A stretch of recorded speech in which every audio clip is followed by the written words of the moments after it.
Hey, hopefully we're live. I'm not sure if we're headsets on or not. Should be.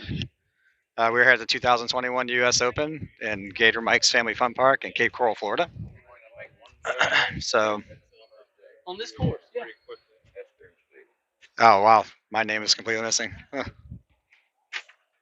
Yeah, I grew up in Agnes. All right, cool. All right, so this is Roy Bissell. We are live. 2021 Uspmga U.S. Open in Cape Coral, Florida. Gator Mike's Family Fun Park.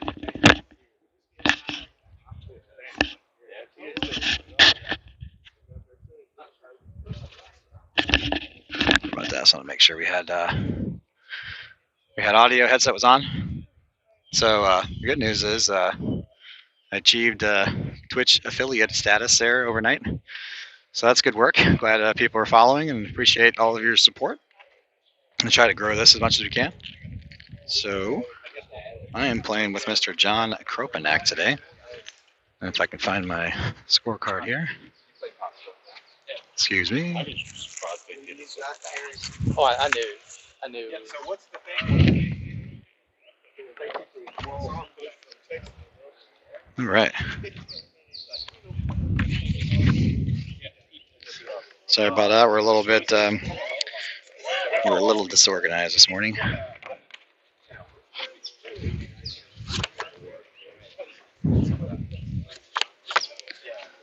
So anyways, hope everybody's having a good morning. Sorry about the disorganization.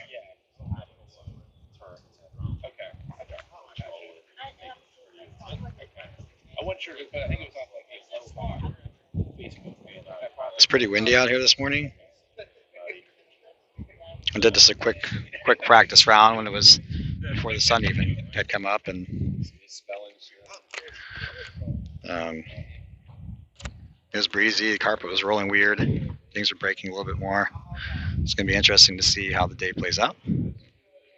There's Mr. Ted Detweiler and Rainey Statham and Danny Badley. So the pairings this morning. Take a look over here. We've got Mark Hasty and John Kropanak and Rainey, John Wilder, and Gary Hester. Just going to get the camera over here on the pairings. So here are the pairings for today. So you have Eric Chang, Janie Nervas, and Aaron Myers, John Nervas, Eric Levy, Barb Mingo, and Amanda Farahani. Got Gary Schiff and Brian Akers, Randy Orr and David Cargetta, Harry Sykes and Jeremy and Abinet, John Kropanak and myself, Danny Badley and Joey Graybill, Mark Hasty and Tim Talley, Annette Block, Randy Reeves, John Wilder, Rick Baird, Kyle Cutshaw, Matt Mail, John Powell, Mike Johnson, Tony Varnador, Jay Clapper, Gary Hester, Randy Statham, Brent Whirling, and Brian Johnson. So my group follows Harry Sykes and Jeremy and Abinet.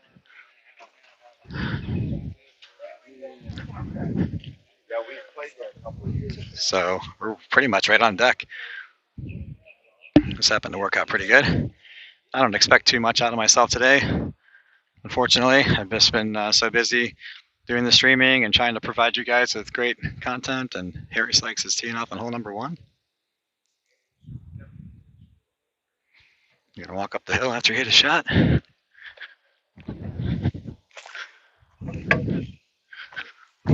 Hey, morning. Looks like Harry came up woefully short on hole 1.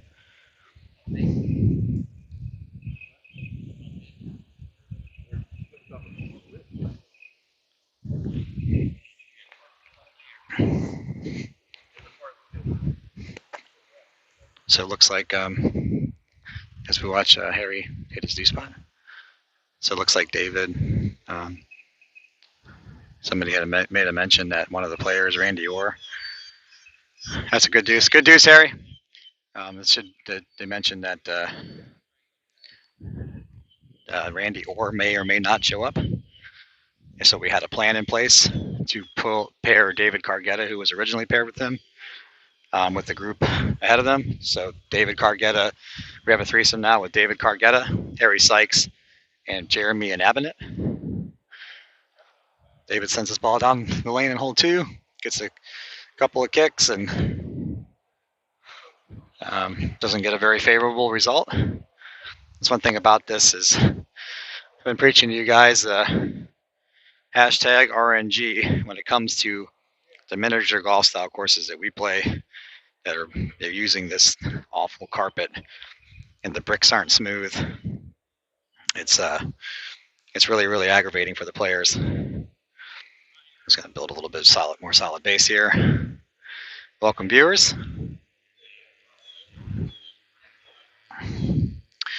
So it's 3 rounds today. So Putt Gringo asked, so 3 rounds today, and what am I hoping for position wise? So I'm in 20th place right now, or something like that, and quite honestly, I'm normally ultra competitive, and I want to win, and I come to these events with the expectation of learning and improving with each event, and trying to do my absolute best, and then just letting the results happen. I'm really new at miniature golf. I've only been out here. This is my 4th year competing. There comes John. This is only my 4th year competing, so a lot of these guys have been playing, literally 10 times the amount of time that I have. And welcome Mr. Kropanek up the steps. Good luck, buddy. Hit him well today. You're first on the pairing list, so you'll be first. We have a couple minutes here while these guys play hole 2. So basically how this has been working, John, is that when we play the lane, whatever lane we're on, as soon as that lane's over, I try to run, with the keeping in mind the other players. I just try to jump ahead and get the camera set up, and then I walk back. So just be conscious of that. We're trying to get the viewers and everybody in with the best experience as possible. So I might have some interaction with you if you don't mind, to ask you some questions, and that'd be great. So thanks a lot. I played with John Wilder yesterday, and he was really accommodating with it, and I think we'll have a great day. So we wish John the best of luck. Hit him well, and we're gonna try to do the best we can. So John, I've been trying to explain to the stream viewers. I've had a little hashtag theme here going on, what I'm calling RNG, with the random number generator. With the carpet is kind of random and the bricks are random and whatnot. How do you feel about all that? Is that a pretty accurate description of what goes on around here? Sometimes we all feel that way. Yeah. So the way the carpet is designed, it's designed more for durability rather than playability. So the things just don't. It just doesn't roll as true as a golf green would when it's been rolled and cut. And do you play regular golf at all, John? Or so he plays regular golf. So when you go out to a putting green in the morning when it's nice and dew and it's been rolled and cut and it rolls true, that's amazing, And then when you come and play on a surface like this, it's sometimes it's really frustrating to deal with, because you can hit the same putt online and you feel like you hit the same spot and you just get a different result, So I try to explain to the stream viewers, it's really hard to get dialed in. It's really hard to build muscle memory when you hit the same shot and you keep getting different results, and you think, well, did I do something wrong? Did I push it? Did I pull it? What happened? And unfortunately, sometimes it's just out of your control.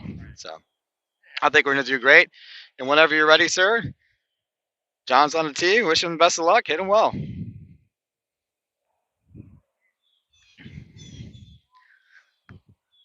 So he's playing off to the left side of the tee. Take a couple steps down the stairs here. When I played this hole earlier this morning, his putt was actually playing slower than it was earlier in the week. It's really humid out here this morning. We'll see how John does and start round number 5. Saturday at the Uspmga US Open. Sends the ball down the lane. That's gonna be woefully short.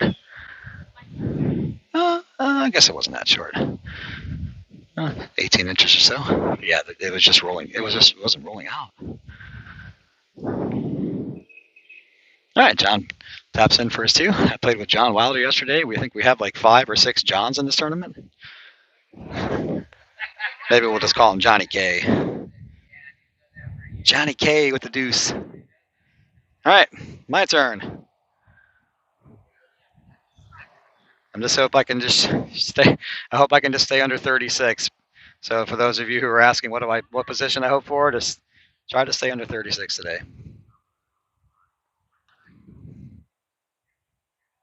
Ball's on a pretty good line. Ball's on a pretty good line, and that's that putt's about an inch and a half short of the hole. So hopefully that's not a sign of things to come.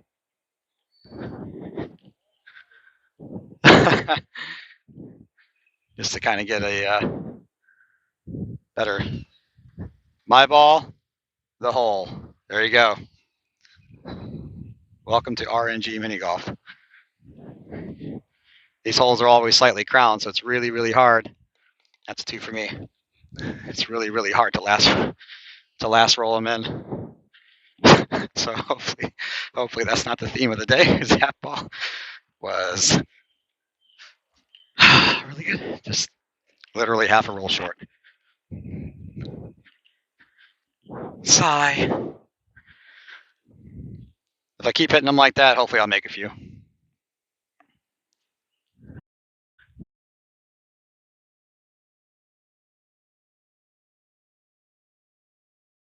Dramatic as like the Challenger carpet that you'd find on like a putt-putt course, or like Hastings pirate course that I played.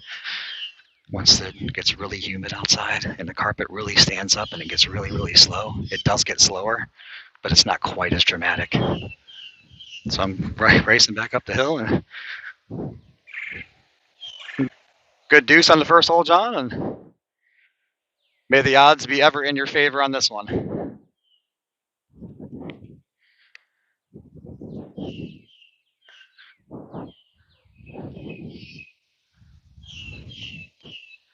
I got 4 of the pretty much the worst possible bounces you can get on this hole yesterday.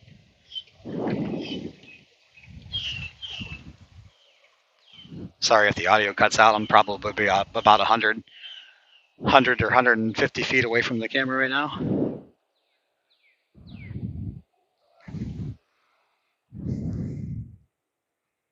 All right, John sends his ball down. Oh, that's going to go to the right. Please don't hit the cup. Oh, nice. Okay, he got a great crack, and the gods were in his favor on that one.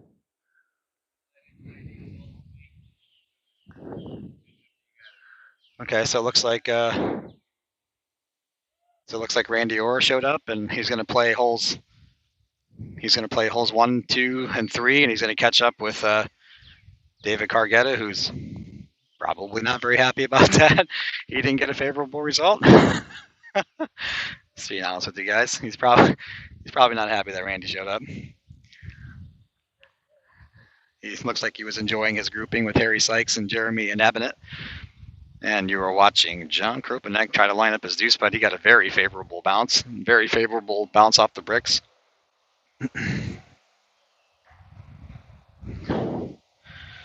Let's see him navigate this deuce. I thought he had a chance to yesterday. If you watched the stream, the other guy that I played with, oh, it tips in. So I'm going to wait 1 second. Right.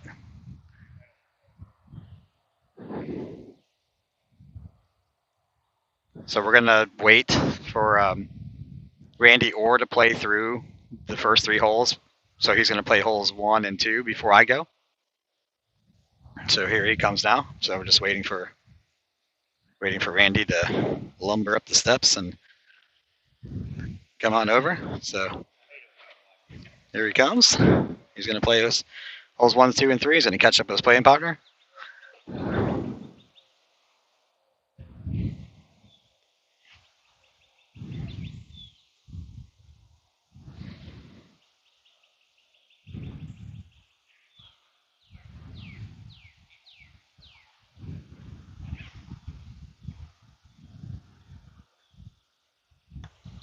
Well, let's see what happens with this one.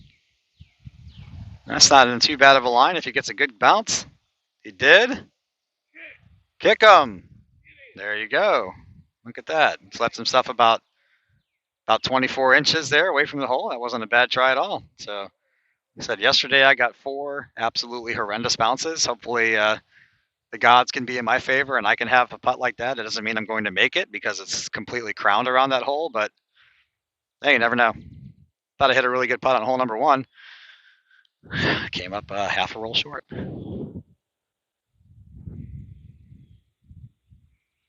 So sorry about the wait. I'm just trying to get everybody everybody's paid their entry fees and everybody's paid their things, and try, if a guy shows up, at least somewhat close to the time, you want to try to get him on the course, but obviously there's a limit. Once you get so far along, it's pretty much the point of no return. So waiting for Randy to finish up.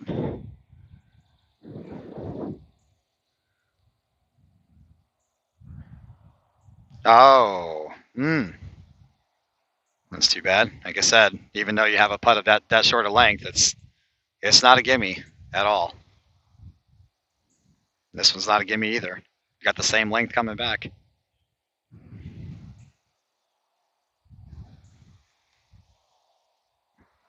All right, it's in for a 3.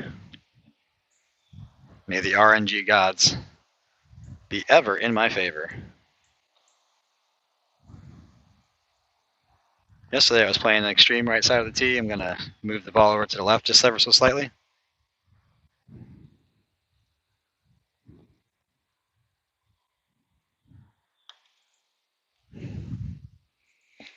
All right, so there we go. Let's see what happens. Oh, that's a little bit, slightly better result. I'm pretty much in the same place I was at all 4 rounds yesterday.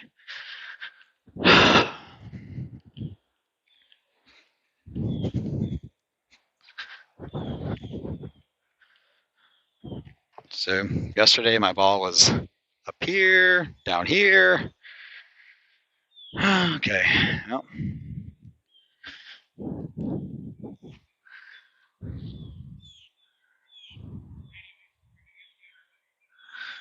Hopefully I can negotiate this one. It'd be nice to make a 2 on this hole at least once at this tournament. And nope. The problem with that, as you guys saw yesterday, is the hole so severely crowned that the ball has to be pretty much going dead center, and it almost never lips in. And if you try to jam it and hit it too hard, then you end up having a 4 or 5 foot putt coming back.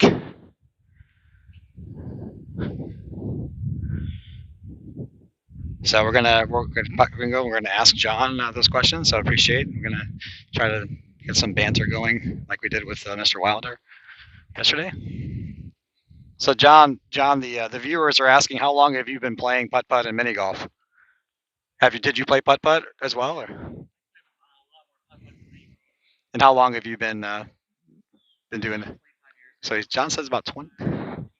So John says about 25 years, since he was about 15 years old is when he started playing putt putt and miniature golf. So he 25 plus 15 is 40.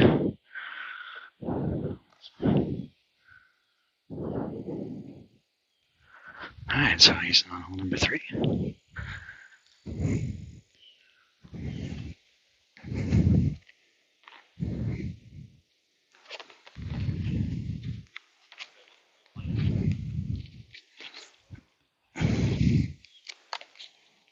He's teeing his ball up on the right side of the tee.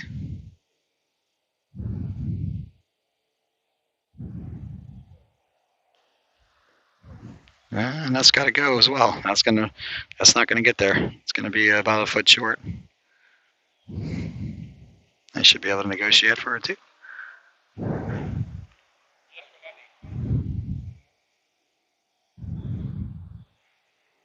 All right, good putt. You did make the 2 there on hole 2. Awesome. A 2 is an amazing score on hole 2. I only have 2 more chances to try to make it 2. It's pretty sad. Like I just hope I can make it 2 once out of 7 times. Yikes. High hopes, right? Well, I hope I can make it 2 one time out of 7. If you look at the USA Mini Golf Results website, you'll see that hole 2 played at like whatever it was, 2.67 strokes, and 2s were hard to come by, let alone the one that Matt Mail made, the ace, yesterday. So I'm going to do a little housekeeping, and the group in front of us is Randy and David. Probably going to be pretty slow. So the pace of play today is probably going to be a little bit slower than it's been in the past. Like yesterday, we were just motoring through. All right, so I'm playing on the right side of the tee. I'm going to be aiming at the right edge of the hole and pray the gods are in my favor. That ball's going to go left. I try to hit this putt with enough pace that it can just basically kind of slam into the hole if it goes in with a very firm speed. If not, that it has a chance to go off the bricks and have what we would call a redraw. Oh, forgot my towel.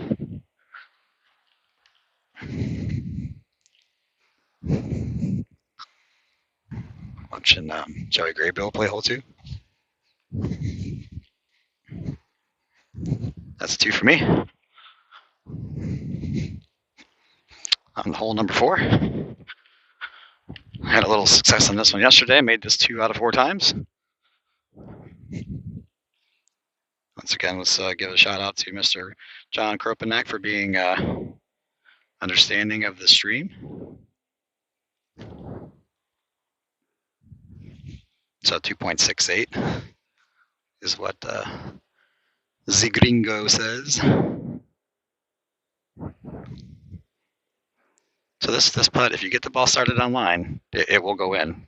This is one of the putts that it's slightly uphill, and there's a little tiny mound in front of the hole and behind the hole. You get the ball started online, it'll go in. That's not even gonna get to the first hill. I think I was telling you guys earlier, when I came around and played around this course, it was very slow. Very slow. So now he has to negotiate this mound. It's pretty much still straight in. I know visually it looks intimidating if you're standing over the putt and you're trying to read it, but I was actually on top of the mound earlier, or yesterday, because I left it short. It's just straight in. You just got to hit it square. Just hit it square and it goes in.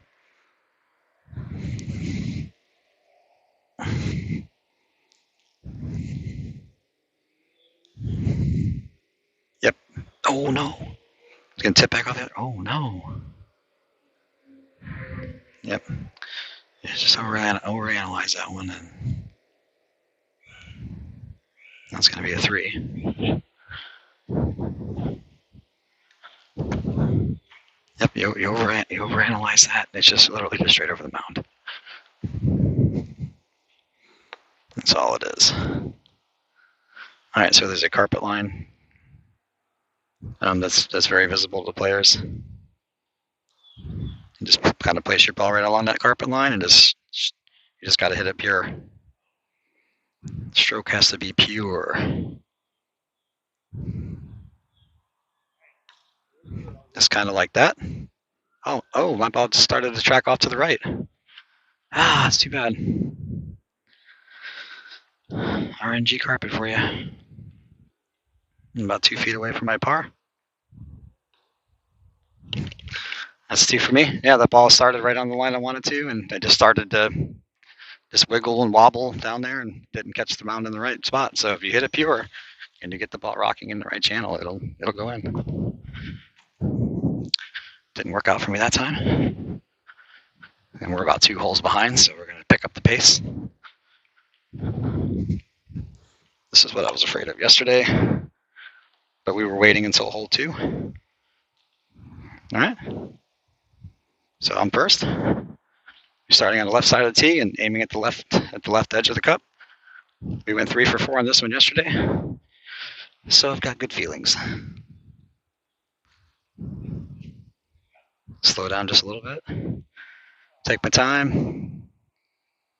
Try to aim left edge, inside the left edge of the cup. Oh, that was terrible. I got away with that. That was a pull. And then I started walking it right away. I got away with that. I missed that. I missed my spot.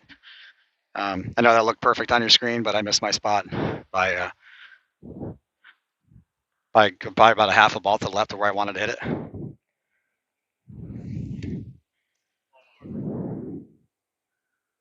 Depends on the course for me. Some do, some don't. Find the help. I'm just reading the chat. Yeah, it was terrible, but that's what I was saying like earlier. The greens were breaking. severely. It was slower, and I know that. Look, I crack up sometimes about stuff like that. Yeah, there you go. Well done, John. Great shot. Let's keep it going. So we both made hole 5, so we were both even par for this round. You don't want to look at me, you want to look at the hole, right? All right. Sorry about all this. All right, so we did this one pretty well yesterday. We made this 2 out of 4 times.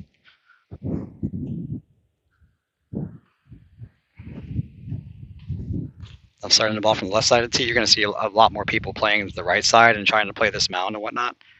I'm just playing the ball from the left side of the tee. Just run it down the lane, hit the bricks, and hope the RNG gods are in my favor. Hope the gods are in my favor. They are not.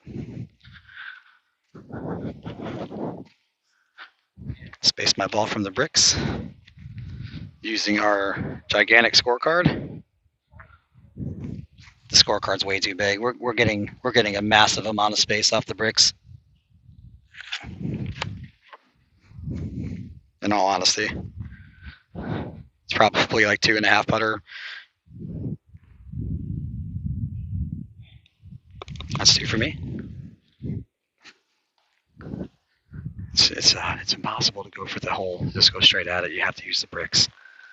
So you're just at the mercy of the brick gods. And Danny Baddeley over there on hole number 5 misses his to the left. So John's gonna play his shot. I'm not sure if he's using the hill or not, and I haven't watched him in practice at all.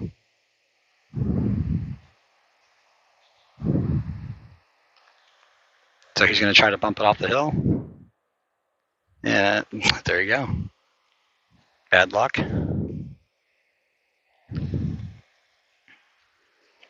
He's just gonna be able to negotiate that too. Danny Baddeley made his deuce on hole number 5. That's just a 12-inch tap in hole number 6. Yep, deuce is good. We're going to move on to hole number 7. So for those of you who may be watching, we actually got really lucky with this particular course. As we walk down the Silver Brick Road here, kind of lucky. This course actually 19 holes, and like actually 19 playable holes, not like a practice green. So hole 6 was discussed earlier in the week before I got here. That apparently it played so bad that they decided to just not play hole 6. So if you see me walk by some of these signs, like right now we're playing hole 8, the actual course hole 8, but it's our 7th hole of the day. Just to fusion. And as yesterday in the first round, the hole is right here at the tip of the shadow. The hole location is right there. And there's all kinds of debris on this hole. Players just once the later groups come through, there's so many wood chips and stuff out here. We really should have somebody come and blow it off, because there's so many little wood chips and flowers and crap all over the green. As you can see, all the debris on it. It's gonna be really hard to get the ball to roll. I mean, it's already hard enough with the carpet being random, let alone now we have debris all over the course. I'm not sure why he didn't have his maintenance guy come out here and blow this off. So this putt breaks from left to right.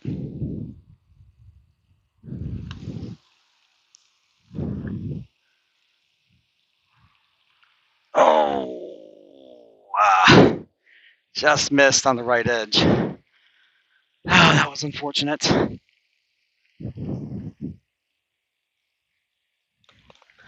Just like yesterday, similar stuff. Random. Some people's ball's going to tip to the left and go in. Mine tipped to the right and stayed out. Got robbed at a hole twice yesterday too.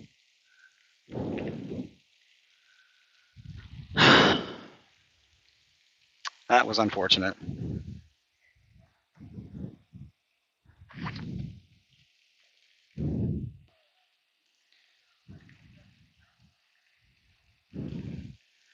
And the next hole has a pretty decent chance to make an ace. So hopefully. So we're going to watch Johnny K try to do the same thing. So hopefully he has better luck than I did. Johnny K sends his ball down the lane. That's on a pretty good line. And look there. If you can, I don't know if you could see that ball at the very end, but that thing wiggled about 4 different ways. Both of us hit a great shot. You saw it just wiggled. There's no way it doesn't roll true. That's too bad. That's too bad. That was a really good putt for both of us. Oh no. Okay, so this is the hole. This is the hole that I showed you guys yesterday where the carpet is all mangled around the hole. And the hole is literally probably about 60% of the size. 60% of the size. Looks like his ball just kind of wiggled a little bit, and there's no penalty for that. About 65 to 70% of the size it is supposed to be. And I tried to tell the course owner yesterday that the hole was mangled on there, and try to get the maintenance guys to come out. That was unfortunate, John. I tried to get them to come out here and look at that because we just can't have this anymore when it comes to our miniature golf tournaments. I showed you guys. I tried to zoom in yesterday and show you how mangled the carpet is around the hole.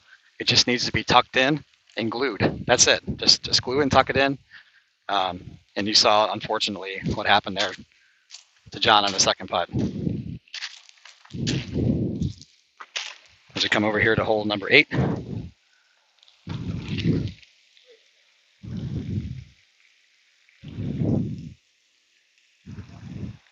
It's hard to describe. 1 second here. Let me get a better base for my camera. Hole number 9. Very good chance for an ace if you hit a good putt. Kind of like hole 4, if you get the putt on the right line, generally goes in. There's a bunch of shadows out here, but the hole location is right there. That was unfortunate. Watch Danny Baddeley on hole number 7. So I just want to hit this putt. I want to hit this putt about 12 to 18 inches, and that's it. Let the hill throw it the rest of the way. You're going to get a favorable result? I did. All right, it moves me to 1 under par for the day. I believe I am 1 over par for the tournament now.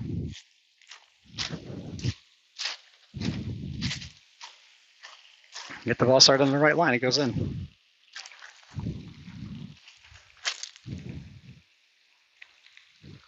Mega Man, thanks for hosting me, buddy. Hey, I want to let you know, I got that email this morning. Twitch affiliate, buddy. Thanks for all your help.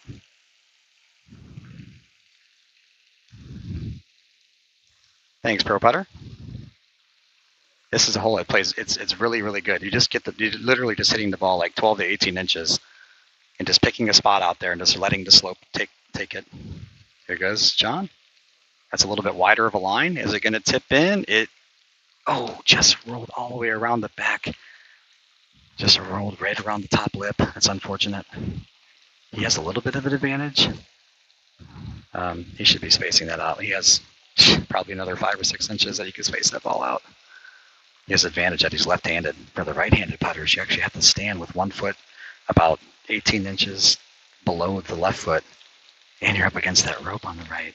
So he says negotiate this for his 2. He's going to be aiming from this position at the right center, right edge, and just bang it up the hill. Oh no! So there you go. So he pushed his putt. For a left-handed player, he missed his target to the left. He needed to be aiming that at the right edge. And that lipped around. So this is for a 3. I actually made a 4 on this hole yesterday doing the exact same thing. My ball lipped around the top lip twice. Just bang it up the hill. That's good. That's a 3.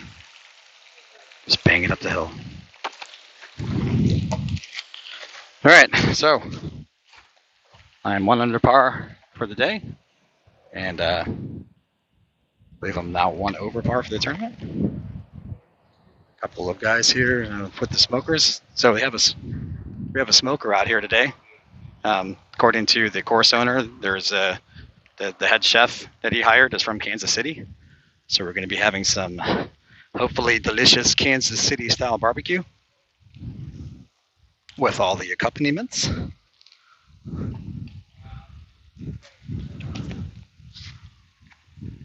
All right, hole number 10. This hole is so interesting because there's so much. You think that you should be able to get a 2 on it every time, and it seems so innocent, but it's not. The line that you have to hit is so tight. My ball literally needs to be rolling just about 2 or 3 inches off of these rocks here. Now earlier this morning, I actually decided to play a double bank shot. So I was actually banking the ball off of these bricks here and then there. I'm not sure what I'm going to do just for safety. I might just end up doing that just for safety purposes because you just can't. It's so hard to make an ace on this hole. So I'm just for safety purposes. I'm just going to play the ball off the bricks on the right, and then I'm going to bank them off the just like that. Just take my roll out and try to make this little 2-foot putt for a 2. It's so dangerous of a shot.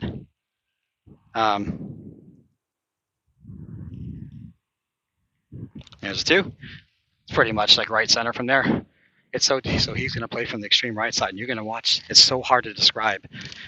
You literally have maybe 3 inches of room to work with. So he's going to try to just barely skirt the corner of the rocks, and hopefully he hits the slope, and it's going to take a huge left-hand turn.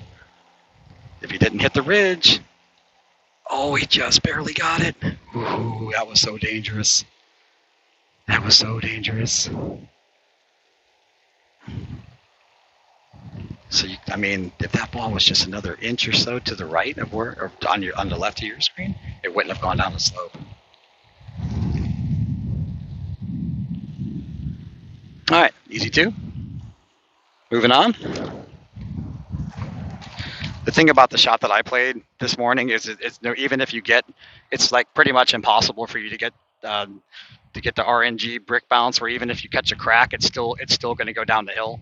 You're never going to be stuck up on top. So that's why I decided just to do that. Just literally just for safety, playing defense on that hole. Okay, so 11. I made a mess out of this hole yesterday. Hopefully we can do a little bit better today.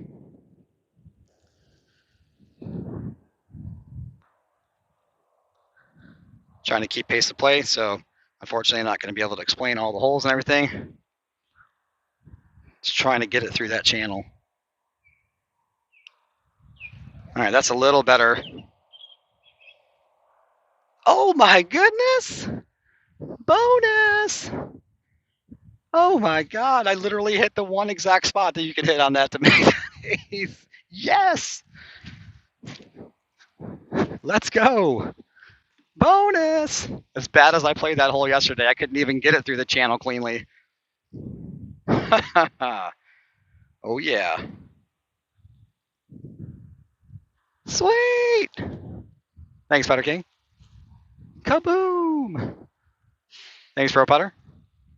Yeah, I seriously, I could not get the ball to go through the channel cleanly yesterday at all. If you go back and watch the video, me and John Wilder, we played this hole we butchered this hole so badly. Neither one of us got it through the channel clean once.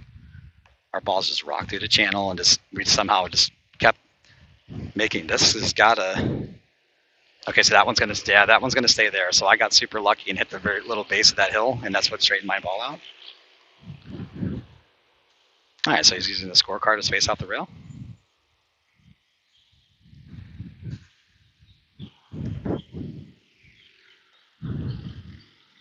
Bonus bell, ding, ding, ding. Exactly. Thanks, Timmy. Appreciate it, buddy. Trying to make a run today. I promised myself I wasn't going to leave anything short except hole 1, half an inch. All right, so let's negotiate this too. This is a pretty simple putt, just like right center.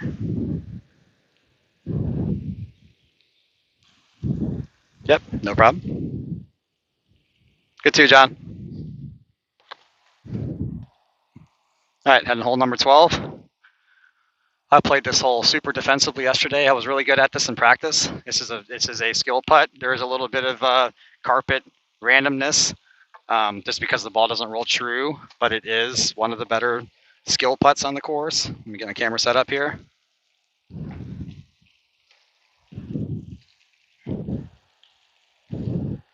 This putt breaks from right to left. The ball's going to be entering the hole from about this position, like this.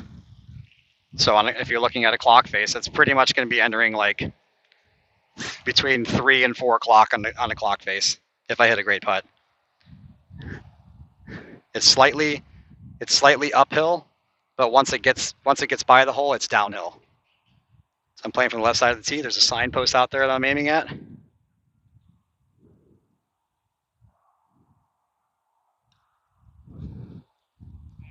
That's gonna be no. Too bad. Doesn't roll true, and 6 inches short. That was on a good line. All right, so John's next.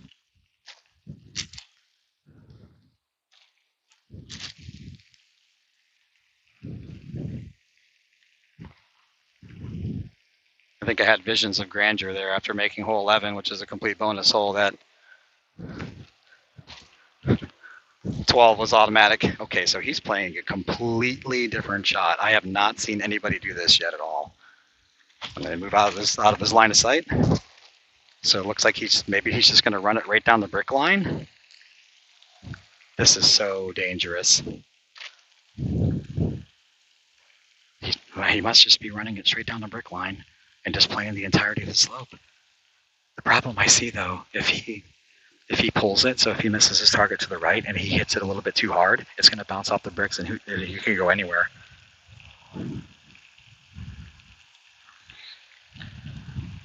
That's on a really good line. Wow. Okay, so look, watch that screen creep. Watch it creep out. Watch it creep out. There you go. That's exactly what I was talking about. So this is a hole you want to be super careful with. If you would have jammed that a little bit past the hole, that would have been 10 feet away. This is a right. I believe this is from this position. This is actually a left center putt. See if he can navigate his deuce. Yes, he does. No problem. Nice too.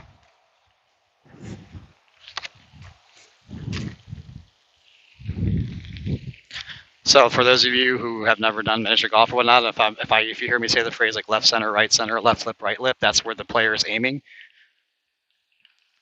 That's where the player is aiming to try to navigate their shot. So on the left edge of the hole from our vantage point. So just think of it as the opposite from yours. Right center of the hole, left center of the hole. That's where they want the ball to get started on.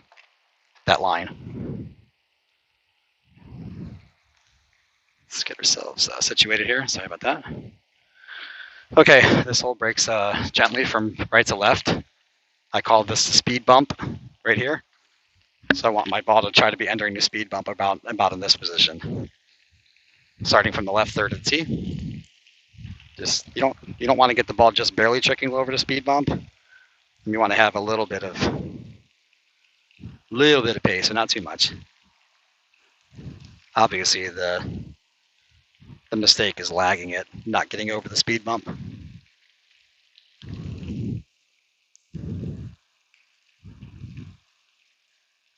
And there's another one, 6 inches short. Again, right on line. Well, hitting the ball good, just doesn't roll true.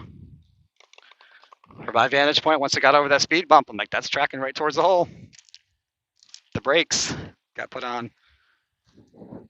Somebody put some glue on the carpet. Oh, well. Couple putts. Hey, Tom.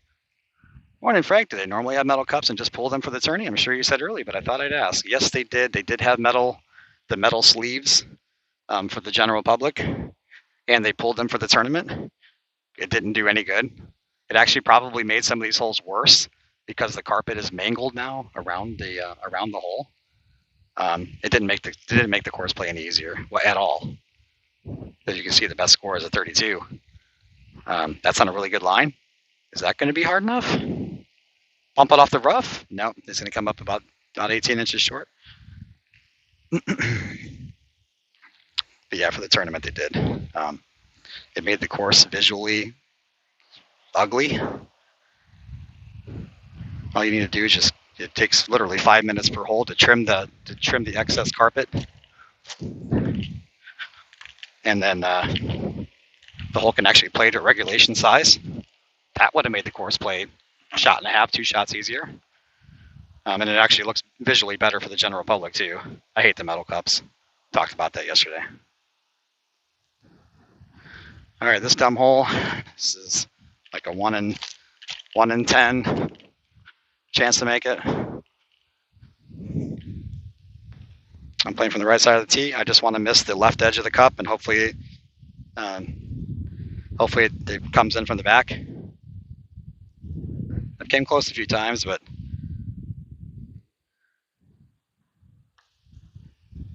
just want to get the ball started. Just missed the left lip. Are the gods in my favor? They are not. This hole would play amazing if this had the Challenger carpet for putt-putt. So many of these holes would play so awesome if they had just a better carpet. I hit that. That's exactly where I wanted to hit it. It goes in one out. I could hit that same spot 10 times in a row, and only one of them would go in. And Mark Chappie says same for everyone, though. And I've heard that argument in the past. I just makes my blood boil. Shouldn't be like that in the first place. All right, so we got 2s in hole 13, 2s in 14. Well, not. He hasn't. I already marked him for a 2. He hasn't played the hole yet.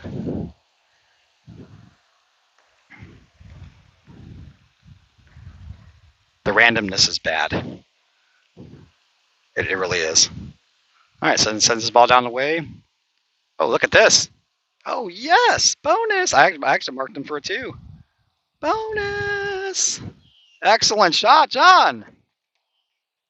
Woohoo.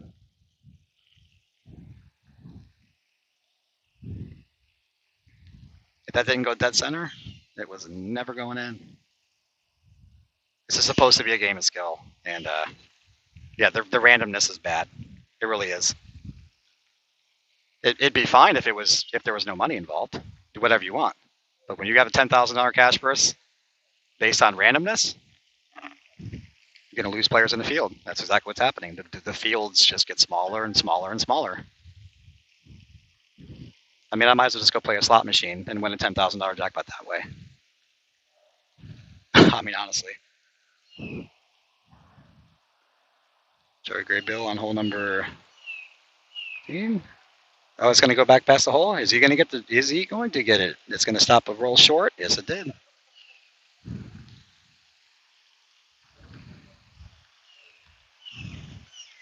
All right, so here he is. That's going to go to the, yep, that's going to miss the hole on the right. Never even got that started online at all. That's going to trickle back to about 18 inches or so.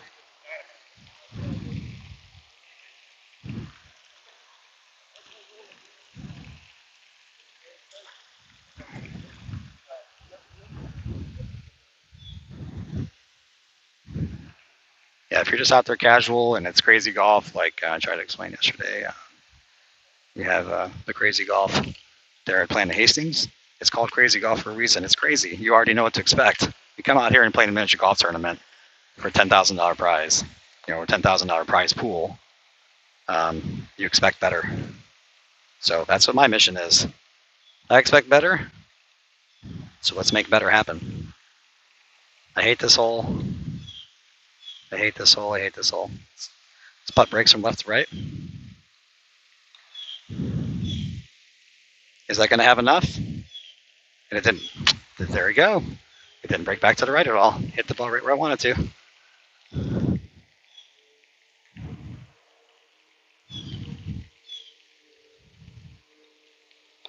2 for me.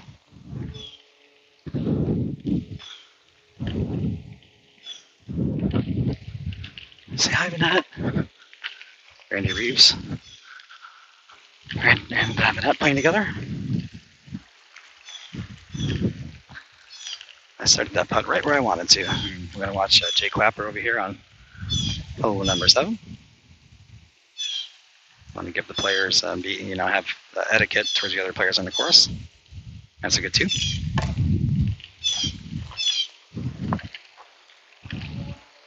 Tony Varnador is in his group. Joey Graybill told us a funny story yesterday how at the Masters they called him, I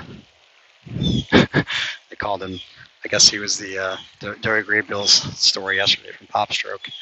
Was really funny. I'll answer your question there in a second. There, Chappers are all the U.S. Open courses they all have the same carpet. It's the same random stuff.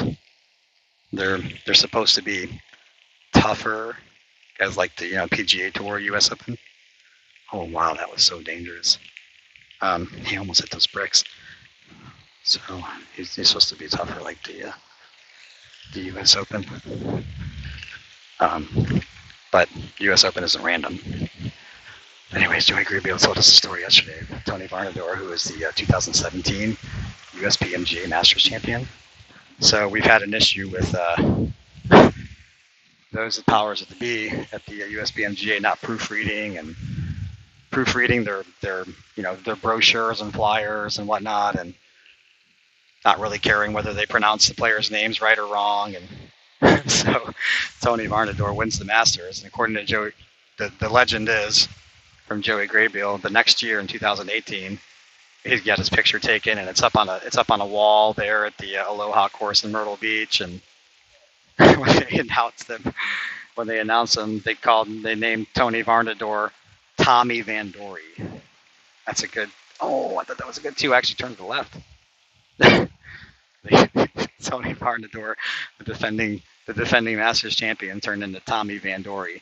So I learned about that yesterday, and I was teasing Tony about it. I'm like, hey, Tommy Van Dory. Watching John for his 3. All right. You were not trying to make an ace on this one. It's just a layup shot. He's trying to get the ball within 3 feet. That's an excellent shot here.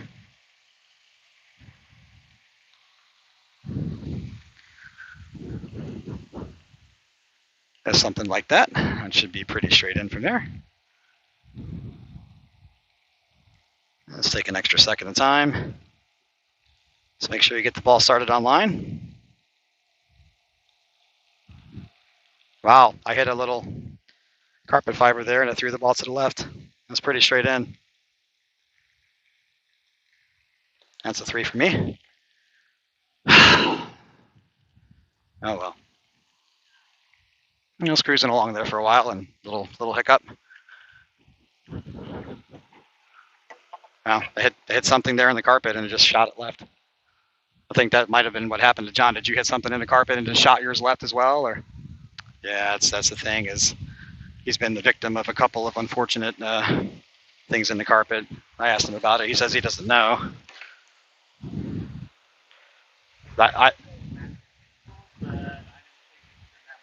Yeah, so that's the thing, is so he didn't think the putt turned that much left. Thanks, Ringo. Yeah, the U.S. Open courses are, they're all pretty similar. That's by design. As far as our president of our association is concerned, there are other courses out here that you can have U.S. Open that are available. But the thing is, course owners just don't know about it. They don't know about it. All right.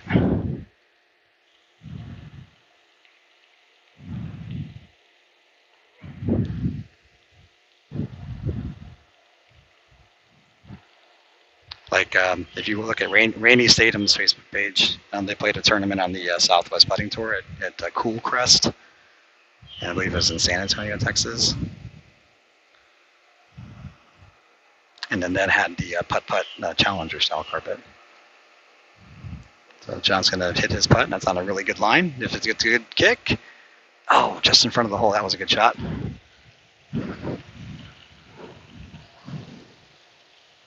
Yeah, if he hits that 2 more times, one of those will probably go in. I'm trying to do the exact same thing he just did. I did make this once yesterday, so just try to hit the ball on the same line and using my Hunger Games theme here, may the odds be ever in my favor. Just hit it on that line and hope something good happens. Nope. So I pushed my putt a little bit to the right, and it caught the base of this hill.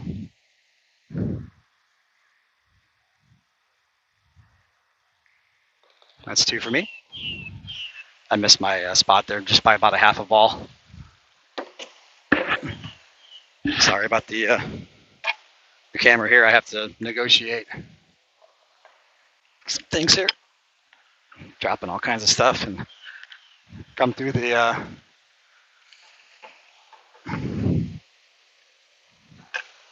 bridge. Randy Reeves is over there with her net block.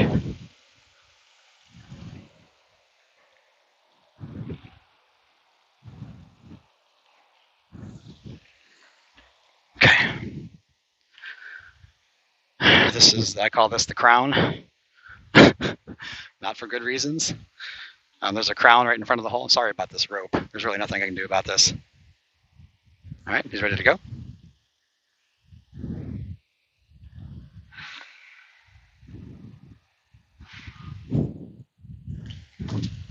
So just letting him know he was good.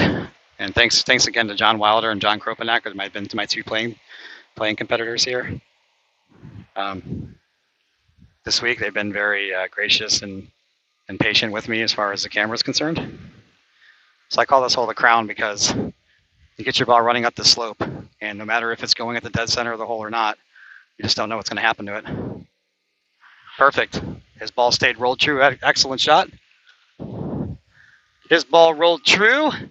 The gods were in his favor. That's an excellent ace. And I'm trying to copy that.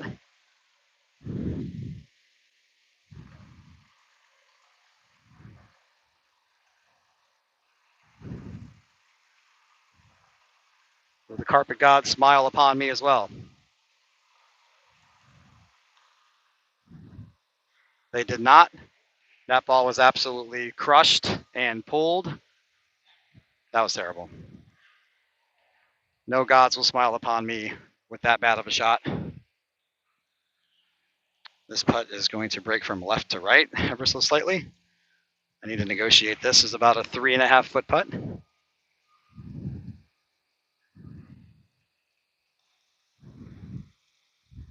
Didn't hit it hard enough. There's the crown. Exactly what I'm talking about. The little crown. That's a terrible 3 for me. Oh well. That's why I call the hole the crown. Just like hole 2. Hole 2 is the crown as well because there's a huge crown around the hole. And if the ball's not going dead center, it never goes in. And you have to hit it with a little bit of pace, and you get scared because if you miss, it lips out.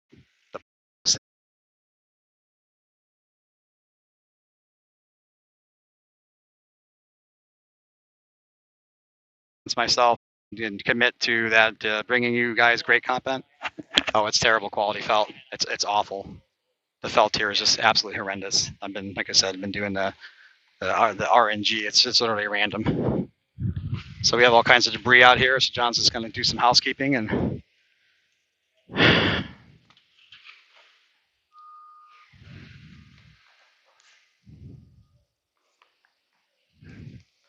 So I was hoping to get around the course there in 36, and that's what I exactly I'm at. I have 3 aces and 3 bogeys. So let's cheer John on his final hole here in round 5 and get my shadows out of the way and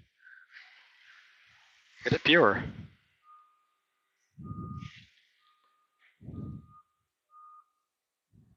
How does that? I can't remember what the quote is there for Katniss and the Hunger Games. Something like, "May your arrows be, may your aim be true."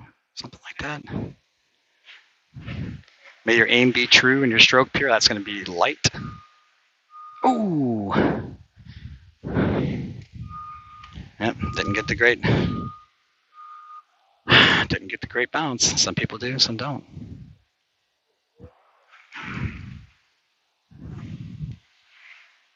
Looks like we are just motoring around the course. It looks like the other players are we're just literally just circling around, turning the scorecard in and just going. I don't even know if there's even a 10-minute break. This to negotiate a 2. And that's a 2 for Mr. Kropanek and a round of 1, 2, 3, 4 bogeys and 1, 2, 3 aces. That's a 37.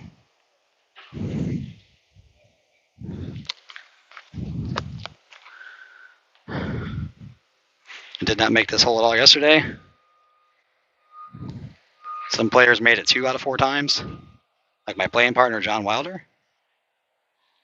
Well, the object is to try to get the ball as close to this brick as possible and then go up the slope. And you saw kind of what the general idea of John's. That was massively pulled. Gonna hit the hole? Nope. Bad brick bounce. I was hoping maybe it caught the lip of the hole. That's just a little 24-inch Uspmga. We have some players coming on.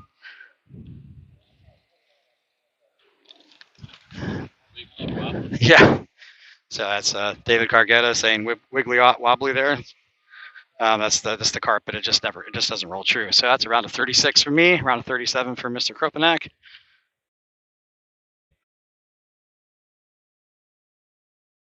And we're gonna fill out our scorecards, sign them, make it official. He was just checking out the scoreboard there.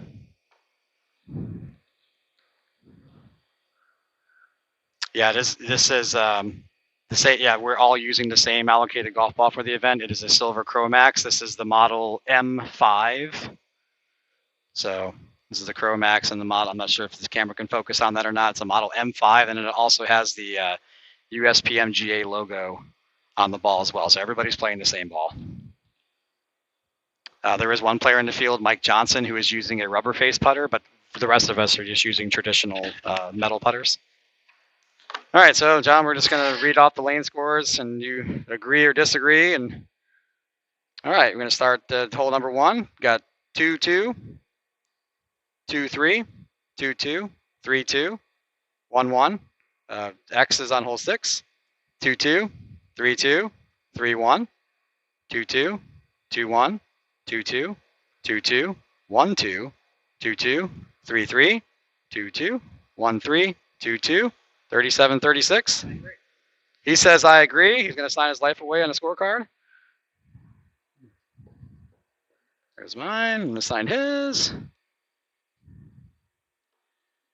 All right, we've signed our lives today and on our scorecards there. So we had some shining moments, a couple things that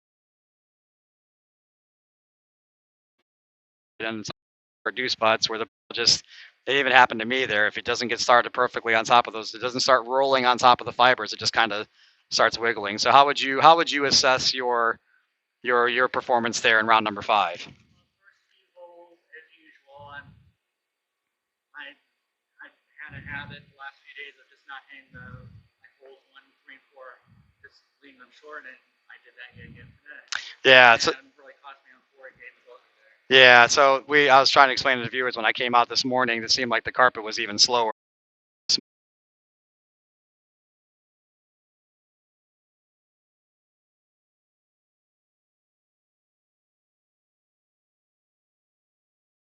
Trying to around the course as fast as I can, and we're going to turn our scorecards. We got 2 signed and sealed, delivered scorecards to you, sir.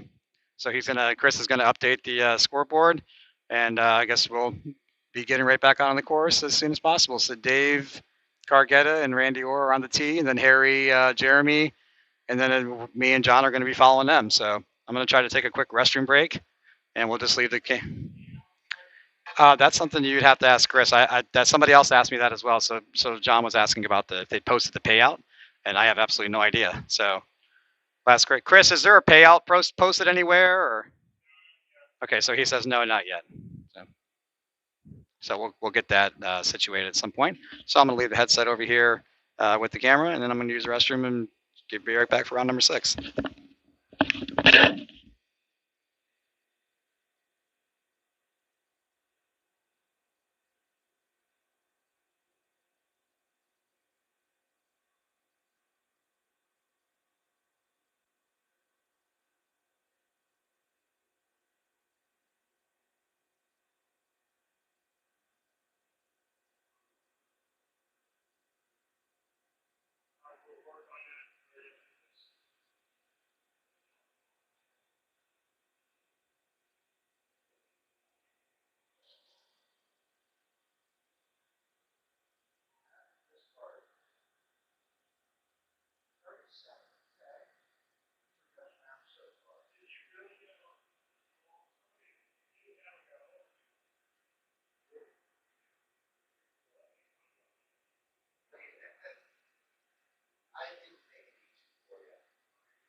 Okay, I'm back. So let's check out the chat here. Chapter says, interesting about the normal putter versus rubber face. If it was, I didn't know. I've never actually asked the tournament organizers if we're even allowed to use a rubber face putter. If we were allowed to use a rubber face putter, I guarantee you every single miniature golf event, I would be using a rubber face putter. A rubber face putter is far, far, far superior to using a traditional putter when it comes to consistency of rolling the ball off the putter face. 1,000%. I would go right on minigolfing.de and I'd be purchasing a rubber face putter. I actually have a black the black colored rubber face plate, but it just doesn't work the same on a standard putter because of the offset. It changes the offset. So actually, I'm going to be heading right back out there, pretty much up next. But yeah, having the rubber face on the standard putter, unless your putter has like a full shaft offset already. Hey, Randy. So we're going to be heading back out to the course. Oy, sorry about that.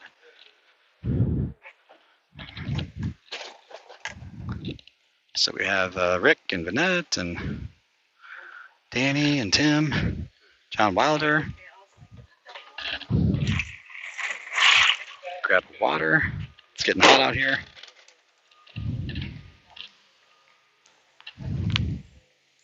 Oh, rubber face.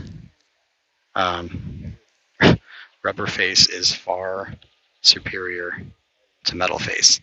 The metal is not constructed with consistency that the rubber face is. The density. Hey, Mega Man, what's up, buddy? It's not. It's so on a metal face putter. If you hit the ball slightly above the sweet spot, or slightly below the sweet spot, or slightly on the heel or the toe of the sweet spot, either the left or the right of it, your results vary so much on the rollout. So that your ball, if you hit it on a sweet spot and then you just miss, a quarter of an inch to the right or to the left or up or down, you're going to have a super variance in results. The ball could end up a foot shorter, a foot to the right, a foot to the left of your intended line, depending. And then, every putter has a different model, a different head shape. It's like for me, I'm using a Cleveland Frontline Elevado for this event. So this is my putter here. It has the little wings on the back, but it's not too bad. It's a face. This is a face balance putter. So if I take my finger and I balance the face here, oops, there's no toe hang. There's no toe hang at all. Second here while I balance that so there's no toe hang. Some putters, will hang like this, or have a certain degree of toe hang. So I'm using a face balance putter this week. Everybody has their own personal preference, but if I could use, so it looks like we are actually going to grab a scorecard here for round number 6. Hello. Hi, how are you doing? Good. How are you? Doing well. You have a cute little boy. Thank you very much. Appreciate it. Yeah. Yeah. It's growing up so fast. Mm-hmm. It's already a year old. Oh, Yeah. time flies. Sure does. Talking with John Powell's wife. Just filling out my scorecard.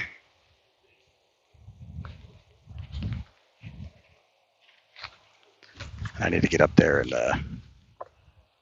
get this camera set up for you guys. Round 6, we are motoring. He wants us to be off of here ASAP. So get ourselves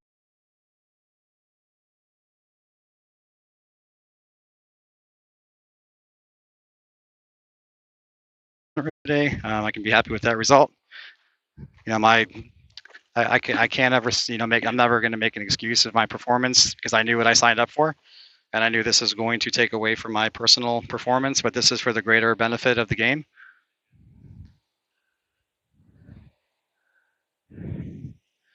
I'm not, well, access to mini golf specific equipment is a little bit of it.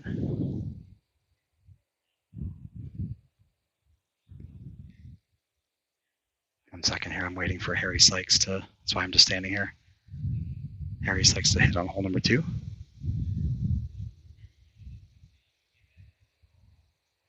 Okay, so he sends the ball down the lane. All right, let me get out of the way here for Mr. Kropanak. Sorry to take you out of your rhythm.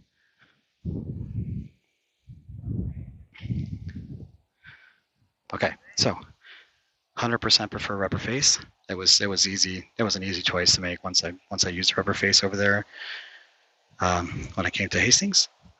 So yeah, then I have the rubber plates. Karsten Hind helped to give me an order on mini golfing. So he ordered the items on mini golfing and then he sent them to me. That's on a really good line. It's just gonna hang. Yeah, just hung to the right. But he helped me with the order, and he was also able to get free shipping. So he got free shipping, and then he sent the items to me via post from Germany. And at that time, I had considering buying the mini golf rubber face putter, which I think they were called rackets. 1 second while he negotiates this too. All right, my round 6 is going to get underway. Yeah, we can talk about all that. I 100% prefer rubber face putter. I love the feel of it. I know I can hit it anywhere in the face, and I'm going to get the same. I'm going to get the same rollout. So, starting on the left side of the tee, I'm aiming at the right edge of the hole. Last time I left this one about 1 inch short, and I got RNG'd. That ball was going at the dead center of the hole for the last 18 inches. I even hit that with a firm pace, and it still snapped off to the left. That was unfortunate.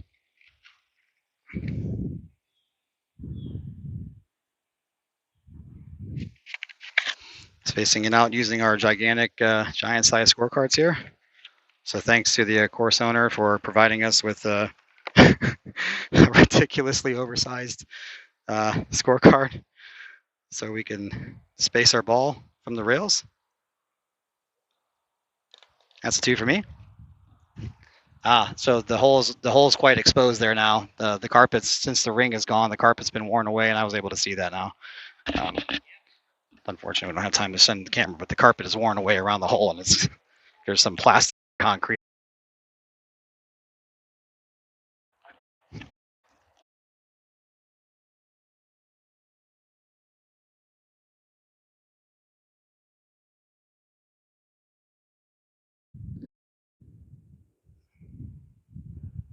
It's either a NIFO or 3D. I don't know if that's the same company, NIFO or 3D. And he's got a blue colored rubber face.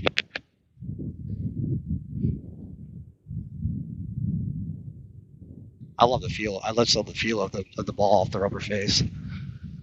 Harry Sykes on hole number 3. Just misses on the right side. Not enough speed to kick it off the back bricks. Taking the laundry. Frank and John went up the hill. You guys know that nursery rhyme, Jack and Jill? Frank and John went up the hill. Which on the left there? Oh, I'll get it for you. No problem. Here's some debris on the carpet. I'm going to help him out. There's actually a couple different spots here. Do some housekeeping here. And so what happens is you walk down here and we track these wood chips and stuff in our shoes.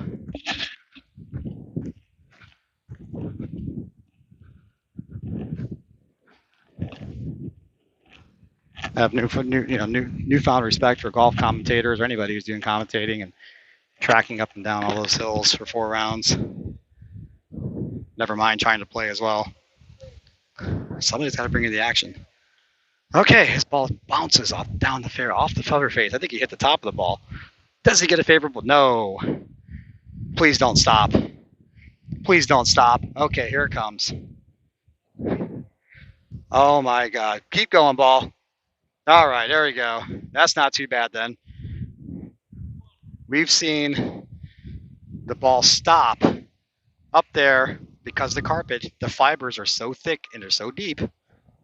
We've seen the ball stop on the hill when it seems like literally pretty much physically impossible, but carpet fibers. And he got really lucky that ball trickled back down the hill another 6 or 7 feet. Otherwise, he'd basically have an impossible putt for a 2. All right, so he made a 2 in round number 5, which is a fantastic score. I'm hoping and praying I can make a 2 or even have a really good chance of one. I haven't had anything within 6 feet. And where the center of that hole is, it's probably only 8 feet from side to side there. And I can't get a putt within 6 feet. Yes. Terrific. What a 2. Well done. May the odds be ever in my favor. I have not got a favorable bounce yet.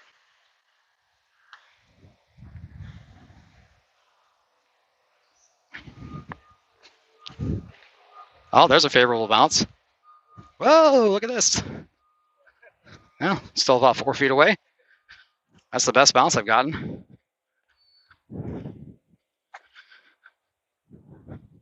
Oh, my goodness. I believe this putt breaks ever so slightly to my left. This is about 3.5 feet. I believe this putt breaks to my left.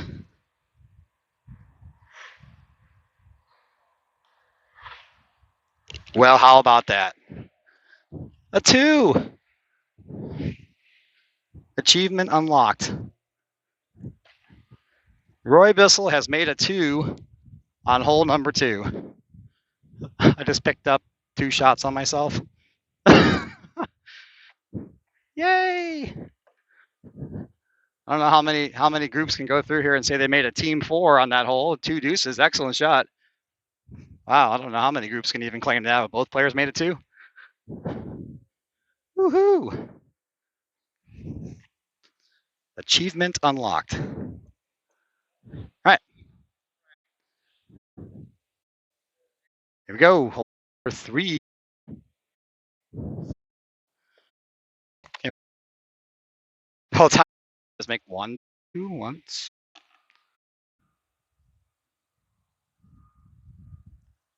And hole number 3, a ball sent down the lane. That's going to be short. Yep, it's about a foot short. It's going to be a 2 for him.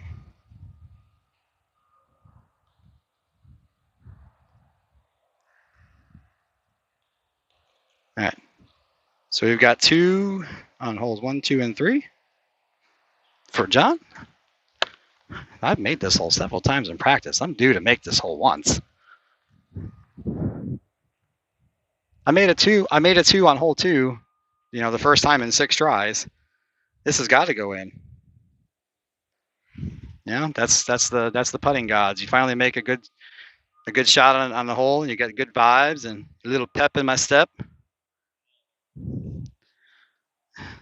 Aiming just to the right of the hole.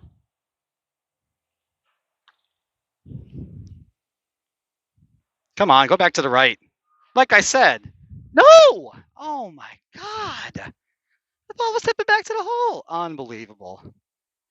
Whatever. Hate this game. Oh my God, how's that not go in?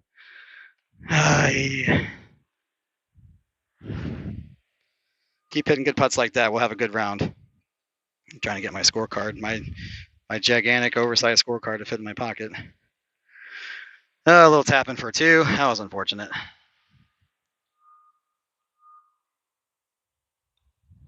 That's a 2 for me. Whatever. I'm so mad. I'm salty. I'm so salty. Ugh. All right, hole number 4. We both did not hit very good putts in this one. All right.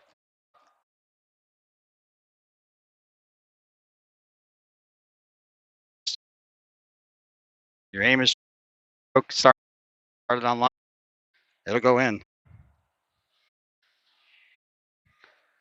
That's maddening to hit the 2 good putt on hole 1 and make a good putt on hole 1. Good putt on hole 3. Oh, that's going to be yes.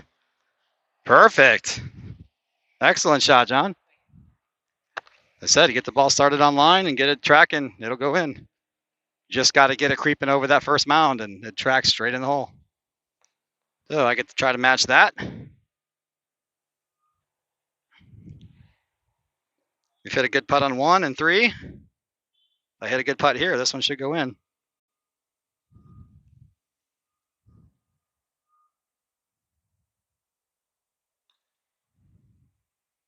That's going to miss off to the left.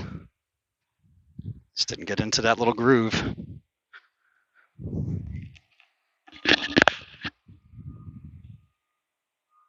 Negotiate this one for my 2. Or not. Carpet. Randomness. Strikes again. Oh well, it's hard to be mad about it. You know, my blood's boiling and whatnot. Like I said, just being ultra competitive, but I just have to accept the fact that that's just going to happen. And it shouldn't happen, but it does. And it's like, nothing I can do about it. So that's an unfortunate 3 for me after 2. That's what, and I guess in a sense, I'm still at the same score because I've been bogeying whole time.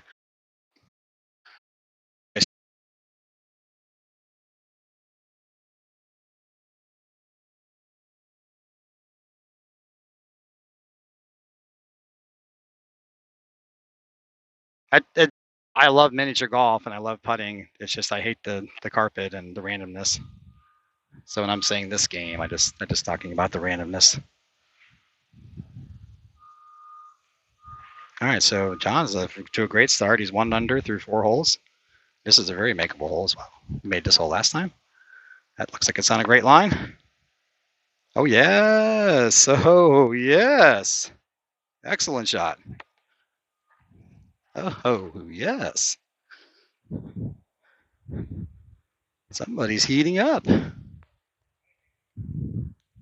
It's good to follow somebody who's putting well. You get to see the exact line, the exact rollout, and just copy that. All right, so we made this hole last time. Let's try to do it again. Just putting, just aiming pretty much like left center of the hole.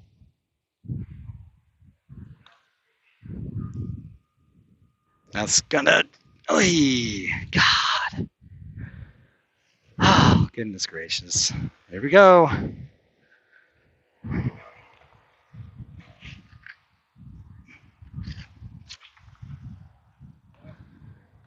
Here we go. It's just a little 18-inch tapping for 2. Here's 2 for me.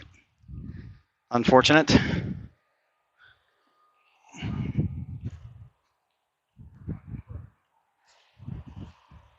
Oh well. Hole number 6.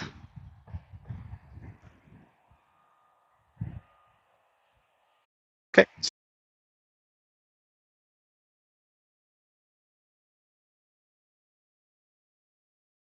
So he's made 2 aces in a row on holes 4 and 5. See if he can keep it going.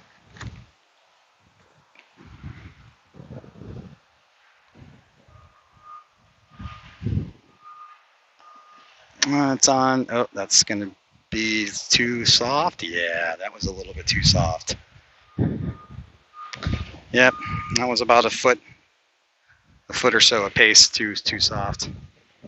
You just got too much of a slope there off the hill. And that's why I don't play that shot. Because it's too speed sensitive. That's why I just go to the left side, and you just get the same. You're going to get the same results whether you go off the hill or you go straight down the lane. So why add variables if you don't need to? Just keep it simple. That's just my opinion, philosophy on it. The perfect pace that you have to hit to go off that mound, it doesn't. Actually, there's some sticks out here. The perfect pace that you have to hit to go up that hill, it doesn't benefit you at all. There's literally zero benefit because you're at the mercy of the randomness of the brick. So maybe it would if the bricks are smooth. I don't think that's hard enough either. That's not hard enough. Nope. Nope. Didn't start the ball far enough left and didn't hit it hard enough.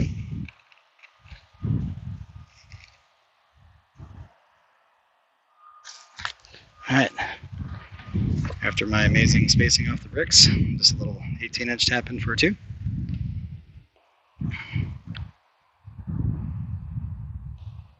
Two for me. Hold on. Sorry about the camera. Back down the Silver Brick Road.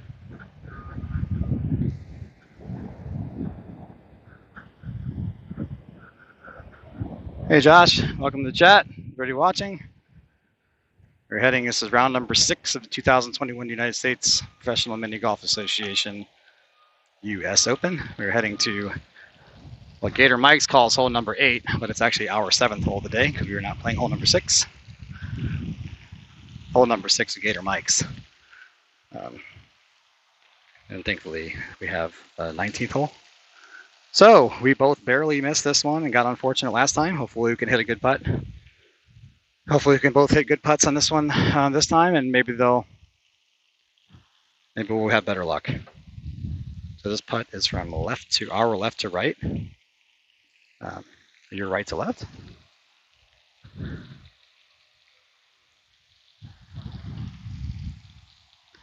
It's going to be aiming just outside the left edge of the hole. Maybe about 6 inches or so. You just don't want to be too aggressive. That's the key on this putt. If you go past the hole and you get back to the rail, it's bad news. Sends the ball down the line. Is it going to be enough? Oh, we got crowned. That's too bad. That was a good try. Yep, it's a slap of the leg. That's a leg slapper. Man, how did he just needed to hit that ball probably about 6 inches harder, and it should have tracked on line. But then again, would it have tracked on line? You think like, hit that 6 inches harder to track on line. Then you go and you hit it 6 inches harder, and then so you have a different result. All right, so outside the left.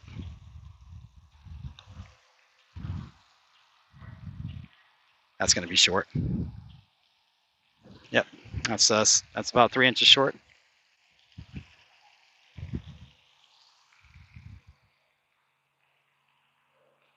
The problem is you don't want to go back here because there's little ridges and whatnot in the carpet. So most players play that hole very defensively. In fact, Brian Johnson, who's one shot off the lead or whatever he's standing now, made a 5 on that hole yesterday because of that. Hit a little bit too hard, and then the carpet's mangled around the hole, and it's easy to lip out. So you just have to accept your score and accept your medicine on that one, so to speak.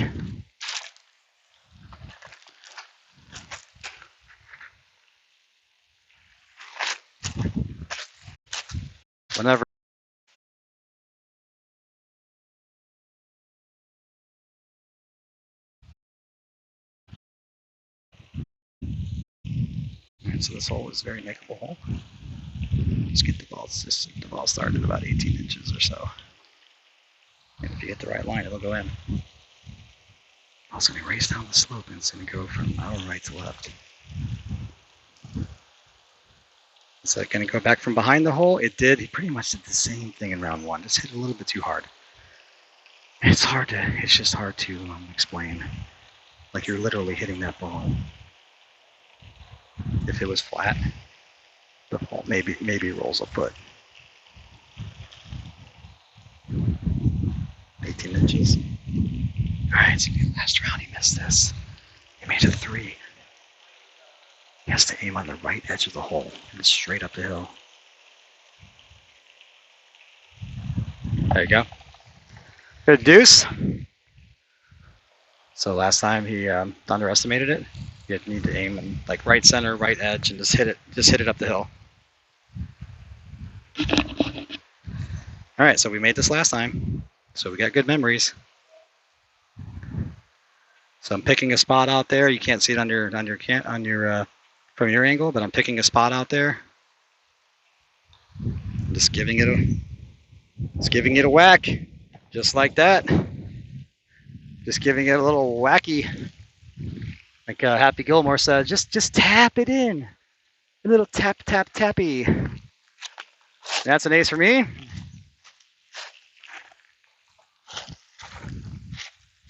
I am now 3 for 6 on that hole with a 4. I feel like I should be 6 for 6 on that hole. I think most people think they should make that hole every time. Whatever speed and line works for you. I don't like bringing the ball back from behind the hole. It's just too many more variables. Just get the ball. Just find a shot that the ball just straightens out and just tries to track right in. All right. So last time, the weather is really nice here. Currently, probably about 73 to 75 degrees, but we do have a nice breeze though. The breeze has picked up since round one. It's about 20 miles an hour, right next to the ocean. Well, not right next to the ocean, but within about 15 minutes driving. So I'm going to go ahead and update our scores. Wait, John, we made we got 2s on holes 7 and 8, correct? And then 1. Okay. So through the first 8 holes, Mr. Kropanak is 2 under par. I am now even. So we're just playing for safety again on this one. Yeah, everybody else is playing from the right side. I'm not taking that chance anymore. I already messed this hole up enough. I was banging off the right bricks, off the angle bricks there, and just kind of like that.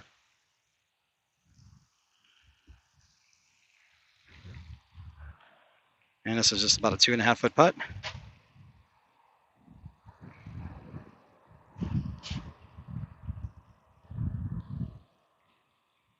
Wow, I think, once again, carpet fibers, what are you going to do about it? Had that ball started at the right center of the hole. It started teeter-tottering. And just knocks it offline. So that's a 3 for me. Just had that putt last time. It hit the same spot and went in perfectly fine. And there you go. Oh well. All you can do is get the ball started online and hope it stays online.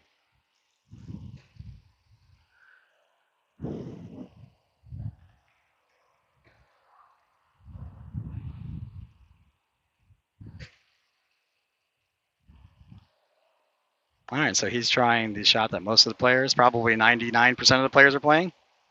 That's a pretty good shot. That's going to trundle down the slope.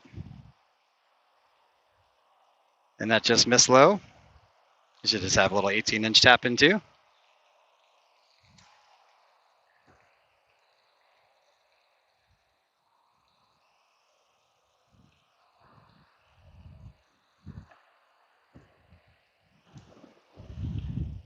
So he got all the bad breaks there in the 5th round. And he's playing great so far here in round number 6. So we're heading out to hole number 11, which I miraculously made last time. Just trying to make a 2 on it.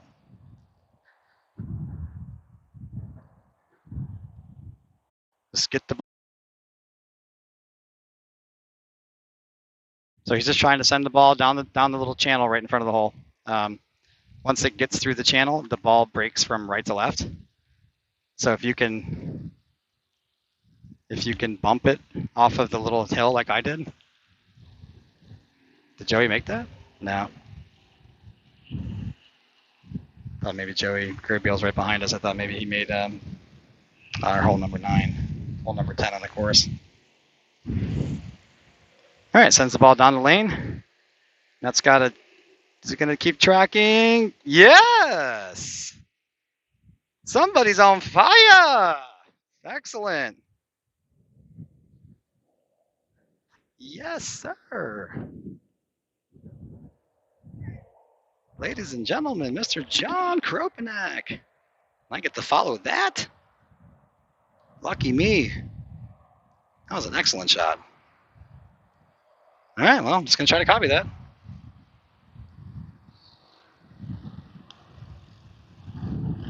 Nope. Nope. I pushed that one just a little bit to the right. That ball's trickling out quite a bit now. Well, I get to space this one out from the rails here. You can see, you probably can't see it, but I can't even get the ball to sit.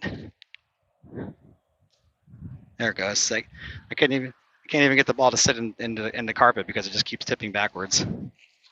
All right, this one. I don't think I've been back here yet. Shouldn't be too hard. All right. There we go. That's 2 for me. That's pretty much right center. Moving on to hole number 12.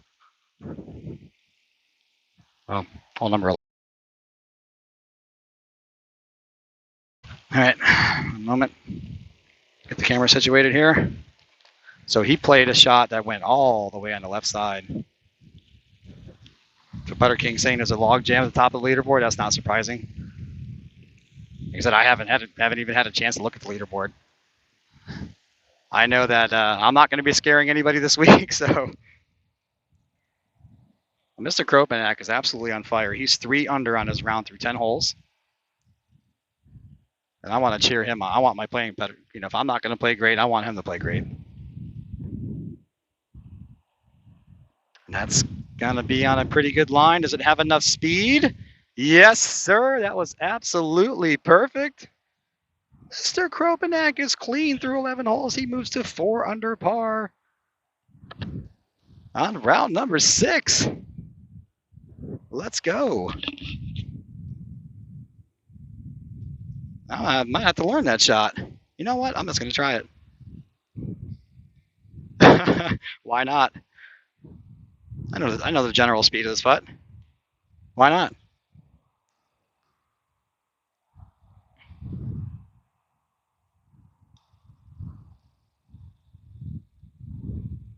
Anything you can do, I can do better? Anything you can do, I can do better? How about that?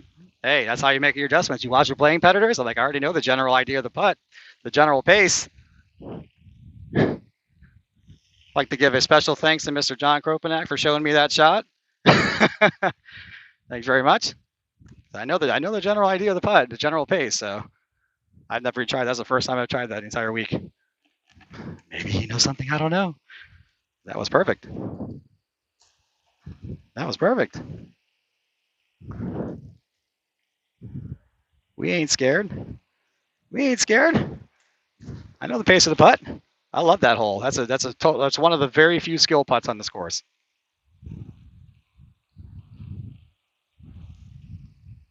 All right, this guy John is absolutely on fire right now, and he's just showing off at this point.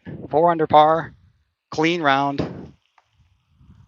I got a feeling he's gonna make at least one or two more aces as well as he's putting right now. I really feel like he's gonna make at least one more. I want to see him because I think that the lowest round is a 32. I'm not sure if that still stands or not. I want to see him come out here and shoot a 31 or a 30. And as well as he's putting right now, the hole to him has grown. It's probably double the size. He's staying in the same routine, the same rhythm. I love it. Ball starts on a good line. That's got to go. That's got to go. That's got to go. Just a little fraction more pace, and that holds the line and maybe goes in. Just a hair soft on the speed. Just a hair soft on the speed.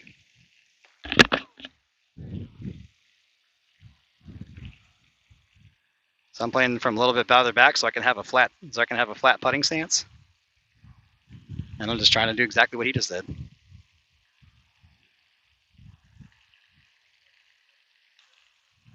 That's pulled. That's got to slam into the cup. That's going all the way to the back. That was smashed. Ooh-wee. That's what I call the sledgehammer. I feel like I just hit the ball with a sledgehammer there. All right, so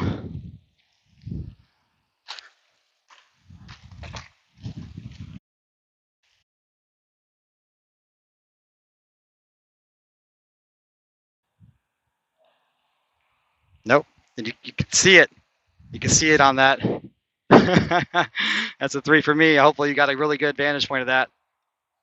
Hopefully you got a really good advantage of that. You can see my ball just wiggling.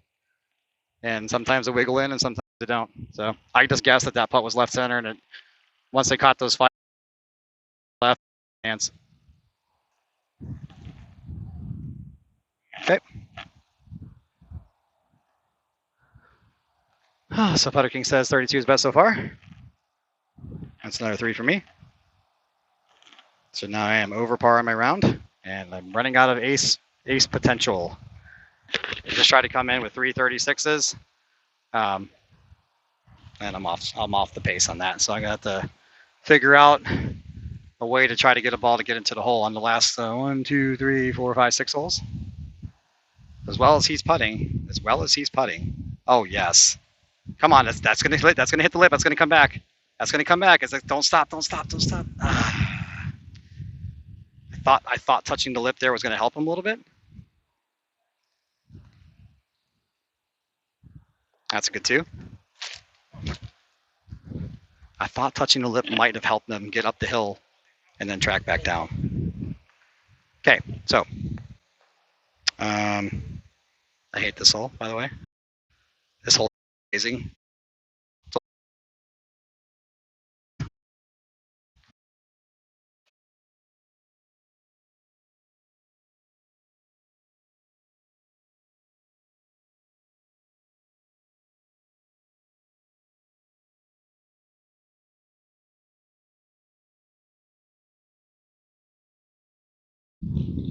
That's what it's supposed to do. It's supposed to track up this carpet, tip over to the right, and figure out a way to come back in the hole. And it only does it like maybe 1 out of 10 times. And the hole is so small, if you don't hit the dead center of the hole, it never goes in. Oh well, whatever. Moving on. Okay. Hole number. So we got 2s on hole number 13. We're at hole number 14. Looks like he's spacing his ball about 1 putter off the right side of the tee, and then he's just going to pick a spot out there and bounce it down the steps and hope it somehow lines up. The putt is supposed to break from left to right, but I thought I had a really good putt in round 1 and it never broke to the right. So let's see what happens here.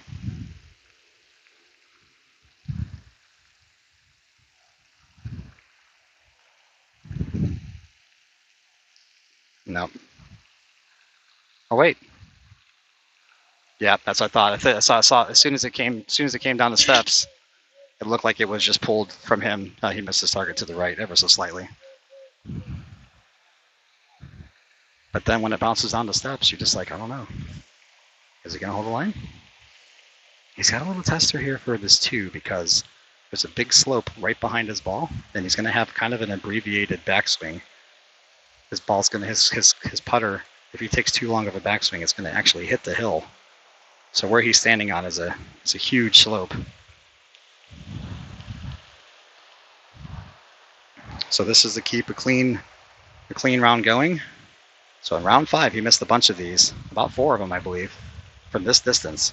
And a lot of it had to do with the carpet more than his putting stroke. He's actually been hitting the ball really well.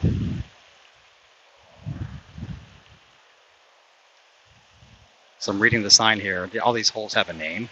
This one's called Grapefruit League. Yep. Good 2 there.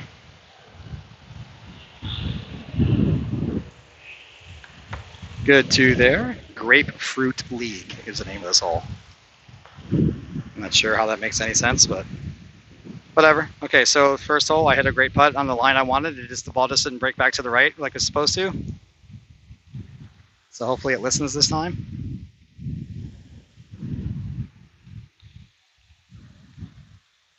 That's going to miss to the right as well. So once it bounces off of here, you're at the mercy of this bounce, and you just don't know what's going to happen to it. So I basically have the exact same putt he did.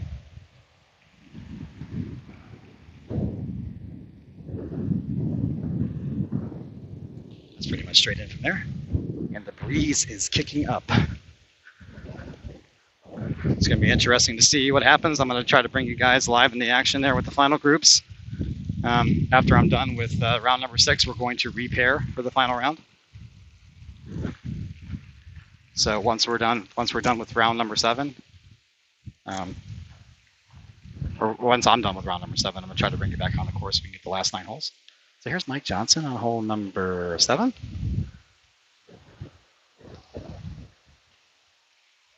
So he's the one using the rubber face putter. So probably not going to be able to see it there. And 2 more rolls. So close. So he's got the Mike. Which I was trying to tell the stream viewers that you were using the rubber face. Which model is that? 3D. Okay, so that's a 3D model. Yeah. Do you mind if I just kind of show that to the camera real quick? So here he's using this is Mike Johnson's putter. This is a 3D model. Thanks, buddy. Appreciate it. So John Kropanak is playing hole number 15. John Powell is playing hole number 7. So I'm kind of standing like right in the middle of these guys. So Mike Johnson's using the 3D. It says like 3D for professionals. That's on a really good line. Is it going to tip? No, it's not going to tip back over. So sends his ball down the lane. That's going to be just fine. 2.5 feet or so for his par. That's about the best you can do is get it hole high. You just get it hole high and good 2 by John Powell. Yeah, so it said 3D putter, and it says for professionals on the back cavity there, or on the back of the putter.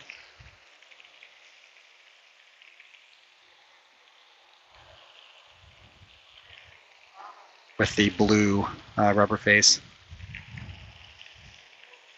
All right, so Johnny K, as I've been calling him, for his deuce.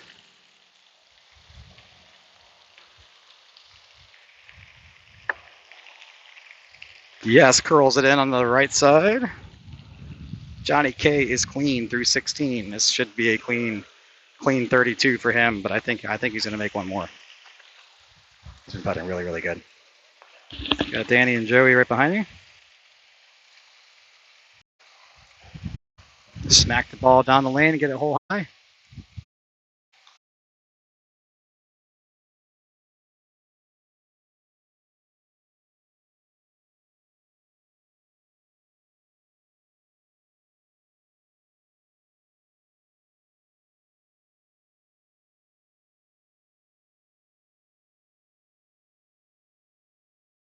I missed that putt. Missed it to the left last time too. And that's another 3 for me. I know it seems like I'm hitting the ball kind of fast when I'm standing over those putts, but there's really not much to really think about. If you stand over these putts and you try to grind over them and try to predict what it's going to do, you're just going to drive yourself crazy. So I know that's a right center putt, and I just have to hit it there and hope that it holds the line. Nice 2, John.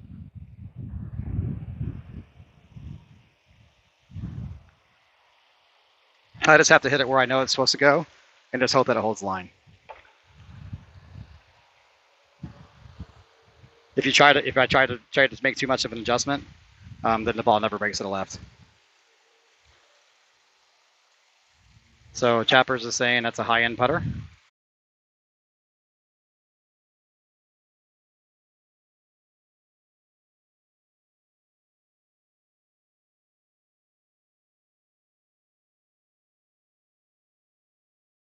Size.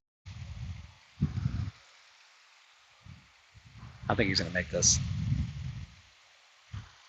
He's putting too good not to. He's going to make one of these last 3 holes. Joey Graybill. Ball needs to settle down a little bit. All right. Okay, we're going to see Joey enter your screen over by the bloody rock in the upper left corner. Oh, no. He's going to get lucky. Yes, I told you. Sometimes it's better to be lucky than good. That was an excellent shot. I told you he's been putting so good. He was going to make one of the next 3 holes. Sometimes it's better to be lucky than good. He bumped it off that little mound, and it hit the perfect spot on the brick. He is now 5 under par on a clean round. The best score out of through rounds. Round 5 was a 32. He's on pace. He actually made the next hole last round. And I'm not sure if he's made hole 19 yet. He's on a pace to shoot. Right now he's on pace to shoot a 31. If he stays clean, he actually has a chance to shoot a 30. Or he actually really has a realistic chance to shoot a 29.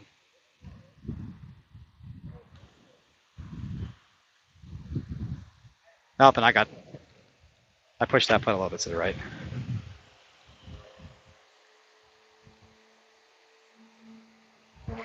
There you go. Random carpet. Frustrating. Touch the lip, it doesn't go in. Oh well. 18-inch putt like that. Ay. This one's not in either. I just curled that one on the right side. 18-inch putt. As soon as I hit it off the putter face, it just jumped. Oh well. So let's cheer on Johnny K, since I'm completely out of cement now.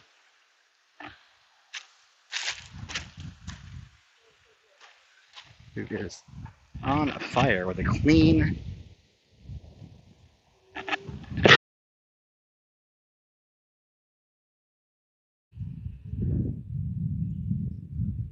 Corey Klotz, welcome to the chat. Sorry about the. It's hard to get this going. So, Kropanak is 5 under par through 16 holes on round number 6. Don't ask me what I'm doing because it doesn't matter. I've got 5 bogeys and 2 aces, so 3 over par.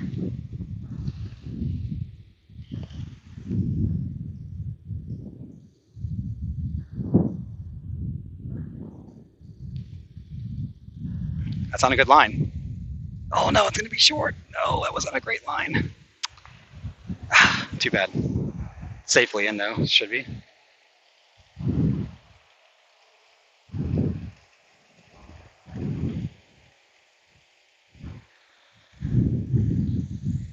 Too bad the first time I make a 2 on hole number 2 and I'm butchering the rest of the holes.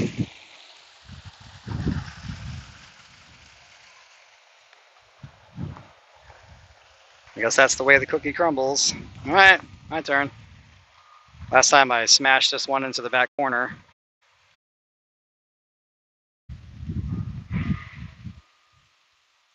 Nope. Dead weight. Dead weight. Maybe I can make this one. Yay. I just need to be within 3 inches of the hole to be able to make it. All right. Wish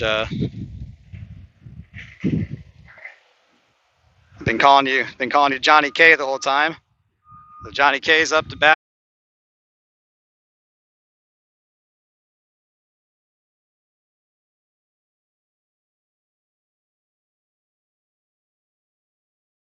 Great for Mr. John Kropanak, my playing partner. I can't say the same for myself, but we're having fun. Like I said, it's more about bringing you guys the content and promoting this and building this than it is my own personal results.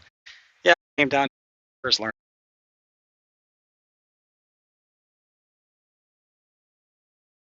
about it. And you know what? My personal comments, this is whatever. That's not a good line. That's not a really good line. Come on, one time. Oh, brick RNG. Too bad. He's just going to clean this up, and this is going to be for a course record 31.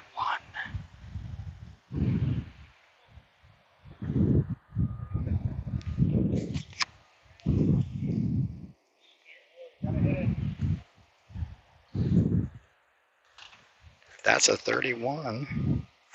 That's a 31 for Mr. Johnny K. Oh, sorry about that. Trying to give you a nice, good punch there, and want to break your knuckles on that. Goodness. Oh no. Ah. Sorry about that. I tripped over the tripod leg, and that was a save. Just hang on, and we'll be out of your way here in just 45 seconds. Sorry about that. I tripped over the tripod leg. I was so excited for John Kropanak there and his score that I'm just going to hurry up and play this hole. The wind's kind of blowing. John, if you don't mind, can you just kind of make sure the tripod doesn't fall back since the wind's blowing that way? Thanks. Wow, I tripped over the tripod leg, and I'm so excited for him with a 31. That's a tournament best score right now.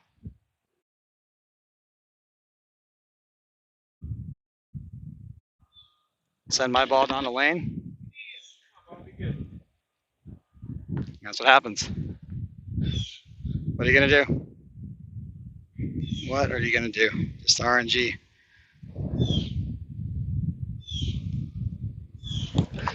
And that's par for me. All right, thanks, John. Appreciate it. Excellent round. Let's get this all. Sorry about that. Record.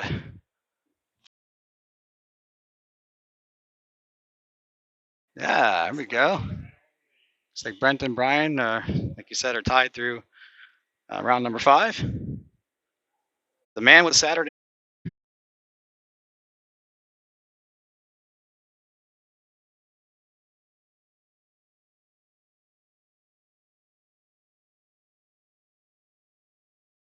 One. Fantastic playing. Some of the stream viewers, I actually thought you were going to go lower than that as well as you were putting. All right, so well, we know your score. And 1, 2, 3, 4, 5, 39. 31, 39. That was easy enough. And I will sign that, and I think he will gladly sign for that. So we signed the scorecards there, and more than happy to sign for his 31. And saw the pictures being taken of that. That might not ever happen again. So,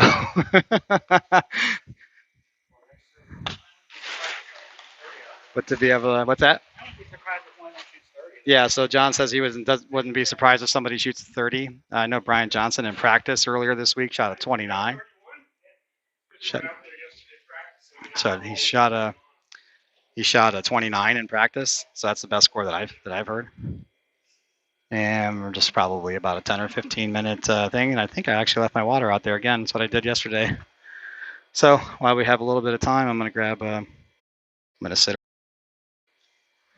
guys a little bit.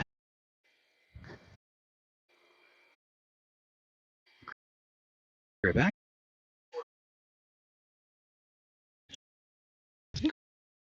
That's a new 31. And you guys got to see it live.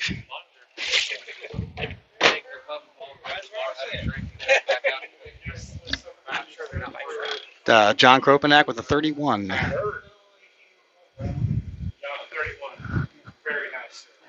So that's gonna move him. He's in 20th place there after round 5, and so I would not be surprised if that doesn't move him. Let's see. So we have some players that are about 5 shots. That might actually move him 5 shots up. He might. So right now it's saying that he moved from 20th to 13th or 14th, if I heard him right. So sorry about the water. It's hot. Okay, gotta stay hydrated. Oh, there's my putter. So I'll make sure I found that. Trying to stay organized through all this stuff. It's all a new process for me. Pay attention. Second here while I.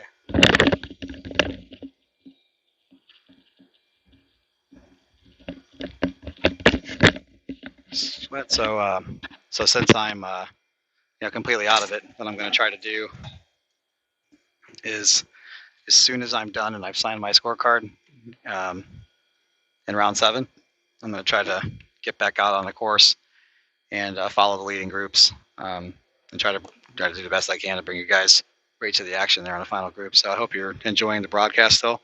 I know my personal play hasn't been that great, and I apologize for that, but I knew what I signed up for when I did this. I knew that it was going to affect how I played. I thought, I've had my flashes of brilliance with the commentary and whatnot, like over at Pop Stroke, and actually shot the best score that they had there for the entire month. And I had a little flash of brilliance there with Putt Putt Fort Wayne. I shot a 22 on their course, but overall, I knew that it was going to be up and down, and then especially in the golf carpet and all the randomness, I was either going to get very fortunate or very unfortunate. So I've had my flashes here as well. So like I said, for me personally, personal results at this point, it doesn't really matter. I want to help promote the game and grow the game. Would I like to be a champion one day? Yeah, but it's going to take time to grow this. And maybe one day if I can find somebody who's as passionate about this as I am, and they are competent enough at doing the streaming and they can dedicate themselves to the stream and they don't want to play, then that would make things a lot easier for me.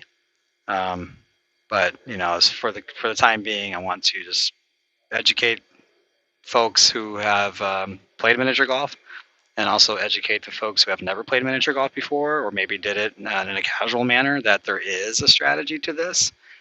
You can shoot a really great score, as you just saw John Kropanak do. That's the top 13, and we're going to keep cheering him on. And hope he does great for round number 7. We're going to get repaired based on the standings for round number 7. Then we're going to have an award ceremony and everything, and I'll bring that all to you guys live so you can see what's going on. I might turn off the headset for the award ceremony so you can hear, the ambiance and everybody talking and all the announcements and all that stuff. I think that's for the best for the community. So once again, my name is Frank Bassesi. The video game community knows me as Roy Bissell. And I'm here at the 2021 Uspmga US Open. I'm getting a little bit tired. I need to go out to my vehicle and grab a bite to eat. So I'm going to set the headset down. I just want to take a look and see where we're at. I can see hole number 1. Looks like I got a couple of groups still to go before well, I guess it doesn't really matter. We're going to have a little bit of break because we're going to have a repair. So I got so used to going around really fast. So we're going to do a repair. I guess I'm going to have a chance to grab a bite to eat. So I will be back with you momentarily. I'm going to point the camera out there so you can see the players coming in and looking.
Okay, so I just thought about this. I think if we have a long enough break while we're doing the repair and we're waiting for the groups to come off a hole 6, that I'm just going to go ahead and.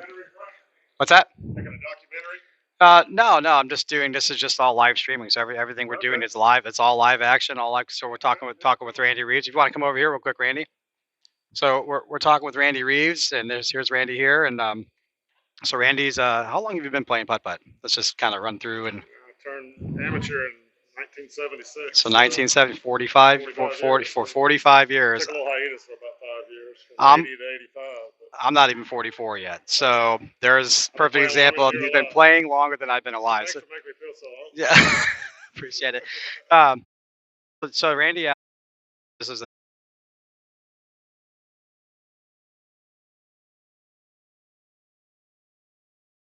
on your Android or Apple device and just download Twitch. And then I have a username. We can talk about that later. And you can just look up and you follow me wherever I go. And, you just interact with me. There's a chat. If you sign up, there's no payments or anything like that. Just you sign up, you can do chat interaction. Like right now, we got Timmy Pope in the chat. We got Mark Chapman in there, guys from all around the world. And I'm just trying to bring more eyes to miniature golf. This is a lot of fun, and it is random, and we do get frustrated out there, and everybody's dealing with it. But nobody knows about it. Nobody knows about the tournament.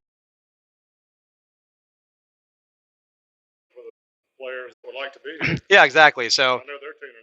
so normally, under normal circumstances, I would take a picture of it, and then I would watch you guys play, and I would play, and then I would show like a graphic on the screen that would show like the general line, and then put arrows on there, kind of like they do on the PGA Tour, just kind of showing the landscape of it, so people can kind of see like, oh, okay, here's a huge slope here. Like when I went over the pop stroke, I would drop balls on those slopes and show people like, here's a slope. I would drop a ball, you can see it zoom and just race down, so kind of get a better visualization and try to be more part of the action. So that's what I'm trying to do, and all the videos get saved for up to 60 days.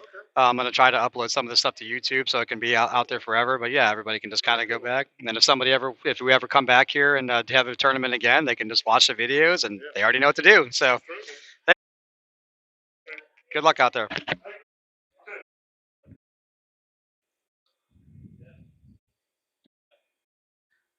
All right, so we should have a little bit of a break here to where I might I think. Hey, Randy, you think there's going to be a little bit of a break here when we do the repairing, and we're going to have to wait for everybody to get off the course? I was going to try to go back out there and do a little bit of.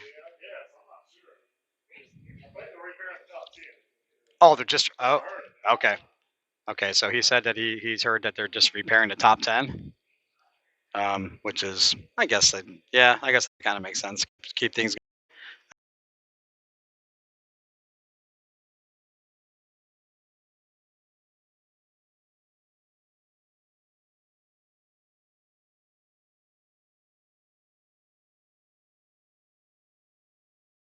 And the miniature golf, and they've got a bar and grill, and I take a drink of water there. I have a video game arcade and redemption center. I believe they also have paintball. They have an escape room is here as well. So if they do repair the top 10, I don't know if I'm going to have enough time, because I see Harry and Jeremy going right back out there. So if it was the top 10, and I don't know if Kropanak is going to creep. He would need a lot of players to really come back for him to get into the top 10. But I hate for him to out there and so Lumpy's asking if I can film the other. So are we going to repair for round 7? All right, so filming the players coming off of 18th, the camera angle is going to be kind of bad if I try to do that, but unfortunately, we're going to go right back out to the action. They're only repairing the top 10. And here we are with Matt Mail. And hi, Matt. How did you do in rounds 5 and 6? 5 was 35, and this one was 32. Excellent. Excellent. So 35-32 for Matt Mail. That's going to move him up the leaderboard. Good luck in round 7. Thanks, Frank. So he's going to get repaired. So if the top 10 are going to get repaired, we should have a break well, we should be motoring around the course. You want to push the people off the course as fast as possible, but you want to give everybody a fair chance too. And I'm sure, I'm not sure what John Kropanak's history is as far as tournaments. We're waiting for Jeremy and Avenant so I can set the camera. But if he creeps in the top 10 or a tie, he wants to be up there and have that excitement of playing with the best putters.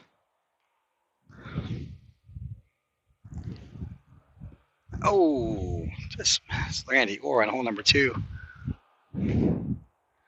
So I'm going to find, I'm going to grab my camera and I think these guys are finished.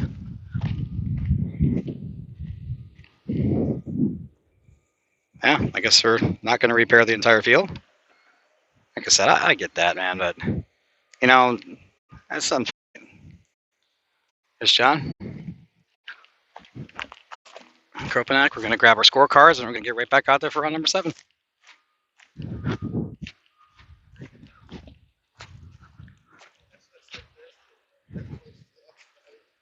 We're up. We are up, sir.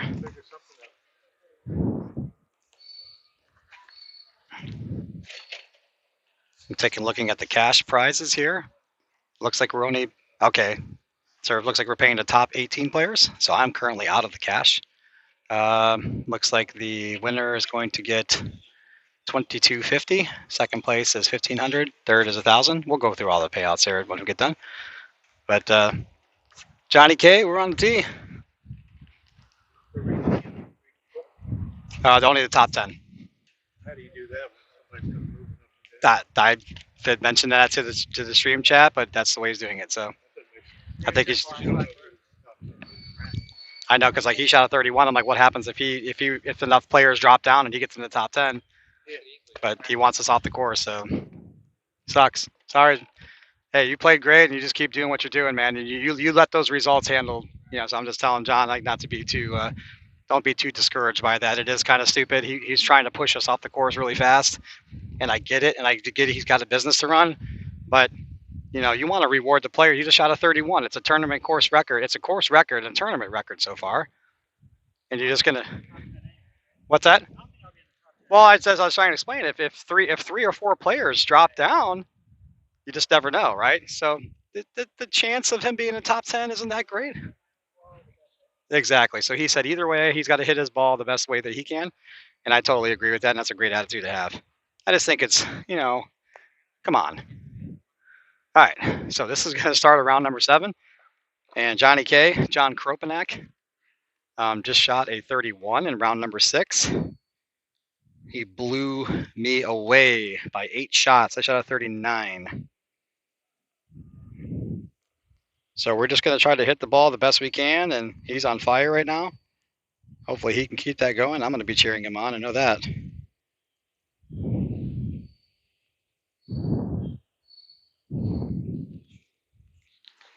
All right. If he keeps putting the way that he did, I wouldn't be surprised if he gets into the top 5. Oh, that's woefully short.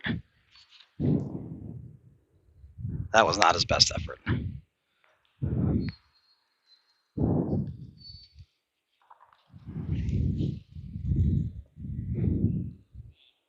Harry Sykes pretty much has an impossible putt on hole number 2. What a surprise.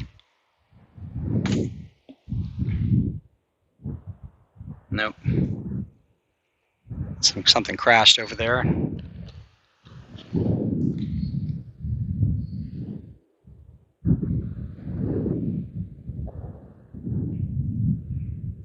Clean up his 2. Yep, no problem there.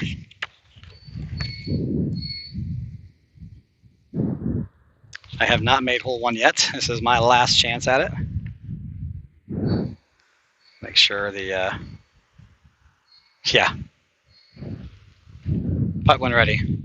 Yeah, you're supposed to have fun, and you're right, have fun. It is mini golf.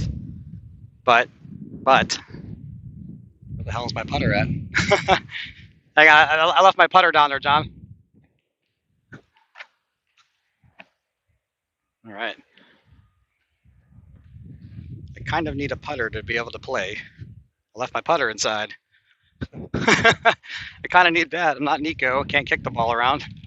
He's amazing at that, by the way. That wasn't it wasn't a knock on him at all. I literally just left my putter inside.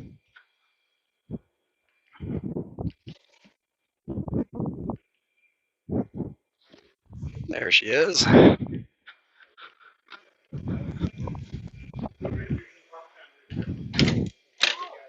Okay, so yeah, they're talking about they're discussing that again as far as the top 10 of repairs. Yeah, I literally walked out of here without a putter. Walked out there without a putter. Hey, Randy Staten with the ace on hole number 18. Excellent shot. Sun's out here. Breeze is blowing. All right, here we go. Round number 7 is my last chance. Last chance to try to get into 18th. I think I'm like 20th or 21st.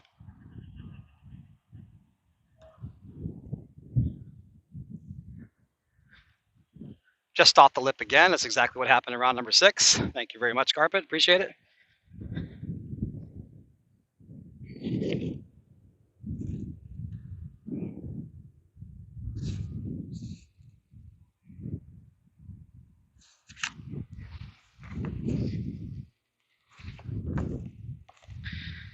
Unfortunate, no luck.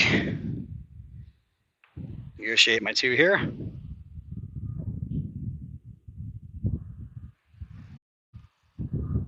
Well, that even hit a little rock or something, and that almost tried to lip out on me.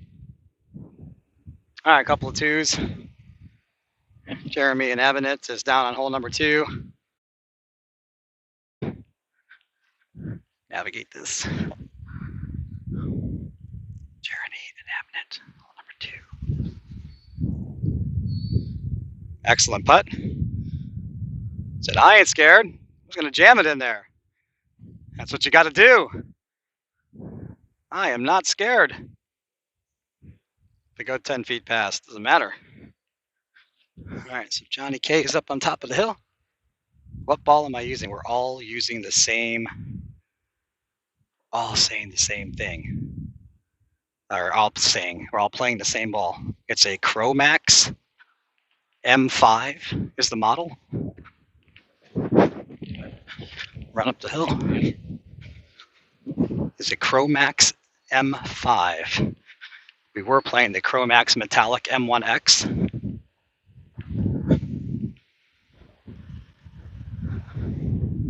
But then we changed to the, well, we some players are still playing the M1X. That's the thing too, is as long as it has the Uspmga mini golf logo on it, you can play the ball.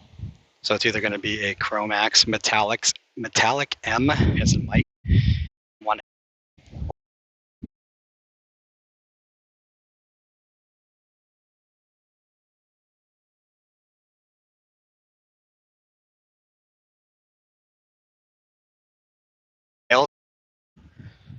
I don't think he remembers that we're playing in a tournament and he's just wandering around. Johnny K's up here a little bit trying to figure out what's going on. Not sure.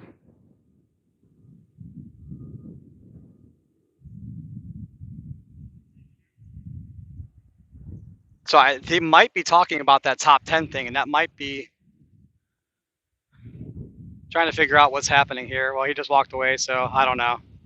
Sorry about that. That was interesting. Matt Mail just kind of came out here, and now a bunch of people are walking out here.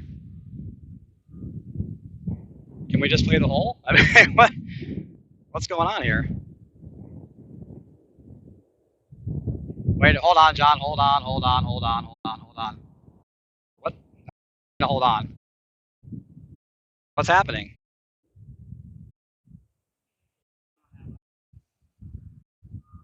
So somebody went out there, or?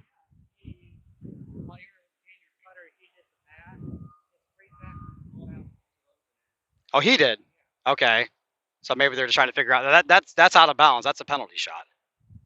So whatever he did. So then if he.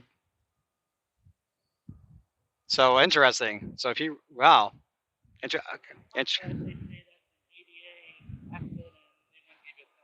Ah, okay. Well, that's so he says in putt, but that's an ADA, the handicap accessible access. So what we were trying to figure out there was a ruling. I guess Jeremy and Abinet went out of that little opening. So we're just trying to figure out whether that's a penalty stroke or not. That to me, that's out of bounds, but I guess it's an ADA opening. Maybe it's not. All right, after all that, oh no. Come on, get lucky one time. Get lucky. Get down off the hill. Don't stop. No. All right, here it comes. All right.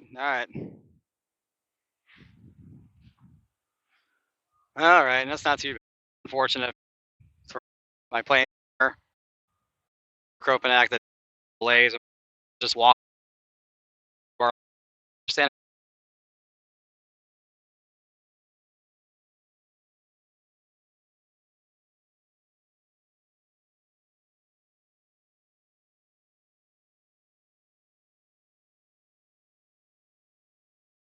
You know, a whole gap between us and Harry and Jeremy, and they've got they've got a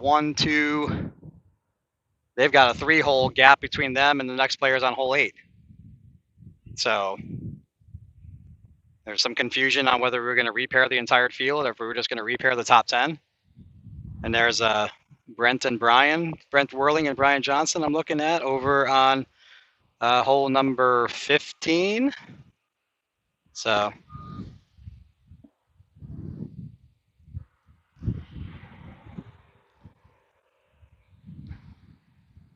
it's breezy, the sun's out. Unique as well. Everybody.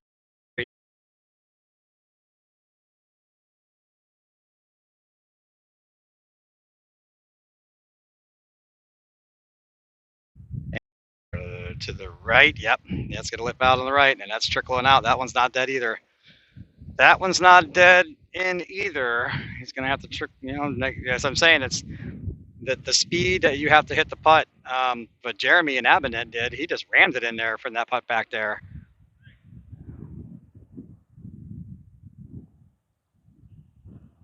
Okay, so we're having a little discussion here.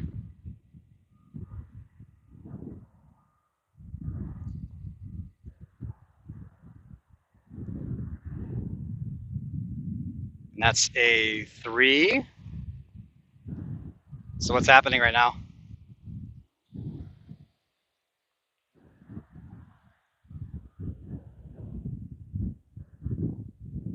I'm not sure what the discussion is here. I heard a hey, and somebody looked at me, and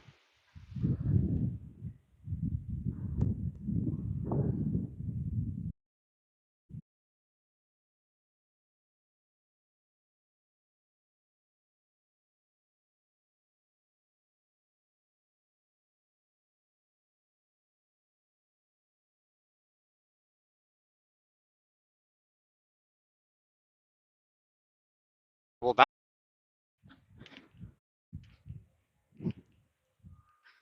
Not too bad here. Chance to negotiate this one.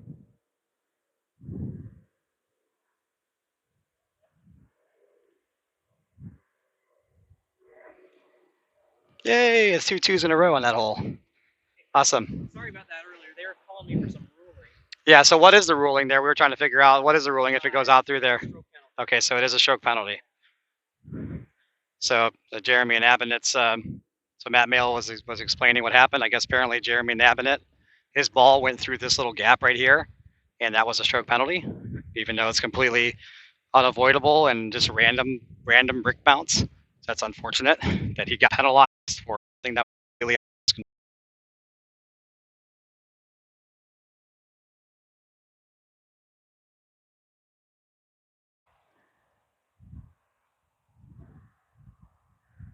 So Fiatcha cutting in and out. I was standing like 200 feet away from the phone. I'm using a Bluetooth headset, so I might have been like out of the range of the Bluetooth signal. So I apologize. That hole is super long, so I apologize for that. Hopefully, we're good now. So that's a 3 for John Kropanak on hole number 2, and 2 for me. I've got to make this hole once. I came so close.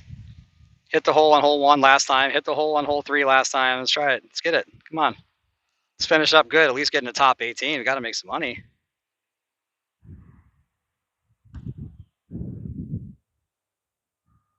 Come on, track.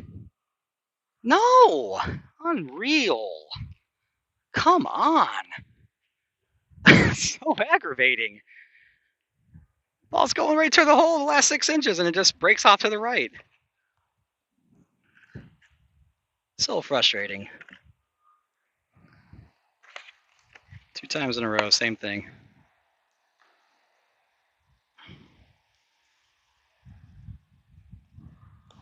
Negotiate that for my. I keep saying negotiate. I think I mean navigate. Navigate that for my deuce, not negotiate. Working on the commentary. I'm still raw, you know. I'm like a diamond in the rough, right? Got to be molded. Give me a break. That was a good putt. I had a great putt on hole 1 and hit the hole and didn't go in. I had a great putt on hole. Made a deuce on hole 2. I had a great putt on hole 3. Didn't go in.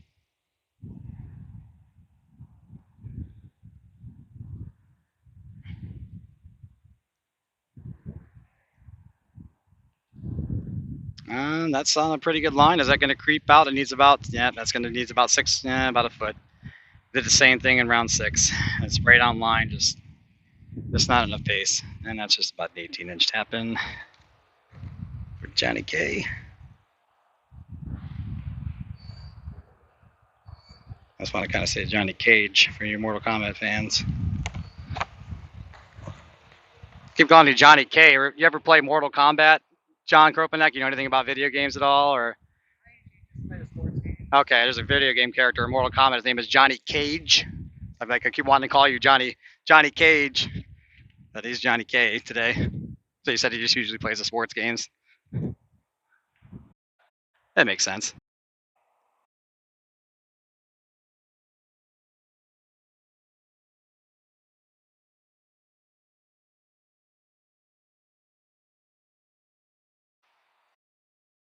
That was a flawless victory. Last round. It was awesome. Awesome to watch. All right, get the ball started on line. Get it over that little hump in the front of the hole.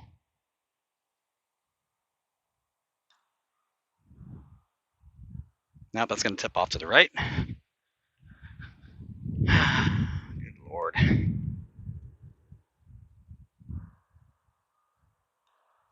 That's a 2 for me.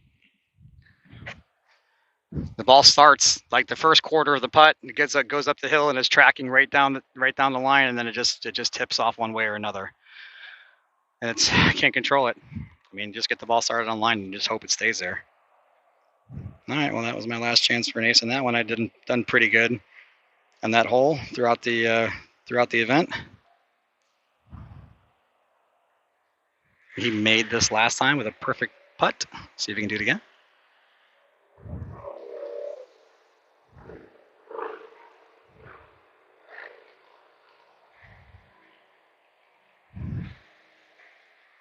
Nope, that's shoved way out to the left. So for him, a shove, when I say shove or push for a left-handed putter like he is, he misses his target to the left. So that's what I mean when I say shove or push. That was not his best putting stroke. For a right-handed putter, a shove or push means you're missing your target to the right. If I say pull or tug, that means to the left. All right, so this is about 2 feet away to finally say the right term and navigate his deuce. Yep, no problem there. 2 for both of us on hole number 4.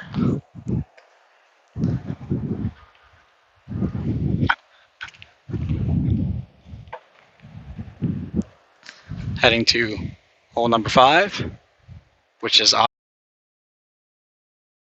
random number generators. As far as holding back, I'm just focused on getting the stream content out there. My personal results in this tournament don't really matter. I just want more eyes and more people to know about tournaments and understand that there's a strategy. And try to show and bring you guys right to the action. Of course, I'd like to win and I'd love to do well, but this is more important in the grand scheme of things, in my opinion, anyways.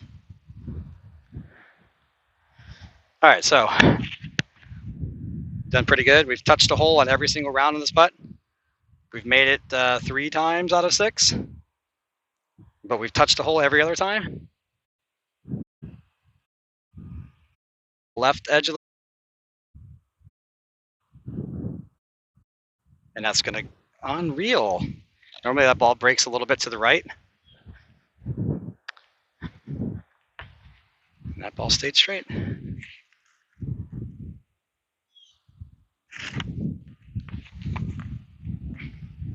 And whenever you're given, whenever you're up against the brick and you have a scorecard or anything that you have to use the space, make sure you always take your full amount of spacing. Some of these guys are just taking their putters and just rolling it out, and they're not giving themselves a max.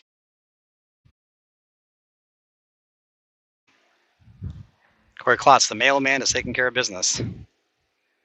So I'm not sure where he stands currently in the tournament, but we're just around and they're going to repair the top 10, so there's going to be a little bit for those guys in the top 10. I'm going to bring you guys right back out to the action, and at least with the leaders, just follow them around. That's on a really good line. Perfect. And his ball turned back to the right just like that, and it was in. Good shot, John. My ball stayed there.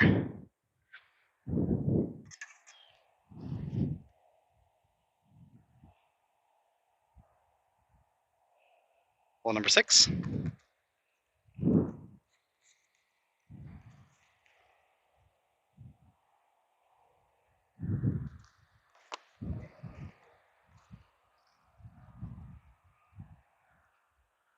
You guys know anything that I get involved in, whether I'm investing my time or money or anything like that, I'm always going to give you 1,000% effort.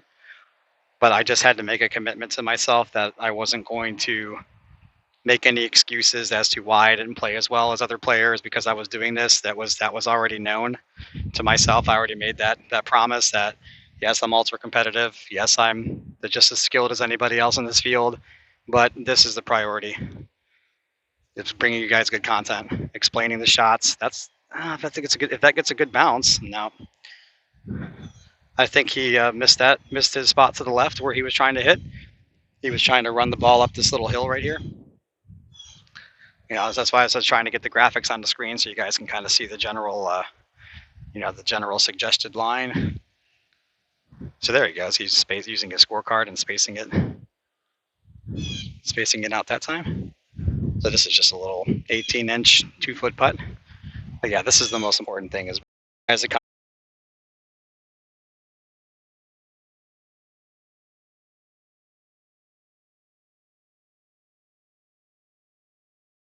there, they were unable to have it, so we needed another course to step in, and the course owner just jumped right on it. So props to Chris Scuderi from Gator Mike's Family Fun Park, and he's also the course owner at Mr. Putty's Fun Park. Oh, that was interesting. I got a completely random bounce that I have the last 6 times. Okay, so my ball's in the corner here. So what we get to do is we get spacing from both sides. Okay, so I get to space my ball like this first. Okay, and then we take the scorecard this way, and we get to space it like that. Oops. So I get a little bit extra. I'll get a little bit extra spacing. So you get spacing from this side, and you get spacing from this side, and that's how that works whenever you're in the corner. I actually never been over here before, so I'm not sure what this does. Shouldn't be too bad. I mean, it's only about a 2-foot putt, but as you can see, the carpet is so random, you just don't know what it's going to do. Just like that, it just tipped and started wiggling and wobbling, and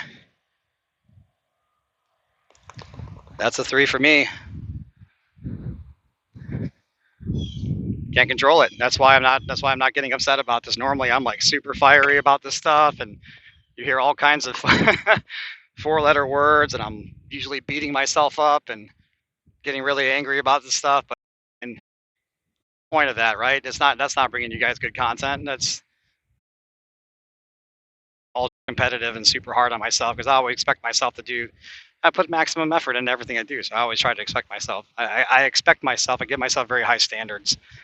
I expect myself to do great, and when I don't, and I don't play up to my potential, I get irritated with myself. It's just whenever you have so much randomness, it's like, what are you gonna do about it? You're playing for such a big cash prize, it shouldn't be this random.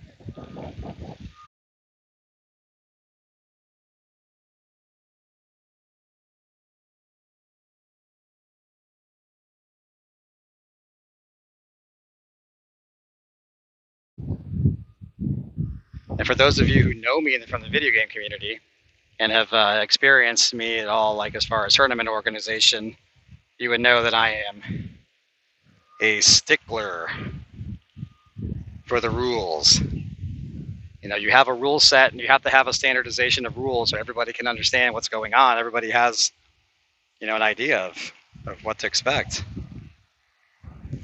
Here at Miniature Golf, it's just been kind of what Jay Clapper told me when I first started in 2017. It's kind of the wild, wild west. We don't have referees out here. We're just totally trusting the players to, be honest about their scores. Hang on a second, John. You got a big... It's getting tough because it's getting really windy and the wind's blowing that way. So all the little debris and stuff is starting to blow onto the hole, and you don't want your ball to roll over something like that and affect it. But yeah, my goal is to grow this. And then personal results, whatever. I'll eventually get somebody on board to help me with the stream, concentrate more on editing, but not worried about that.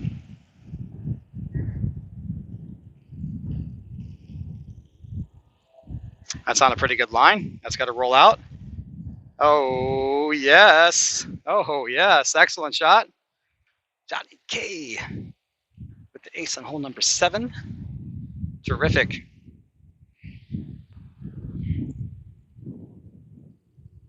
I'm actually going to start farther right on the tee than I had been. Try to copy his shot.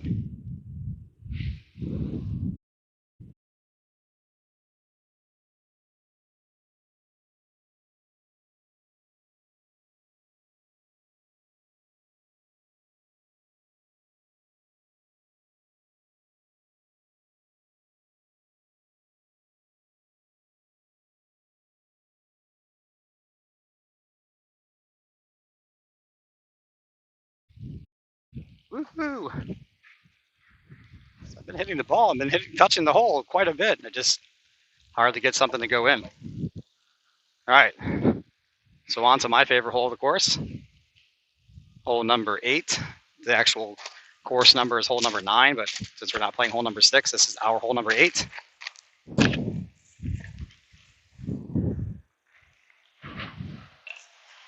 One second while I get the camera.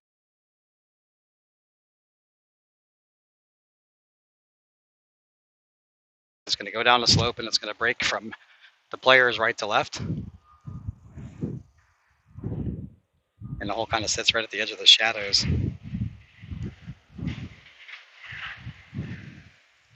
John's going to get it started. Oh, that's pretty hard. Yeah.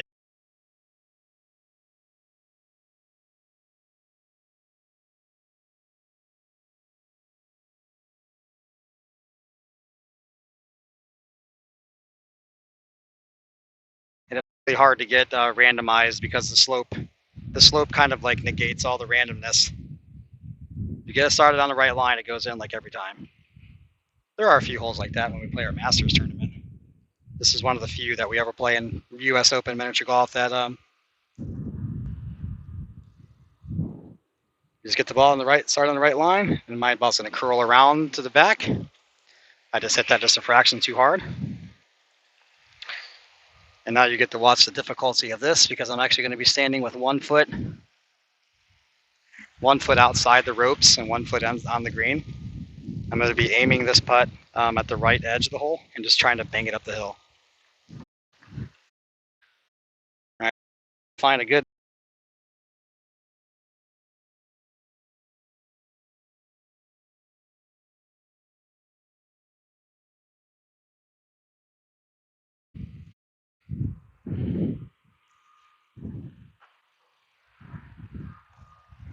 That's a good 2.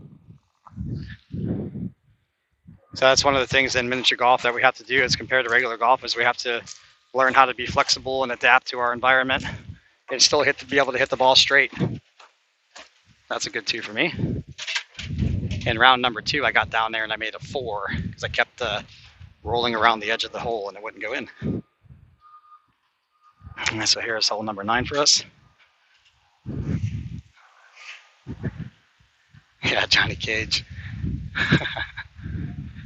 So Lumpy J says should be a penalty shot for leaving the course. But the thing is, on that hole number 2, it's a handy access.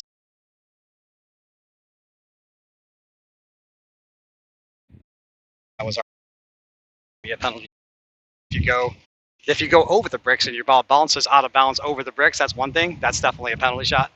But if your ball rolls through a sidewalk and you can't control it because of the general slope of the green, there's no way for you to stop the ball. Like you're hitting the ball down a 100-foot.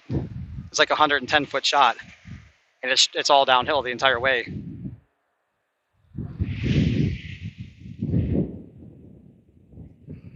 All right, so Johnny K is 2 under par through his first 8 holes. I am even par. So he's doing great. He's going to creep up, and if he keeps playing the way he's playing, he's going to creep up into the top 10. He's probably pretty close to the top 10 now. All right, so we got a guy here that's doing the beer stuff, and he's dragging his little cart around and making some noise, and some players get bothered by that.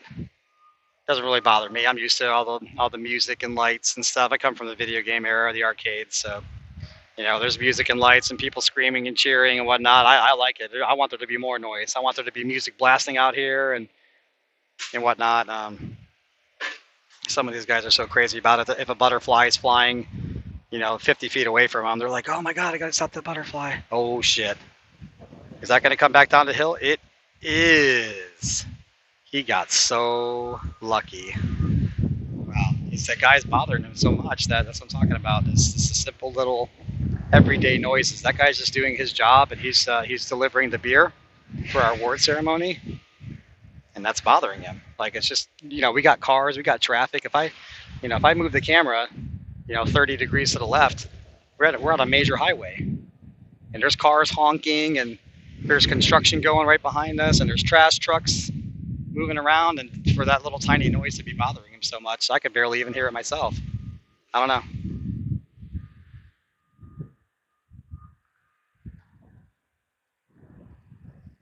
Sometimes I feel like players just think about it too much. This is my opinion. Here he goes again. The guy's starting his engine, and every little thing is bothering him. That's a good do. But yeah, I mean, why? There's no reason for that stuff. Hey Tim, how's it going, buddy? Good. That's Tim, one of the managers here. So I know I've been playing this shot off the bricks, so I'm actually going to go back off the right side. This is my last chance, and to play this hole this week, so I might as well play it and see if I can finally do something with this shot.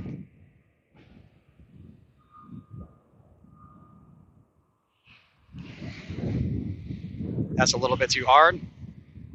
That's way too hard. I mean, it all just kind of slopes down there. I have a little bit closer putt than I did last time, but I was trying to make it. This is my last hurrah on this course this week. So after the closing ceremonies, I'm here actually till tomorrow. I'm probably going to go over to Pop Stroke and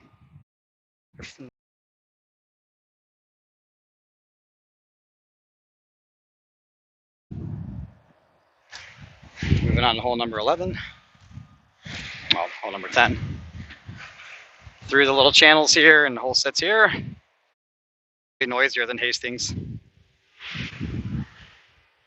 Honestly, Mark, it's probably noisier than Hastings was. Even though you had all the patrons walking down the sidewalk, we've got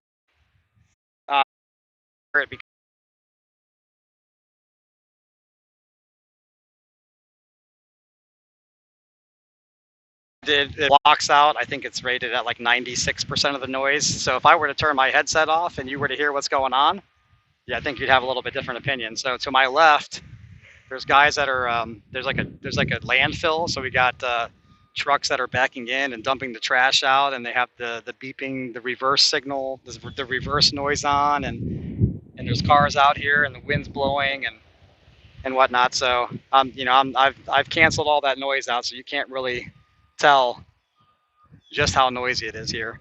But it's constant noise. That's the difference, right? It's not just, oh no, oh boy. Okay, got through. And that putt's not too bad. I actually had that putt twice yesterday. I butchered this hole so bad. That's actually like a right lip putt. So he should getting this ball started just on the right edge. We're gonna get the camera right here. There we go.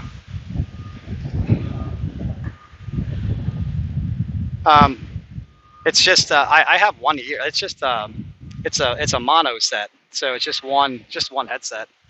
And nobody said that I can't putt with it. Nobody's made any complaints about it. I mean, I wouldn't think you would complain about a guy who's in 20th place right now. I mean, why would you try to? What are you gonna do? Cancel Roy now because I'm wearing a noise canceling headset with one earpiece on? I mean, it's not like I have earplugs in or something. Like, I guess I could see that if somebody wasn't allowed to putt with earplugs in.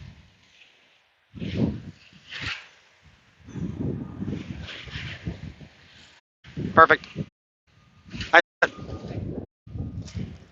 So straight downwind. Yeah, I mean, if I stand up to the mic, stand up to the camera, you can see that my left ear is completely open. It's only noise canceling.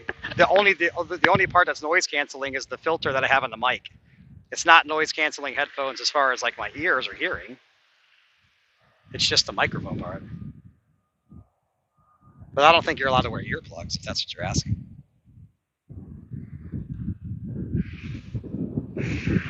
Bump off that hill. That's a little unfortunate. Stop. Yeah, I don't think you can wear earphones. I'll actually ask Johnny K here about that in a second, if that's what the question is, whether you can wear earbuds or something like that to block out all the other noise.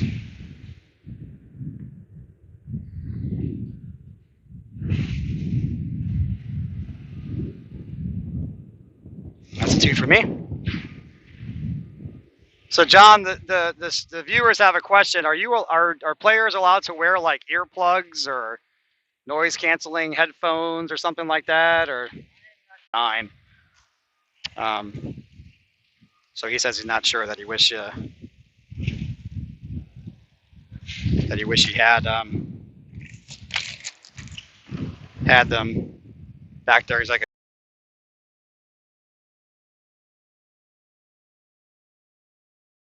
golf.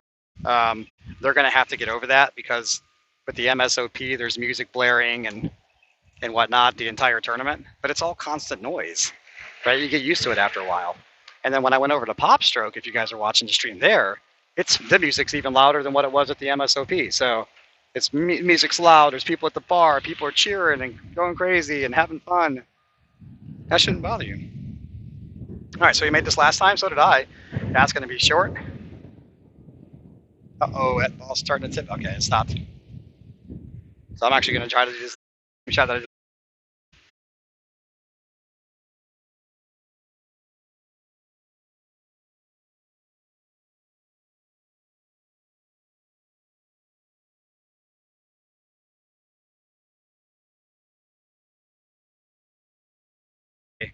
So that affects the putt.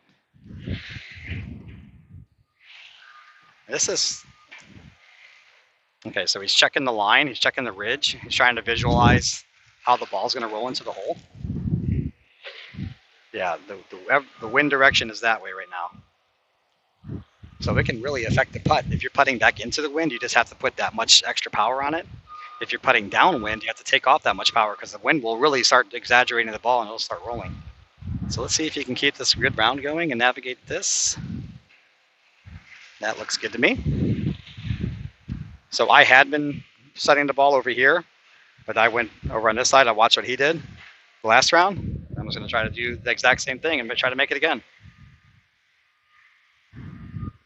So I know the general idea of this putt.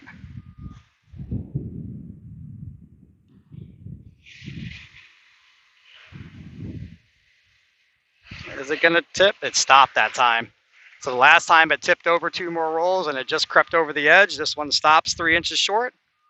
Thank you, RNG Carpet. Appreciate it. All right, head over here to hole 13.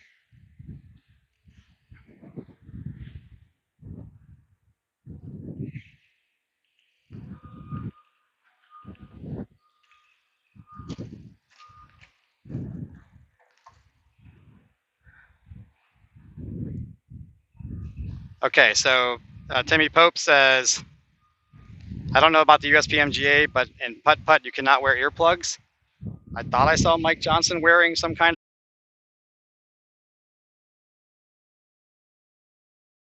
He was just listening to music. I'm fine with that. If it's in one ear, you're listening to music or something like that, I don't see why that would be a problem. Now, obviously, if you got something in your ear and somebody's telling you like right center, left center, where to aim, what to do, that's on a pretty good line. That's on a pretty good line. Yes. Yes, sir. Excellent. So I got twos on hole 11, 1 on hole 12 for him.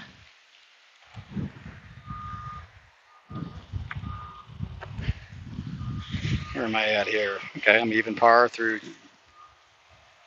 whatever, 10 holes, 11 holes. Just try to hit a shot.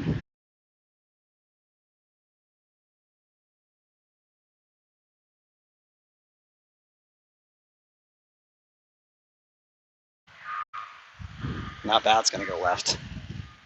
And the wind's just so, everything is blowing. Everything's blowing that way.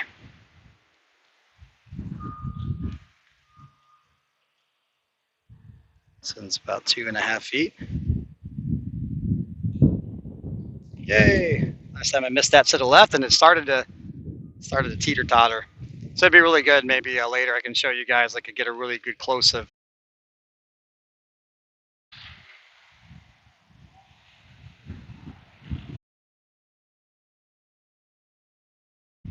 On stream earlier, and asked him about what kind of putter he was using to show the stream, and I thought I saw something in, I believe in his right ear. That's interesting that you said that. They said something about him wearing that at the putt-putt nationals. I don't know. Like I said, if it's one ear and you're listening to music, I'm all for that. I mean, who cares about that? But if you're trying to block out all the extra noise and everything, no. Sends the ball down the lane. That's going to just miss on the right side, and that just kind of settles there, about 18 inches away. Yeah, about 2 feet actually.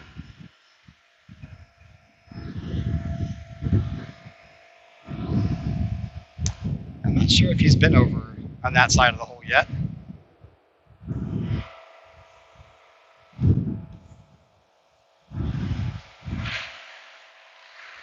Looks like Brent and Rainford.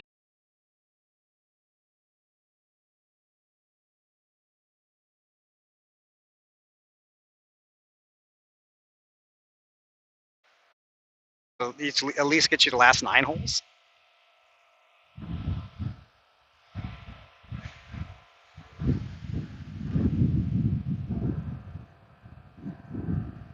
Yep, no problem there.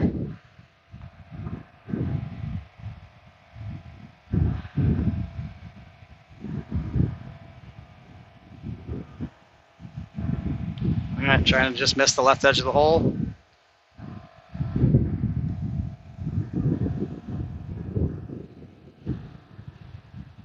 Nope. Look at that. That ball. Hear the wind now. We're gusting 30. Guys.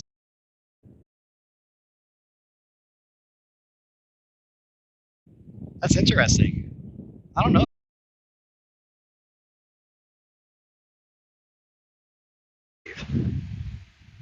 I don't know. I've never been in a playoff in a tournament, so I'm not sure what the rules are. Sorry about the camera moving. It's so windy here. I'm just trying to make sure we don't tip over. This is going to be a brutal final round for these guys. It's never, the wind has never been this strong. Oh no. Oh, look at that. Wow, I thought that was terrible. Huh. All right, so he's going to be up against this little hill. This ball just straightened out. I'm actually going to try to get a little better angle on this. There we go. That's better. So where he's standing now is it's a 30-degree slope, 35-degree slope.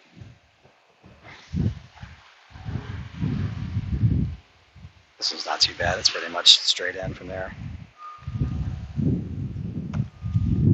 It's got to hit up here and hope something good happens. Yep, no problem with that.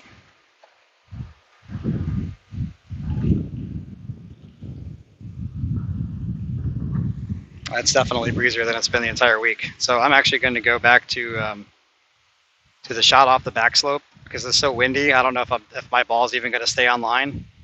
So I'm going to try to bring the ball from the back of the hole, from the back, and bring it in that way.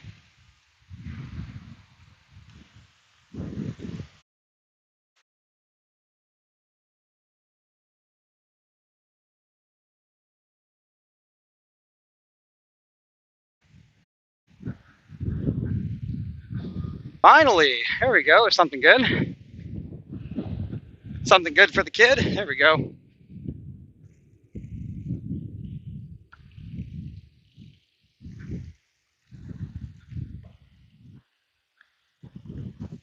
One for the home team. Right. There's John Powell over there in hole number 7.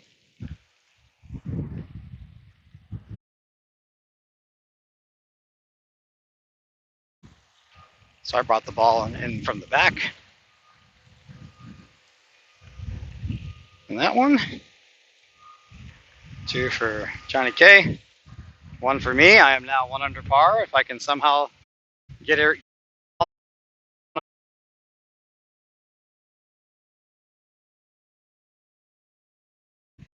under par, navigate this one. This is the one that's going to stop me. If I'm going to be able to shoot an under par score, I have to get through this hole. There's all kinds of debris out there, but it's not going to be worth for me even. It's not worth for me even. I hope it goes into that rock and just kind of okay. It's not worth me cleaning all this up because the wind's blowing this way. It's just going to blow all this stuff all over the carpet. I just have to just play it as is. No matter how much I try to sweep this, it doesn't matter. All right, so if I can navigate this for a 2 and get out of this hole unscathed.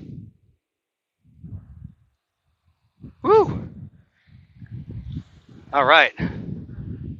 Out of that hole unscathed. Looks like we have Rick Baird and Brian Johnson. So I wonder if that means I just gave up on it, John, because everything's blowing that way. Like I guess I was trying to tell him, like, get the wind directly.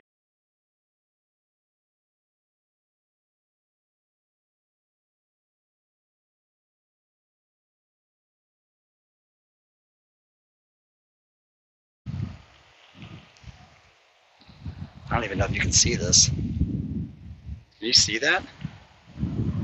It's like these little red little threads. I don't know what the hell this is. By 1 to the final. Oh,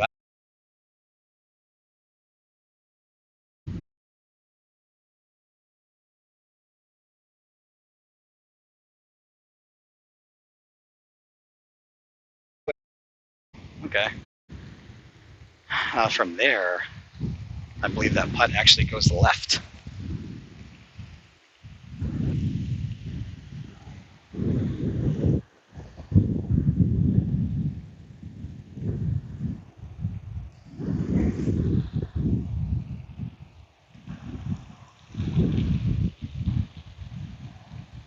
From there, I believe that putt actually goes left.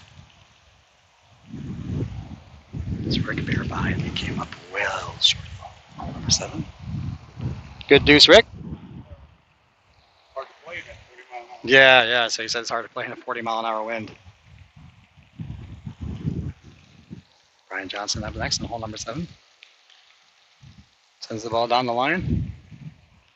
Puts on a really good line. Oh,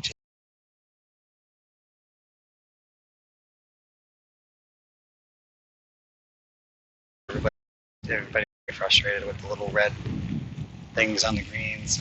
I'm pretty sure this putt goes to the left. I've been over here before. If that ball gets started to the left, it's never going in. That's an excellent shot. Perfect. Well done. So we're going to go around the side here.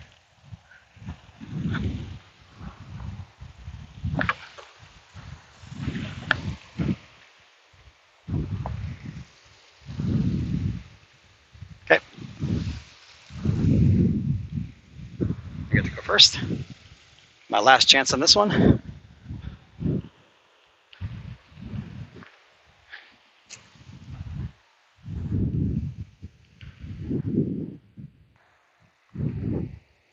And we'll try to catch up with the guys who are actually doing good. So I'm trying to go through the little gap there on your right side of your screen, my left, and bank it off that brick.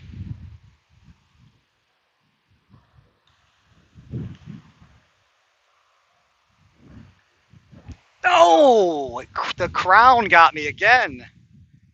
Oh my goodness, the hole's crowned, and instead of it tipping into the lip that way, it fell back towards me. Ugh. So annoying. Oh my god. Damn it.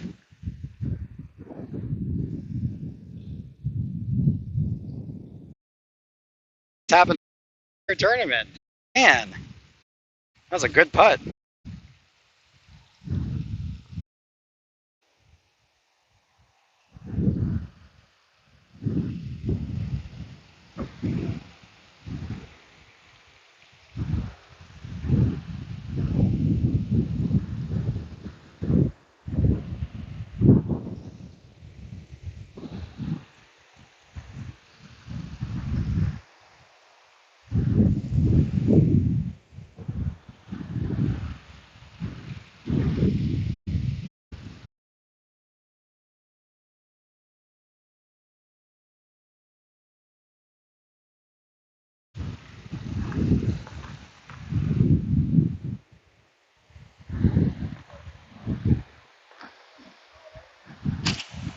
It's Kyle Cutshaw down there.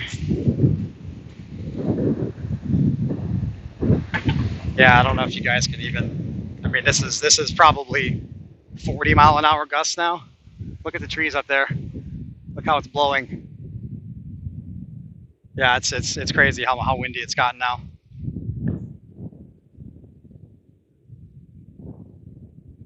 Trying to do everything we can to keep this tripod tipping over. This looks like it's pretty stable.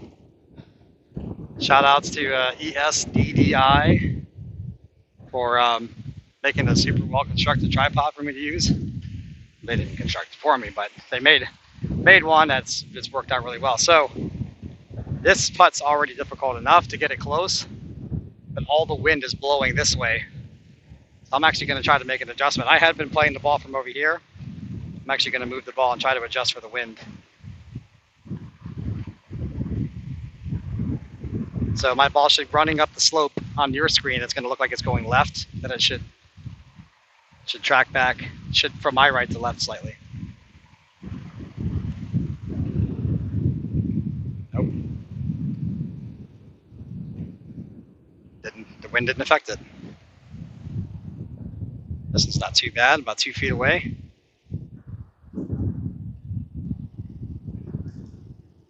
There we go. That's a good 2 for me. I was trying to use the wind to help me a little bit there, and unfortunately, it didn't affect it that time. I thought I hit the putt right where I wanted to. All right, so we got Gianni K. This is our 17th hole of the final round. I am well off the pace. I'm hoping, what am I done here? I'm 1 under par for the round. I can just bring it in and 1 under par, and maybe I can get in, squeak into the top 18.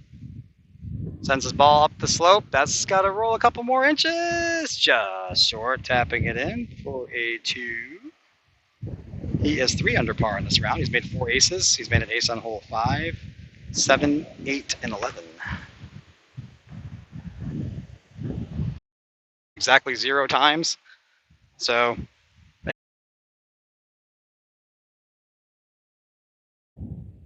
I could clip some of these holes that I hit the same shot and the same.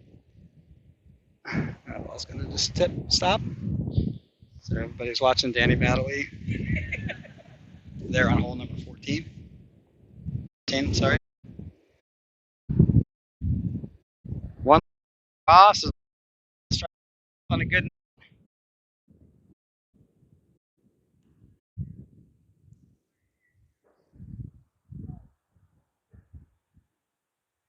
One for 7, folks.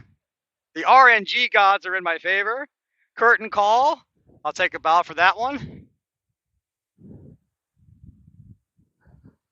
Hit the same putt 7 times. It went in once. Whatever. I'll take it. That might be the difference between getting into 18th or not. But hey, that's a good memory to have for a tournament when you make the last one. That is a 2 under par 34 for me. Johnny K trying to. He's played a super good round 6 and 7. Like, this guy has been playing absolutely amazing. 31 in round 5 or round 6, and now he's looking. Right now, this is going to be a 33 if he can get this one in 2. So I wouldn't be surprised if he didn't end up in the top 10. I don't know what his position is now. I know it was like 14th, but he was probably pretty close.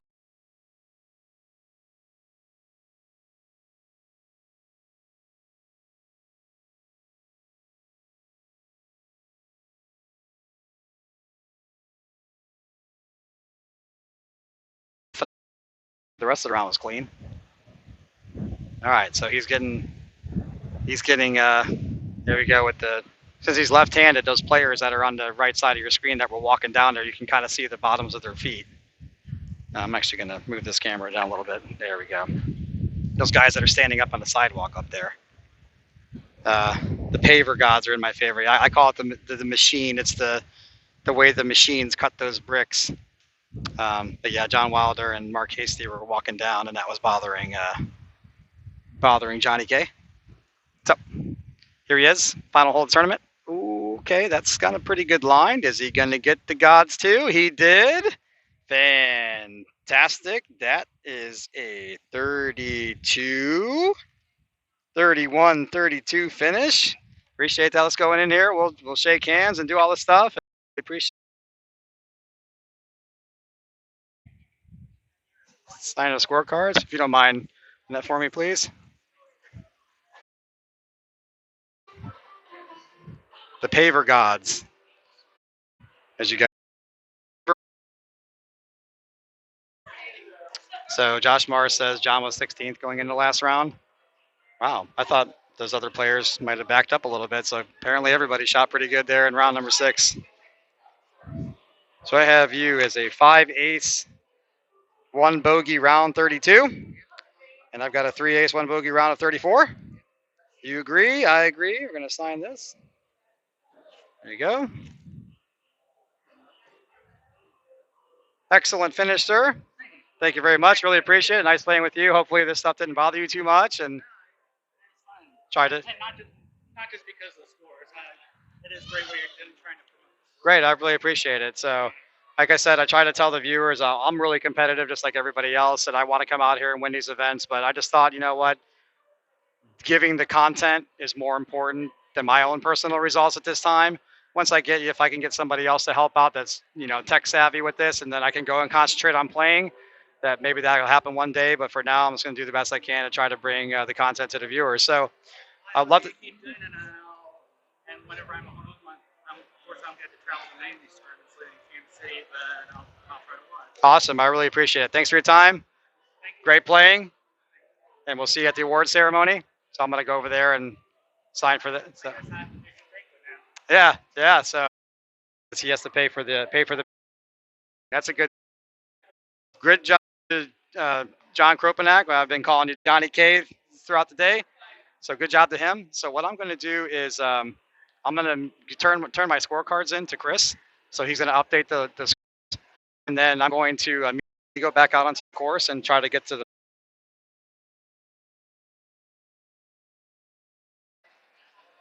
And here's what we're looking at here with this monitor. I know it's probably kind of hard to read the scores, but that's what we're looking at here.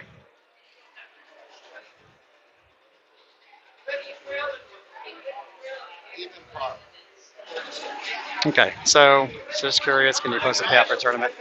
All right, so we're going to head back out. So what I'm going to do is just tell you guys.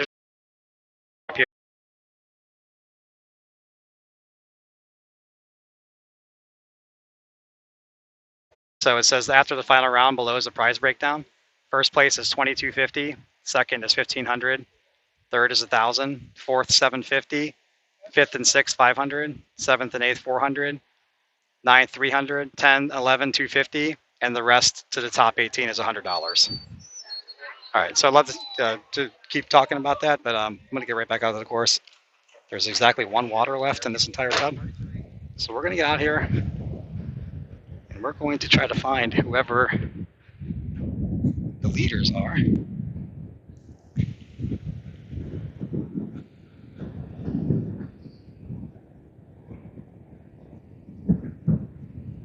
Is it?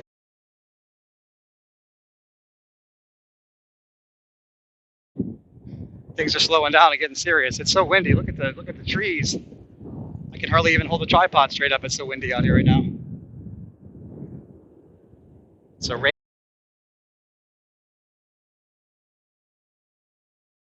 trying to catch up to these guys. So here's Randy Reeves. As he's getting ready, I'm gonna just try to jump through here. So Randy's getting ready there. He's playing with Mike Johnson. So no, his left ear is open at least. So Randy's over here on hole number 8. Is it Matt and Gary? Okay, it's Matt and Gary. The final group.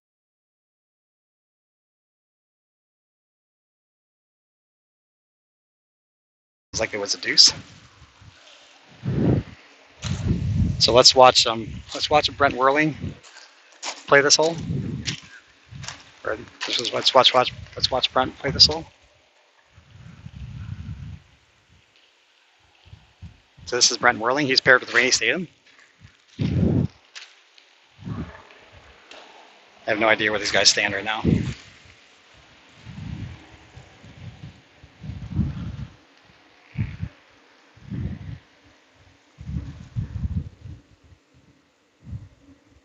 So Brent's playing the shot that I was playing.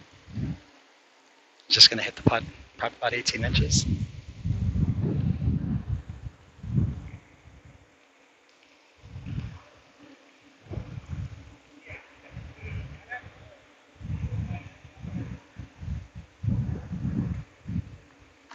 That's on a pretty good line. Oh, just a little. He must have just missed the spot, just a hair fraction to the left. That's unfortunate. It came down that slope, and it looked like it was on a pretty good line, but just see how severe the slope is from right to left. So we're gonna let them play through, and then we're gonna ask Matt and Gary Hester if it's okay if we film their final 10 holes.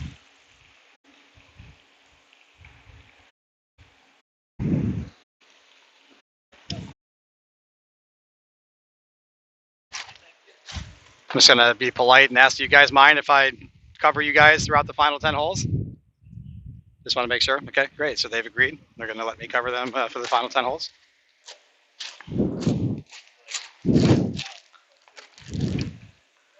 All right, so Matt Mails first.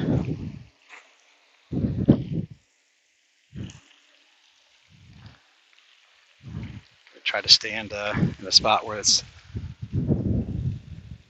where I'm not going to be bothering them. So I'm not sure what the scores are or who's in the lead at this point. I'm going to try to ask them if I can get that update.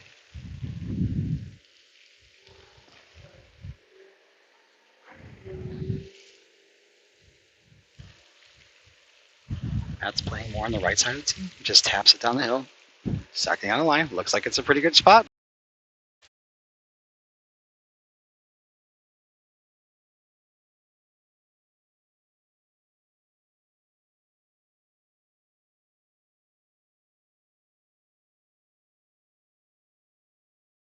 He might know what the scores are right now, or who's winning, or at least between their group.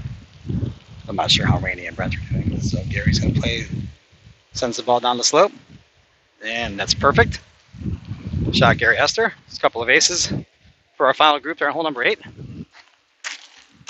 If you guys don't mind, can you let me know a score update, at least between you two? And I think he's beating me by 1, which means we're tied. Is that correct? okay, so they're currently, so there you go. Oops, sorry, Matt. They're currently tied going into the back 10 holes. We're not sure what's going on with Rainey and Brent, so we don't know. Do you have any idea how far Rainey and Brent were behind you guys, or no? Okay, so okay, so we don't care about them. We're just playing the course, and these guys are just playing their games. I just wanted to try to get a little bit of a score update. So many Yeah, here. yeah. So Matt said there's so many. I didn't have a chance to even look at the leaderboard, so just wanted to come right back out here. Yeah, so they said that maybe 10 people. Oh, Brent just on the high side there. He said maybe they think maybe 10 people have a chance. Brett was tied. Rainey was 1 behind me as well. I think them 2 were tied. And then after that, everybody 2 or 3 strokes. Yeah, well, okay, so everybody said Gary just tried to explain there. Everybody's within a 2 or 3 stroke cluster. So right now, Matt Mail and Gary Hester are they're tied with each other here, and I believe they're tied for the lead. So this is going to be going in the back 10 holes.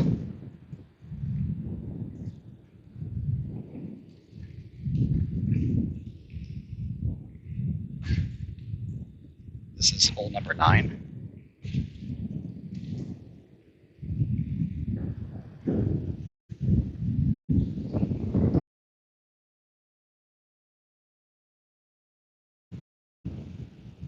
So much wind blowing from right to left. You could probably just let the wind take the ball down the slope. Yep, that's going to come down the slope. That actually has a really good chance to go in. Is that in? Oh, that was so close. Excellent try, Matt Mail.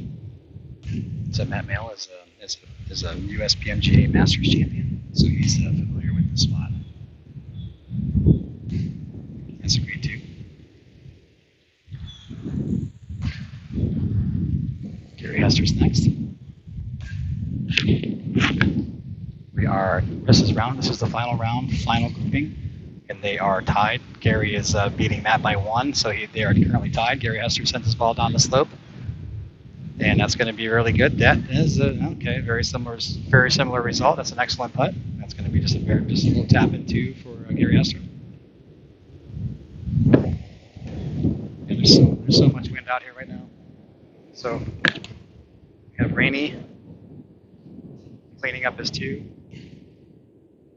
on our 10th hole today. That's a good 2 for him. So here's Brent Whirling.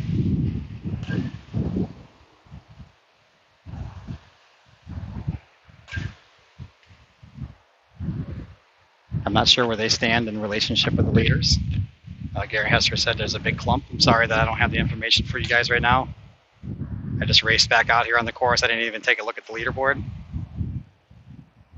would have been nice to have a printout or something with me so I can kind of explain what's going on. But here's Brent Whirling on hole number 10.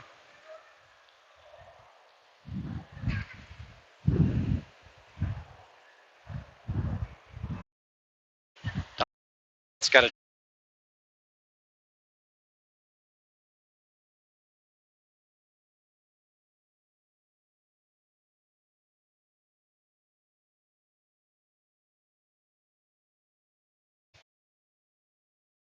there in the background. Yeah, the wind that ball just took off. If you look at the trees up here, you can see right now it's probably about a 25 mile an hour wind, gusting up to about 40 miles an hour.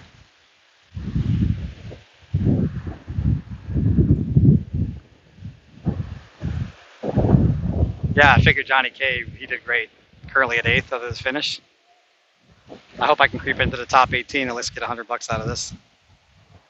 So Brent Whirling, yes, there's so much wind right now. You just got to take it a couple extra seconds. just take a couple extra seconds. His ball's actually moving around. That's why he stopped. The ball started moving on him.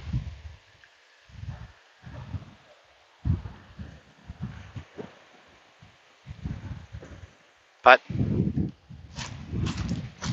nice too.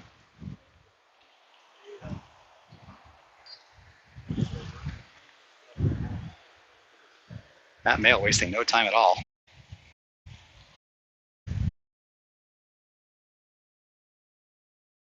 Hit that hard enough to hit the back bricks and give him a chance. That's just going to be a little tap in too.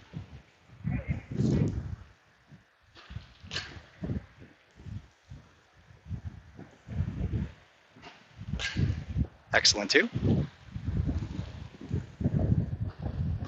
Gary Hester's next. Yeah, Matt's super confident. You just running up to the holes and hitting them with that pace. Not even waiting or taking your time. There's 40-mile-an-hour wind out here, and he knew exactly what he wanted to do. That's confidence. That's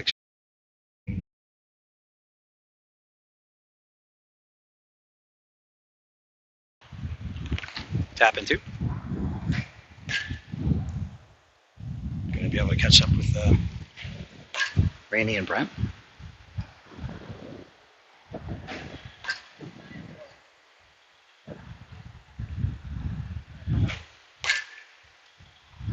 That's going to have a really good. That's going to be a little bit short. Please stop. Please stop. Please stop. Please stop. Okay. Okay.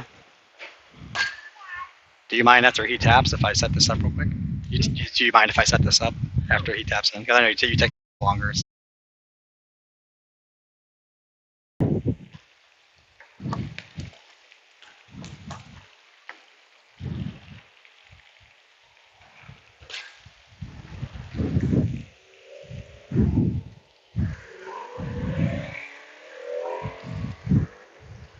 Stand out of the way here for Brent. He's playing the ball from the left side of the tee.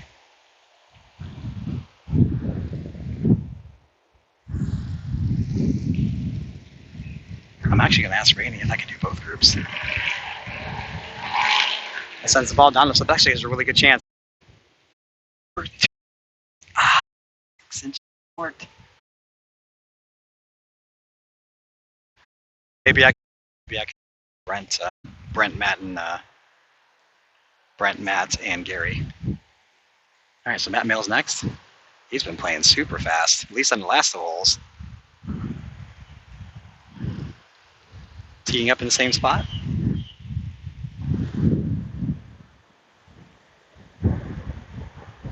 Pulls the trigger. That's kind of hard. That's kind of hard. This is what I did in practice yesterday. Was it going to stop? Oh, it did. Mine kept going down the hill. Okay, this one is not in. This putt breaks from left to right. It's kind of on a little bit of a slope. It's on a little bit of.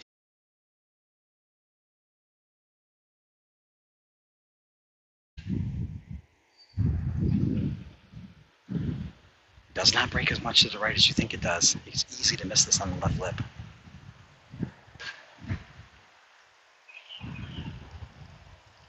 Excellent, well done.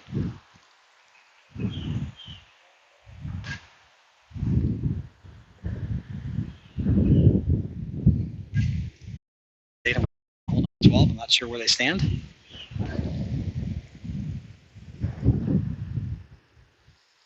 Gary sends his ball down the lane. That's actually not a bad. That's going to tip over. That's an ace. No. Oh, that was so brutal. He got oh my God, brutalized by the carpet. That's going to be a tap in two for Gary Hester. Brent Whirling.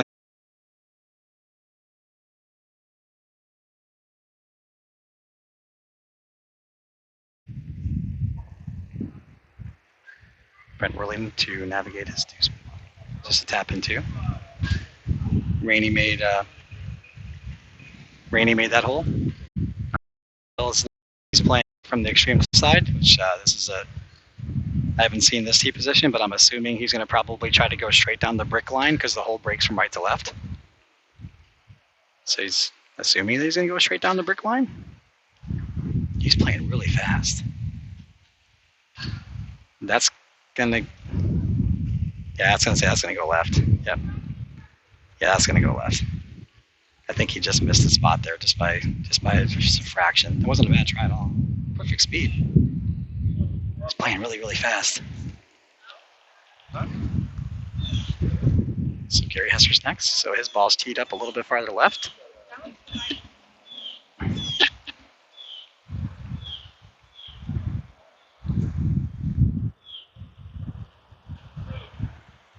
That's going to lead out to the right. Wow, it didn't. That's just a little tap in for a 2. So I'm currently in 20th with this finish. I'm trying to get 18th. I know the 34 didn't do bad with all this wind.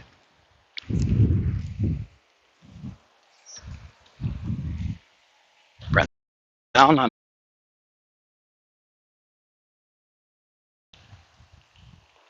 There's a 2. All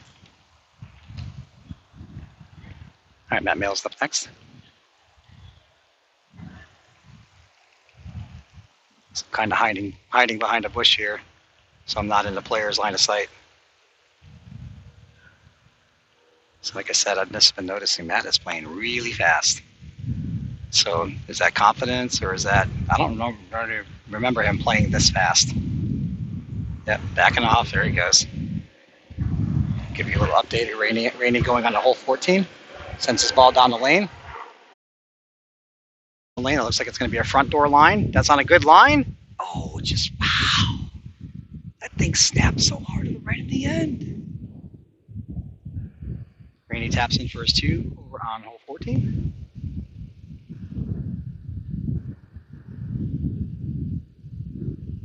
And Matt for his.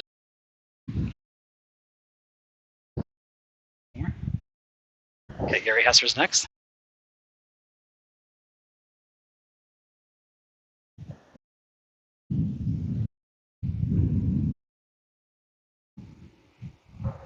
Both of these guys are playing really fast. Sends his ball down the slope. It's going to miss to the right. Perfect speed. Okay, so Brent Whirling is up. Gonna.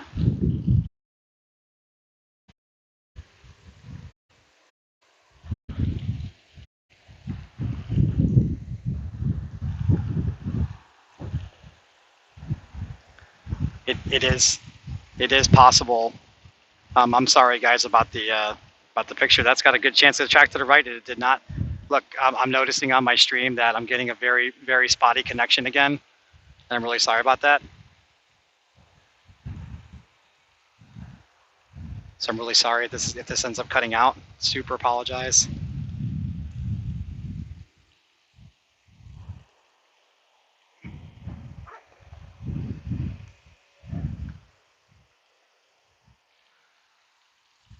This is the worst possible time for that to happen.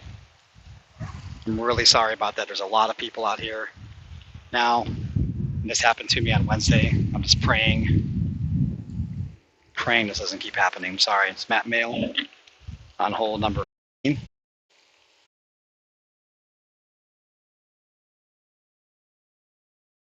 Pictures going in and out. I can't control that. Verizon service here sucks. Super sorry about it.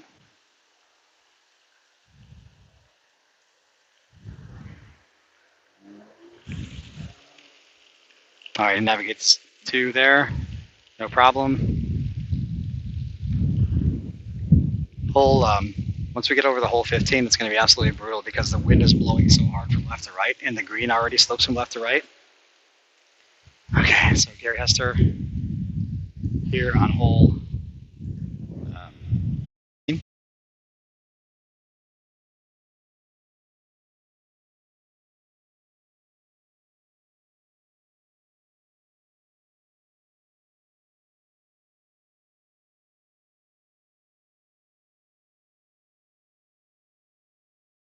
-8 overall.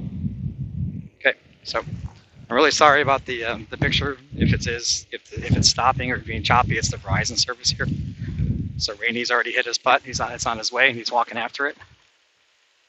And that one stopped, and he's going to do some cleanup while he gets himself prepared for his duty.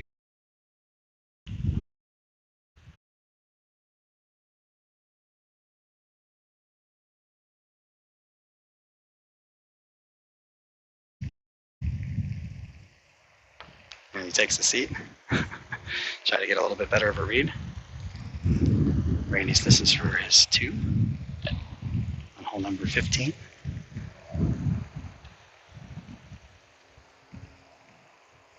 Excellent. There we go. Brent Whirling on hole number 15.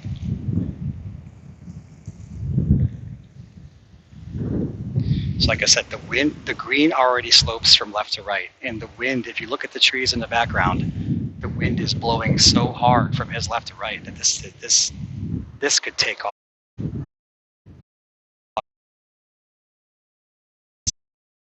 It's not trying it up.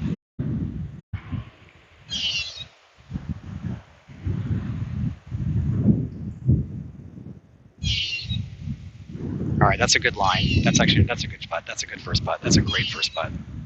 Considering all the circumstances, yes, it's a little bit farther away than Rainey's is, but he cleared that first mound, and he's in between the what we call the bloody rock with the smile. So that little red rock out there has a green smiley face painted on it. This putt, we saw John Kropanek have this putt earlier, and he was able to make his 2. So Brent is shaking his hands and trying to get himself calm. He's trying to rake those little red things out. Oh, there's something underneath his ball. There you go. Let's see if he can. I don't know if it's pollen or whatever. I'm about to sneeze. It's critical. Yes. Excellent shot. Great 2 by Brent Whirling. Matt Mayle. Can you call him Mighty Matt? How fast he's playing.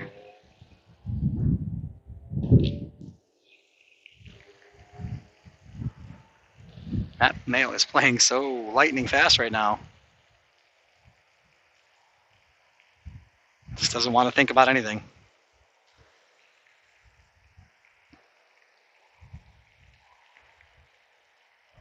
Sends the ball down the lane. That's good. It needs to slow down a little bit. That's excellent speed.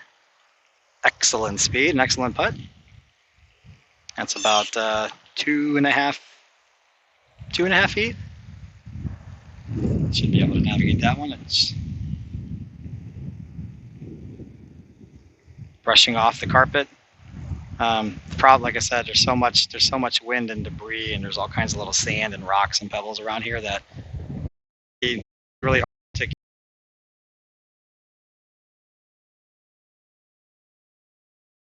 16. Unfortunately, can't get a good camera angle here. We're just going to follow the final group.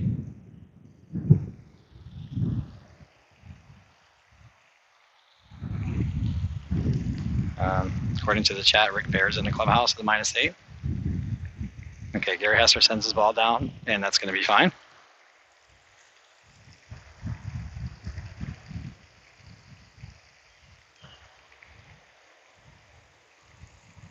So this is to clean up Gary Hester. Oh no, he missed it on the right. Oh no, gotta take your time. You got to take your time. He's very disappointed with that. He taps in for a 3 in this grouping. Oh my.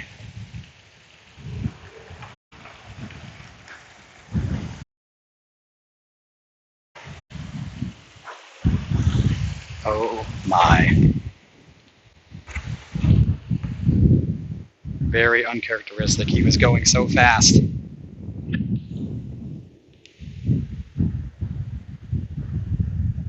So much wind out here. He was playing so fast.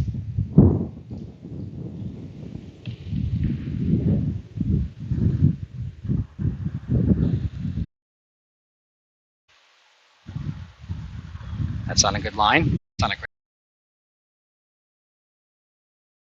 Perfect. That male showing no signs of fear whatsoever. Gary Hester to try to match. That's a much harder pace. Oh no. He hit the point of the brick and it went back towards his feet. Oh no. Oh no.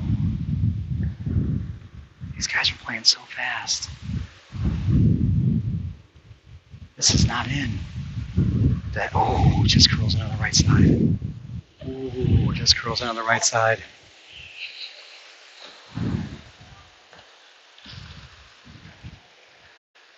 Brent whirling. This is hole 17. Not sure if I have the right camera angle here. It's Brent whirling, hole number 17. I'm gonna try to race over there once it gets done. Brent sends the ball.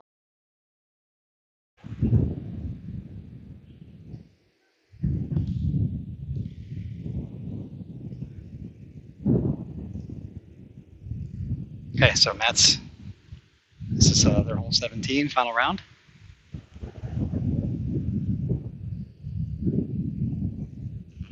The wind is blowing severely from left to right. I'm sorry, right to left. Matt's up first. He's been playing super fast, and Gary was playing really, really fast, which he normally does anyways. But he didn't take enough time over that little par putt on hole 15.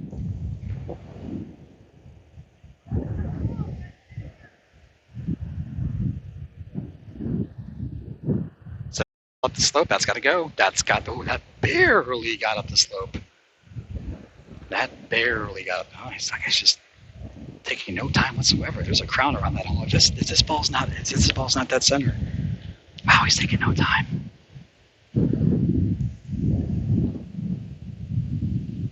Excellent. No fear. Banged it in. Great deuce. He barely got it up that hill. Barely got it up that hill. Matt, what's the score update? I think you have Gary by 2. Yeah, I think so. Yeah. I think so. Matt says he thinks he has Gary by 2. So Rick Baird, they said Rick Baird's in the clubhouse lead with -8. So I'm not sure.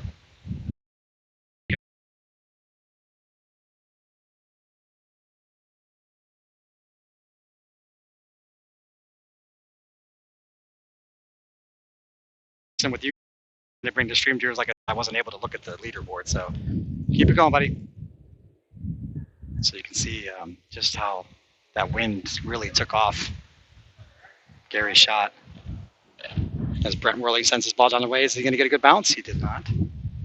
Gary, oh no, that's another bogey.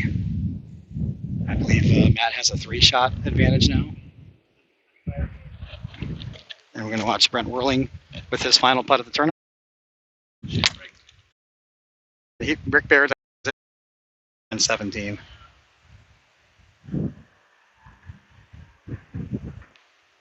Matt sends his ball down the lane. That's on a good line. That's up. Got it up a little bit too high up on that mound. Looked like it was on a good line. Trying to get you guys the best. He's just going to navigate this little 2-footer.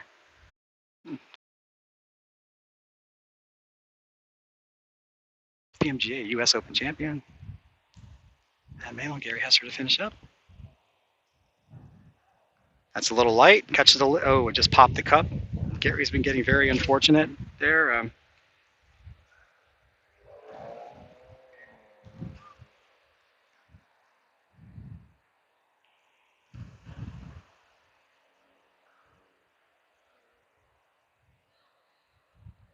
And he taps in for his 2. Gary,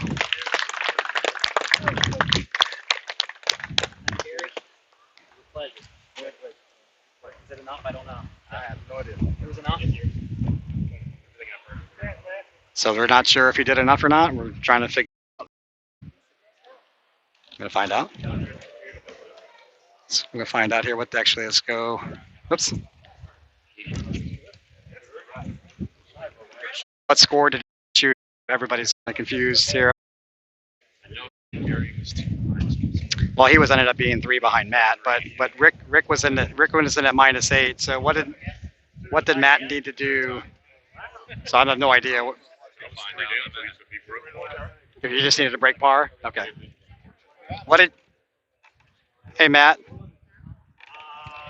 It's very close. Matt, there may be a playoff. Did you break par? Oh, I heard it. I heard. Did you break par? Yes. Oh, you're good. According to Rick. Double chance. Yes.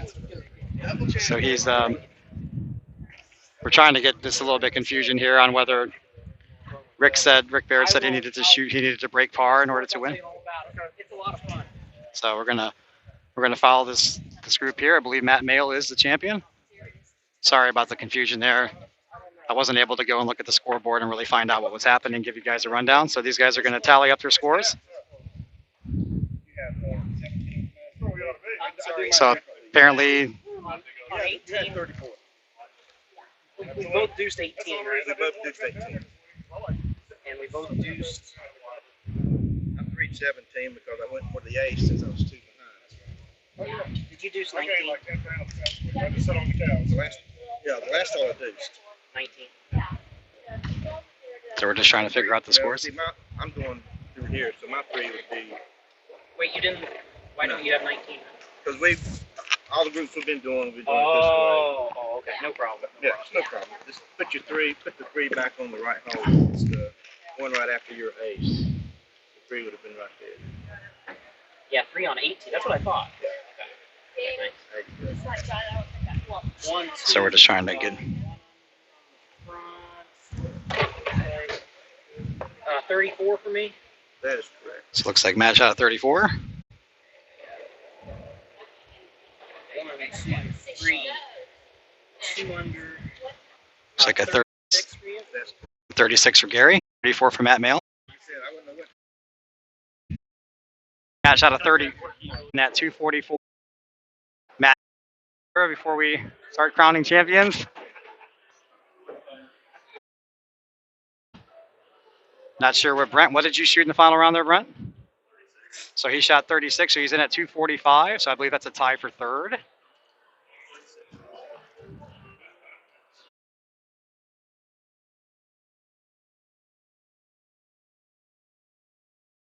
.244, Matt's in at 242. So it looks like it's Matt by 2 over Rainey and Rick Baird. And then Gary and Brent Whirling.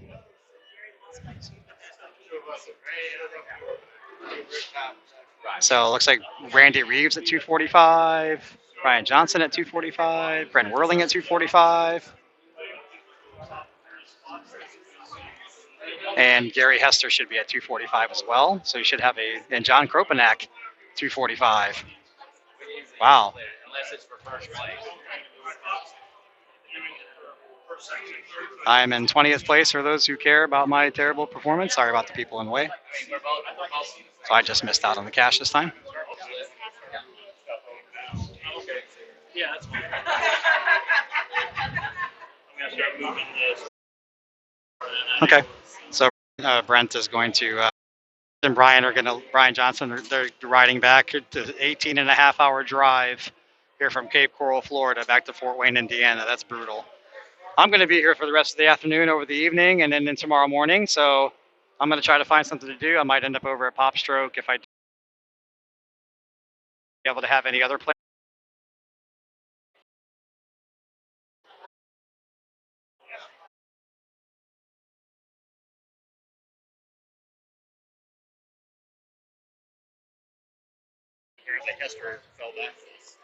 Yeah, Hester shot a 36, so he's at 245. So, fourth with Brian. Brian, we're discussing that transfer. Now, like I said, he flew down with me from here. House, brutal. I'm going to take the more modern route, which is an airplane, which will take me about 2.5 hours of flight time. But I'm stuck. Not too bad.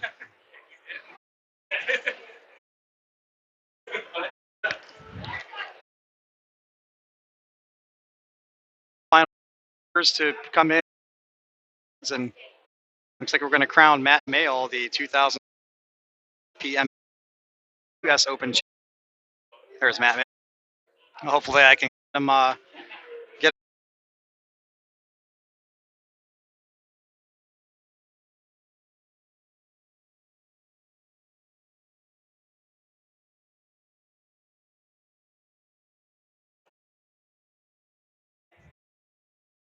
it's kind of so it looks like handshake from Ted Detweiler.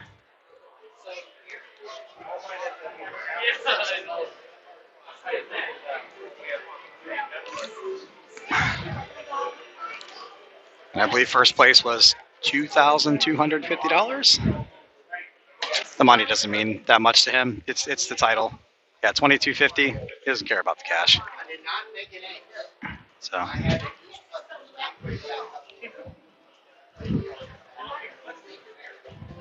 trying to. Hey, there's.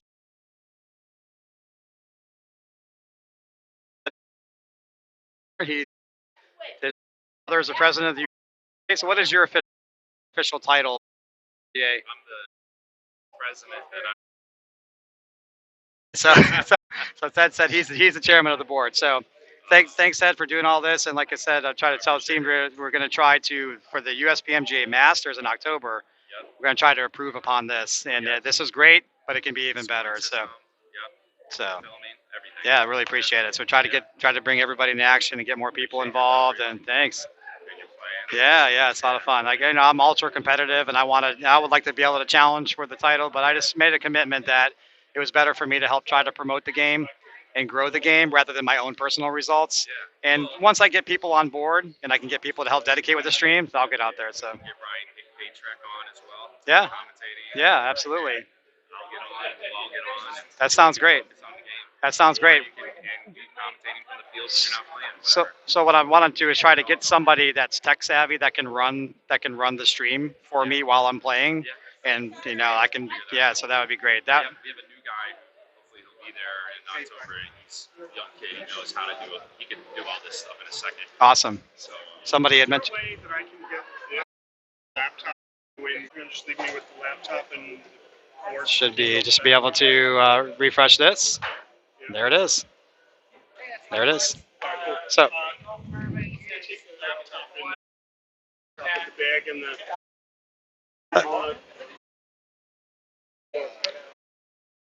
So you're taking to the. Okay, yeah, I'll take. That sounds great. So he's gonna.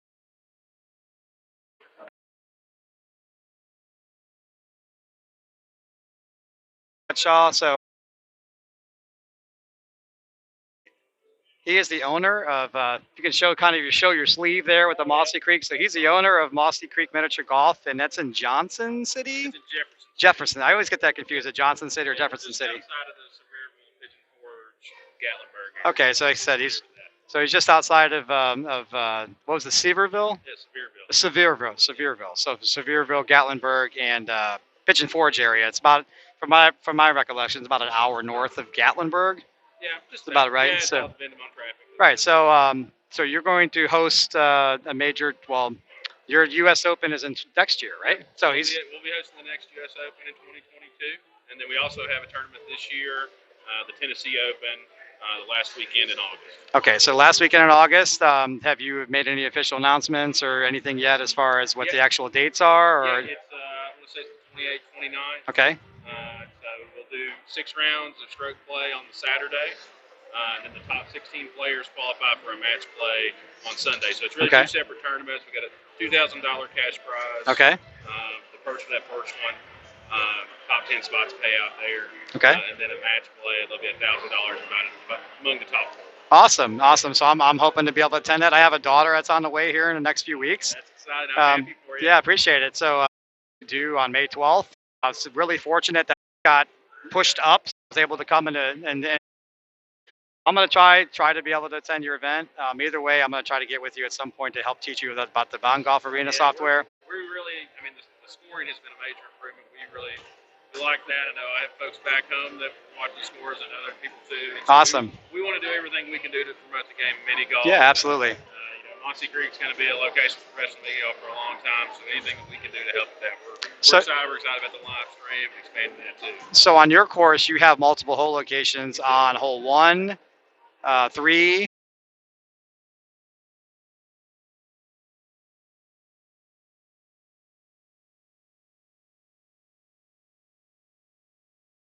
This is all pointed towards us here. So it's kind of like what guys would get on a professional tour. They would get a pin sheet before they start their tournaments, and it's letting them know like where the hole locations are. If it's on the back right, back left. So whenever. And we want players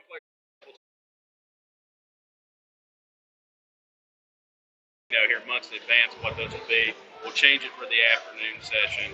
probably go for a different setup for the match. Awesome. That sounds great. And that really helps people prepare for the U.S. Open. We certainly haven't decided what the setup will be. We're getting player feedback. Do we want to play just 18 holes during the Open? Do we want to expand that to something more like, I think we used 22 in the U.S. Open, or the Tennessee Open. We didn't use them all because we think there's some ones that are better for tournament golf. But we used some of those that we didn't use on Tennessee Open match play. Those are fun too. A lot of more easy aces, things like that. So we're excited. And U.S. Open is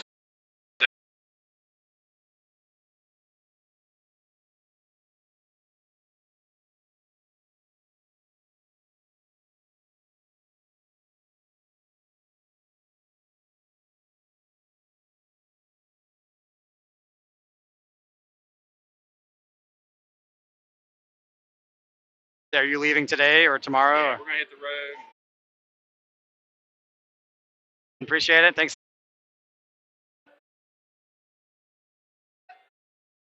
Mossy Creek.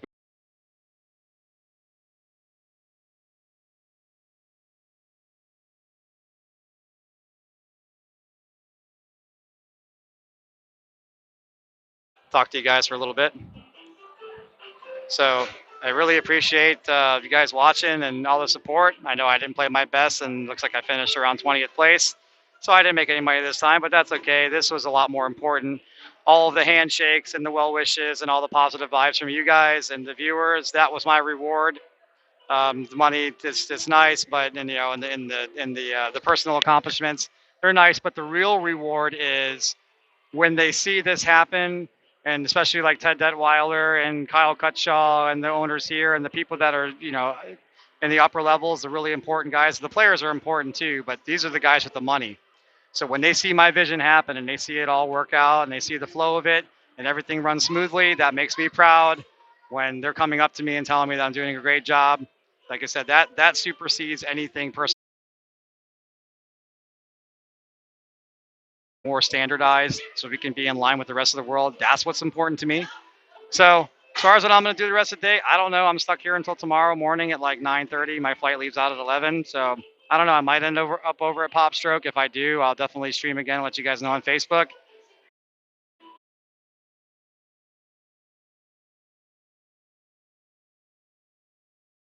Just kind of capture the ambiance and everything over there. So that's what the plan is, and hopefully that works out. So just stay patient and stay with me here for a few minutes while I try to figure out, because I believe Chris is still in there doing the money. So we're probably just going to wait for him to do the money, and then we'll be doing the ceremony shortly. So just be patient with me. I'm going to head out to my car and do some personal things, and be right back.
Yeah, where you have to play. Yeah, because I've never. I was just thinking, like, if I can get it,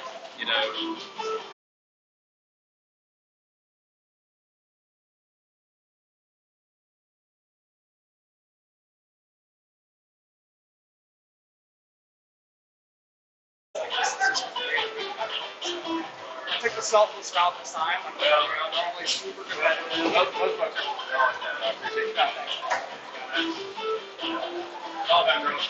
Yeah, that's what I saw. That's what I saw was people would like to watch this live stream. I started thinking about like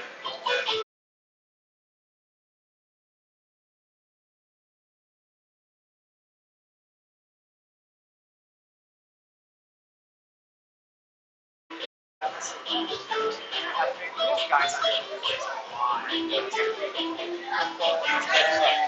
It doesn't help.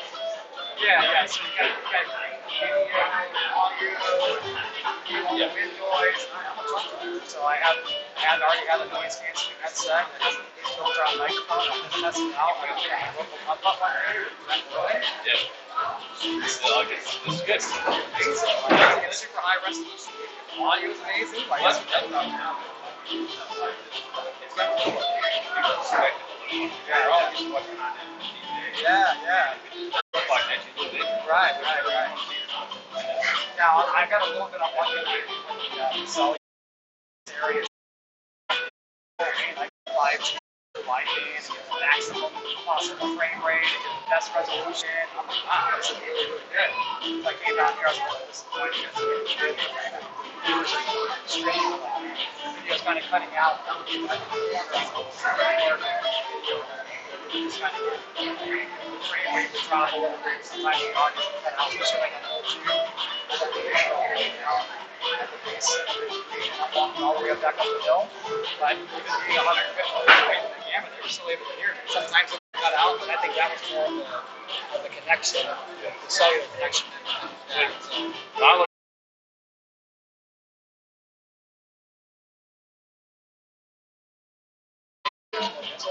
you can go back and those videos are just go back to that video and whatnot, just watch all my shots and all my highs and lows in the tournament and my playing partners. I was gonna say, I played with John Wild first day and John. Yeah, I was gonna say, I'd like to see John play.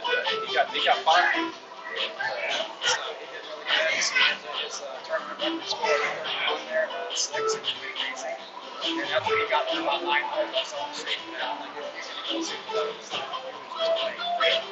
So that's awesome. I put myself I was going to say, stay organized. Yeah, thanks.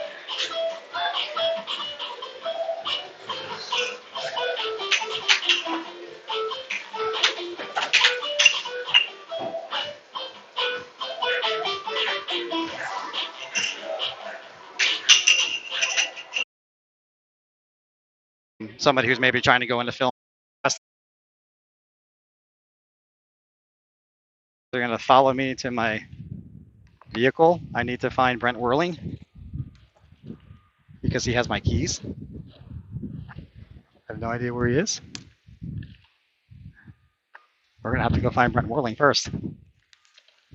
So there's Matt Mail. He has the keys to my rental car, so I need to find him now. I'm walking back and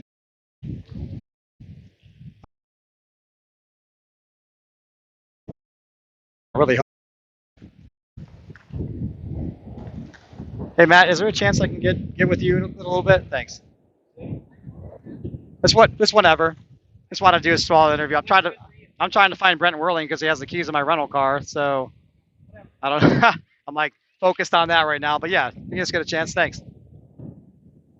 So we're trying to get Matt Mail, the champion, here to stream and talk.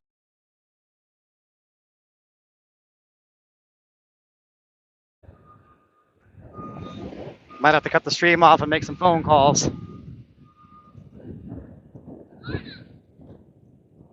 Walking over to the bar area.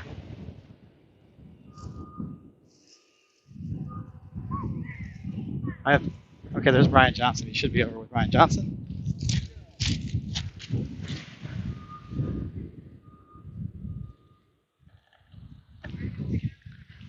Taking you guys with me. There's too many general public here. I don't want to leave the phone and whatnot here. So I'm gonna walk over here. We got a looks like a little local baseball team here. Oaks coming through.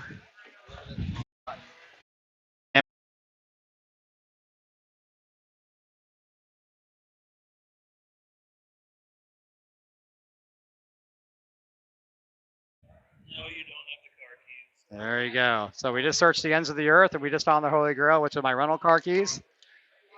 Awesome. Brent, you interested in talking to the viewers at all?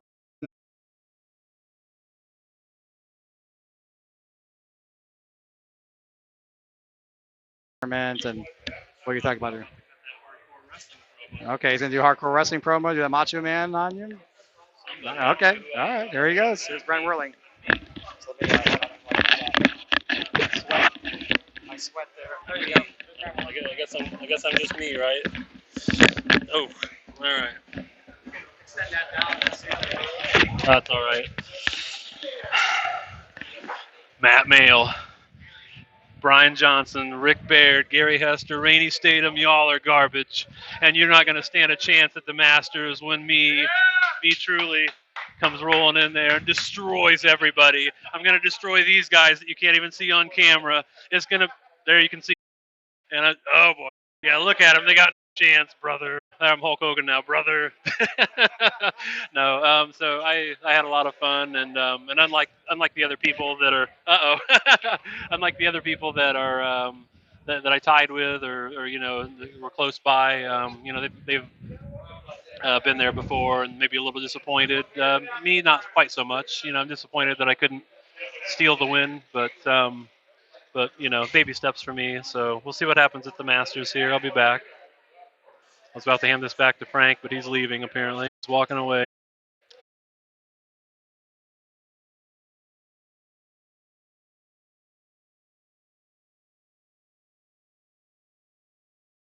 Children, women will be crying, and other like. Here comes Frank back. Frank, you gotta get this thing off my hands here. This is getting. I had to go back into promo mode again. See, that's one of the challenges. That's what I'm back. That's one of the challenges of wearing this headset. Is it's really big and bulky. It's really hot on your ear, and your head starts sweating, and the ear cup sticks to your ear. And until I find an alternative solution that actually works with Streamlabs, this is all I got.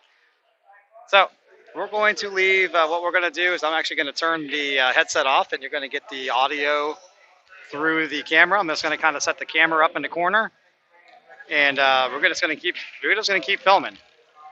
So we're going to keep filming. So Brent did his little wrestling promo. We're going to set, like I said, we're going to set the camera up in the corner in some spot here, so you guys can just kind of capture the ambiance of the crowd. Maybe try to figure out a good spot. I don't know if we'll be able to this corner might be cleared out for like a band or something like that, but this would be actually no. Let's try to find.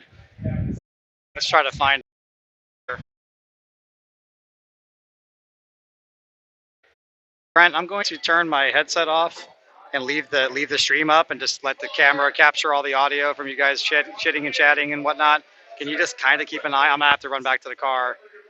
I'm gonna set the camera over there, I guess, or something. Just kind of just keep an eye on it, please. Okay. So that's what we're gonna do. I'm gonna shut off the headset off.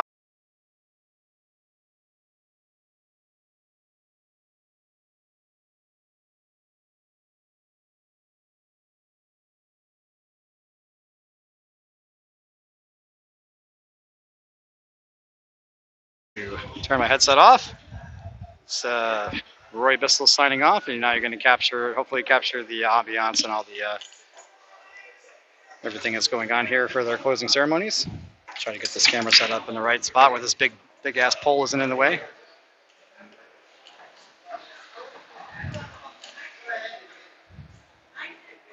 All right, there we go. Let me know in the chat once I turn my headset off if the camera audio is capturing everything.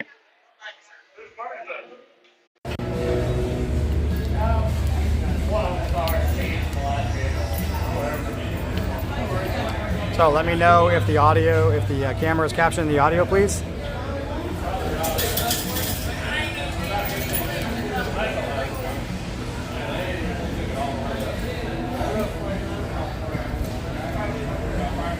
Let's move that down so we got this big ass boxing glove in the way.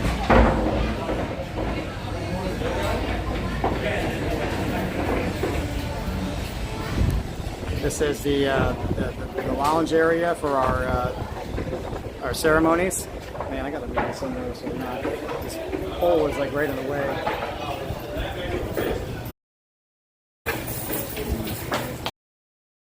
Here.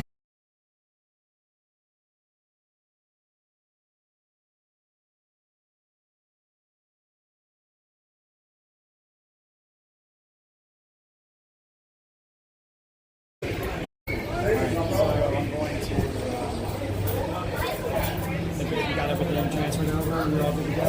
So as soon as this is over, you're ready to bounce. Yeah. There might, I don't know, there might be a couple Chromax in your gun case or whatever, but you know, nothing I need until October. But whenever we meet up next, I'll try to. Awesome. Oh, and then my head cover, of course, too. So. Oh, and my plunger. Well, you pretty much own everything that's mine. So. Alright, so I'm going to go run this to the car. Chris has got my laptop. He's doing all the payouts and stuff and whatever he's making here to get started. So okay. I just wanted to capture everything around. Alrighty. This guy's here playing Shooting Pool with Brian Johnson and Andy Reeves. So it's capturing audio out of the phone now? Yeah. Oh, okay. So yes, I do have his plunger. That is a toilet plunger. Yeah, a toilet plunger, in my opinion, is a very necessary travel tool. You never know when you might need it.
somebody tried to call you and message you about what the laptop pin is. 803 area code. Okay.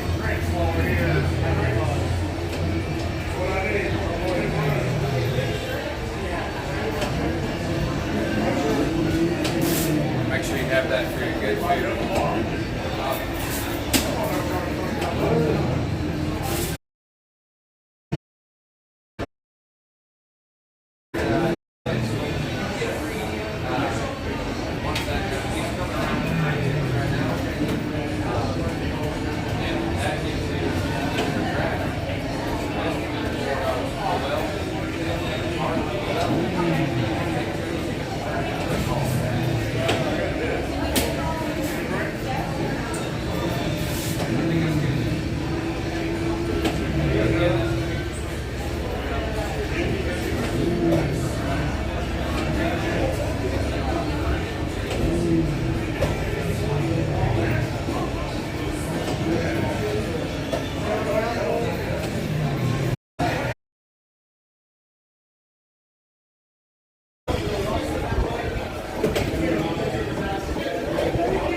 I have my laptop back.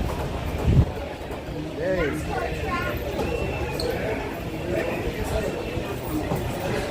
So.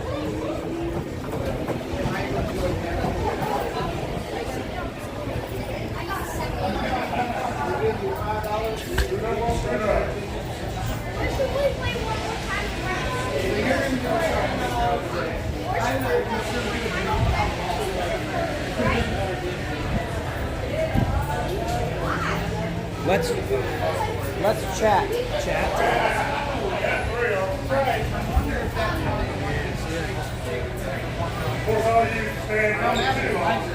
I am now finally here.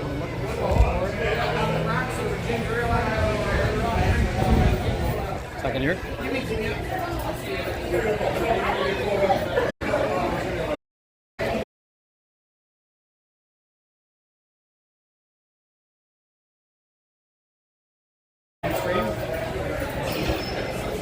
So it looks like Matt Bale first by 2 shots. He's also 245.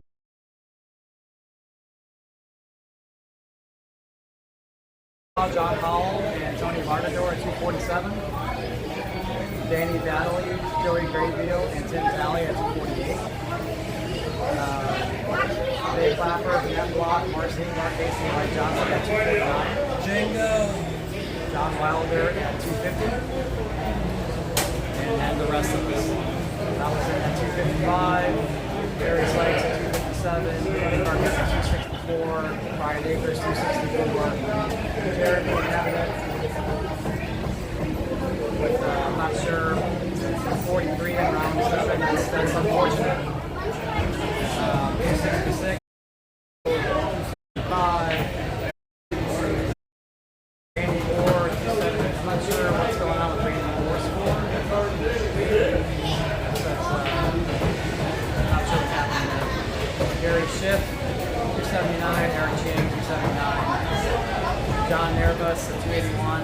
Eric Levy at 284. Amanda Farahani at 288.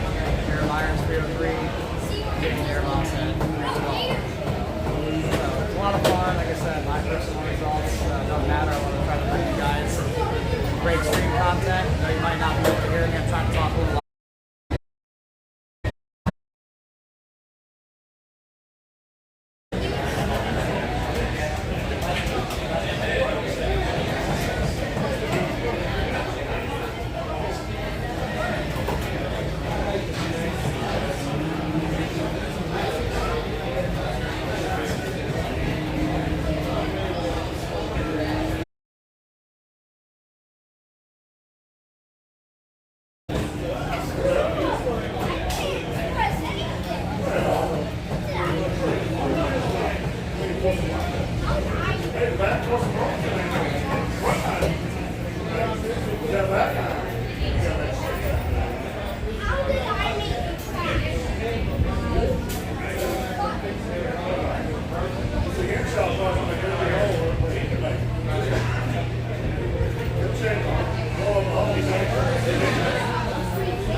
So eventually, at some point, I guess.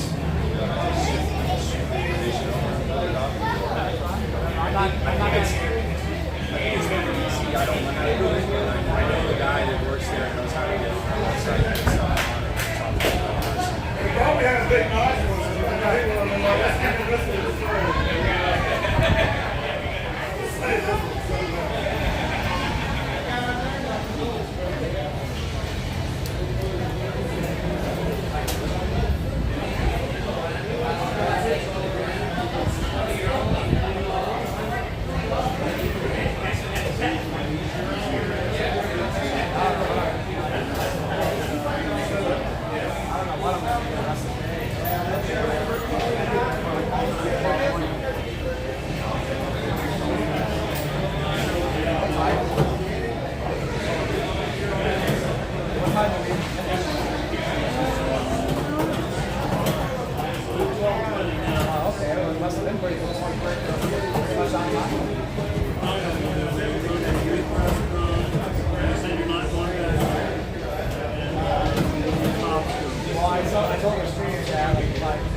Hey, Super V. This is the little bar area here for our ceremonies.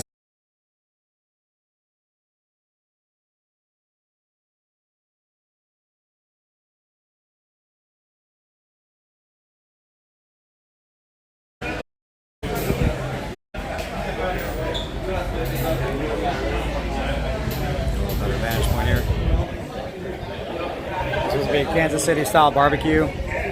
And then they also given everybody like 3 drink tickets so they can order alcohol or their beverage of choice. That was awfully nice. There's going to be a lot of wind noise and whatnot. We're just trying to capture the ambiance here of the ceremony area. So we're just not sure. We should be getting started soon as far as the payout and the official ceremonies and whatnot. So here's Chris now.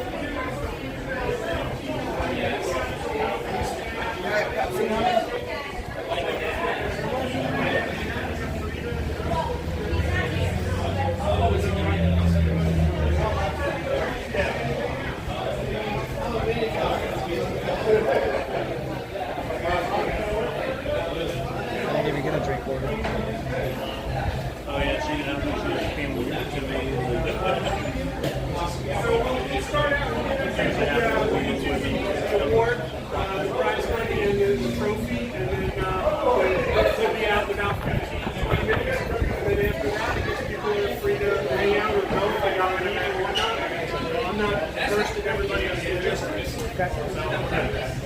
So what he said there was that he's going to get the prize money and everything, and then do all of the trophy presentation. And let's actually let's go over and look at the second.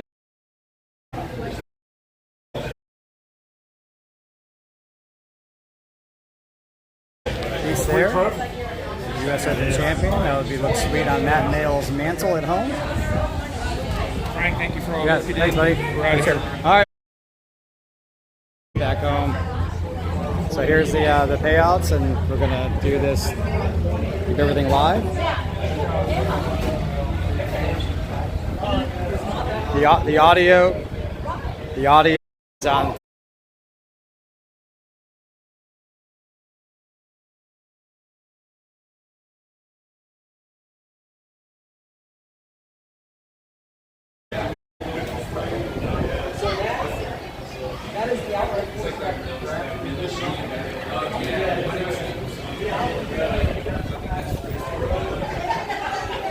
Yeah, Super V, it's over.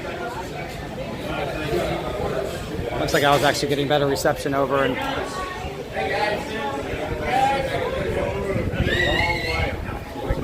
yeah, see you, buddy.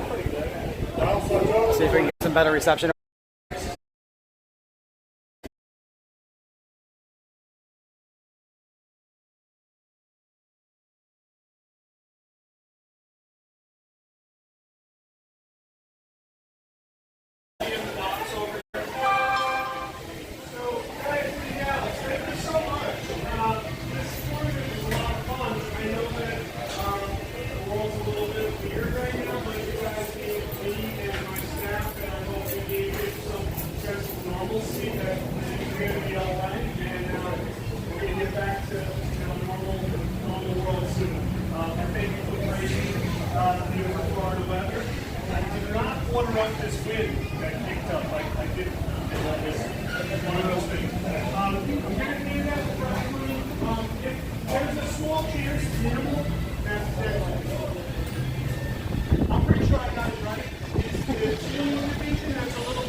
The team division, yes.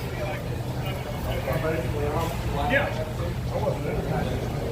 Okay, so then Tony Gordon gets in his one. All right, thank you. Honest guy. I thought I got it right. All right, team division. First.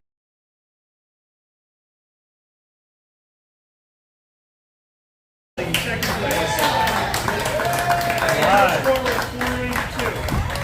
In third place, Graybill and Jake Clapper. Your score was 497. Graybill? Graybill. Clapper. In the super senior division, first place, Gary Hester. Second place, John Wilder. In third place, John Nearboss. Hey, Joe. Let me tell you my thing, man. Wait a minute, I'll go belly thing, man. I'm not we're going to get so you get money for that. Just so you know, I've never played this course. Right. So, but now I know how to play it well.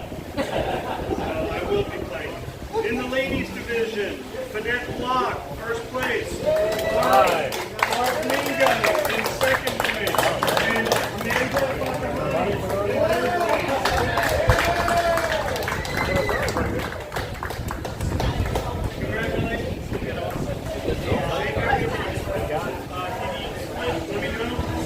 In the pro division, in 18th place, Mr. John Wilder.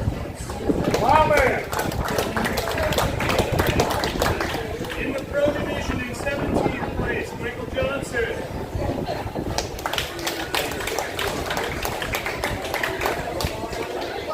In the pro division, in 16th place, although I thought he was knocking down some pretty good scores there for a while, Mark Hasty.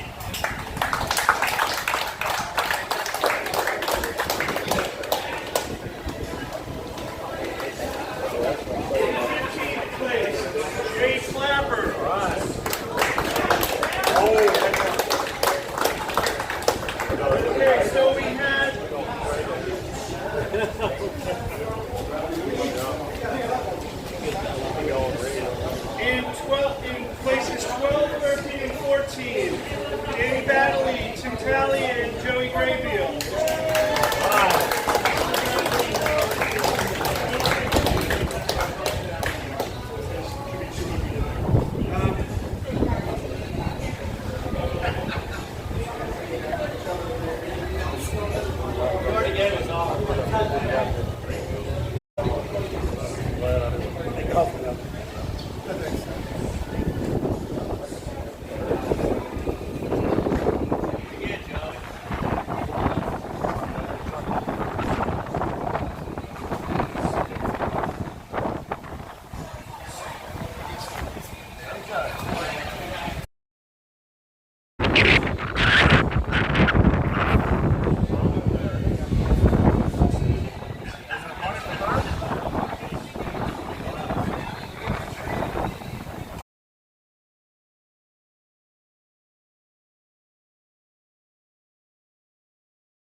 In the pro division, places 4 through 8, Whirling, Darren Hester, Randy Reeves, Brian Johnson, and John Kropanak.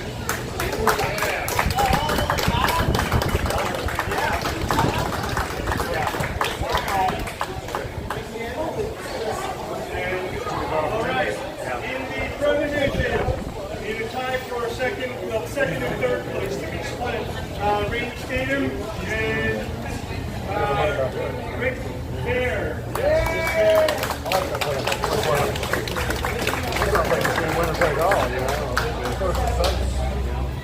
And in first place with quite a handsome payday, Mr. Matt Mayo.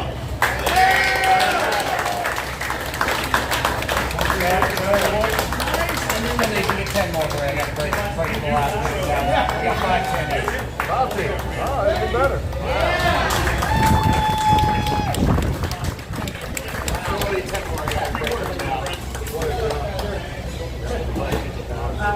I'll try not to make it too long. However, there are many people to thank.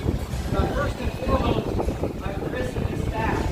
You've done a great job. It's a wonderful tournament. It's a beautiful property, and I hope we can come back for a lot of fun. Thank you. All right. Just a couple notes here. The two people I will thank first will be my drivers yesterday. Ted Detweiler and John Kropanak both helped me out of my So technically, you snatched defeat from the jaws of victory to come back and be victorious. Yes, I don't know how. And I want to thank those two. I'd also like to thank some people for their encouragement. So many of you encouraged me, but I'd especially like to thank Joey Graybeal, Gary Hester, who was last to play with him in the final group. As always, he did well. I'd like to thank a couple people for helping me out with some shots, including Brian Johnson. I'd like to thank Gary Hester, John Powell, and just other people who are really encouraging me. It means a lot. It wasn't easy, but it was very fun, and it was very tight here at the top. But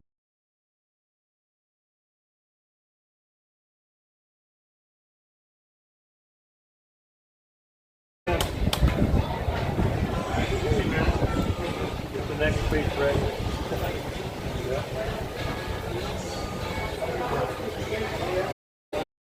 I wanted to thank all the players. Thank you. Yeah. Appreciate it. Crickets. We heard.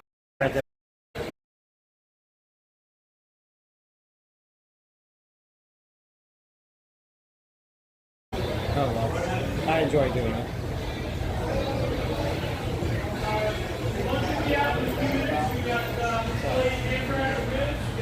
Try to go over here. Thanks everybody. I really appreciate you watching. It might be hard to hear me. We get really close. So thanks so much for watching. Really appreciate it. My name is Frank Bissessi. The video game community calls me Roy Pistol. It's really windy out here. I try to capture the ambiance without my headset on. Thanks again. I know it's kind of a thankless job what I'm doing as far as the players here. But hey, you guys at home have been super supportive of me. I'm going to keep doing this. I'm not sure when the next time you're going to see me on is. I'm going to do streaming from my local miniature golf course, but it's not going to be anything like this. So I'm going to keep doing it. The local miniature golf course is in my area. So we're going to keep it going. Hopefully I can attend some other events. Like I said, I have a daughter on the way, and she's due on May 12th. So hopefully she's healthy and happy, and we can have a happy family. So that comes first.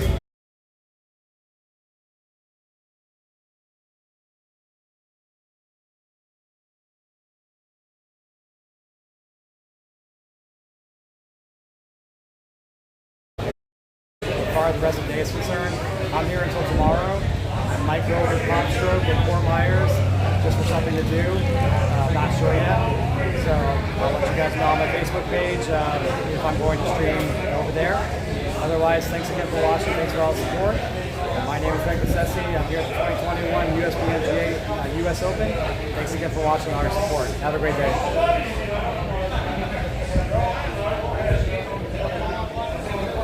As far as the games, we have arcade. There's an actual Marvel vs. Capcom 1 machine and a bunch of redemption stuff, so nothing really too much of note.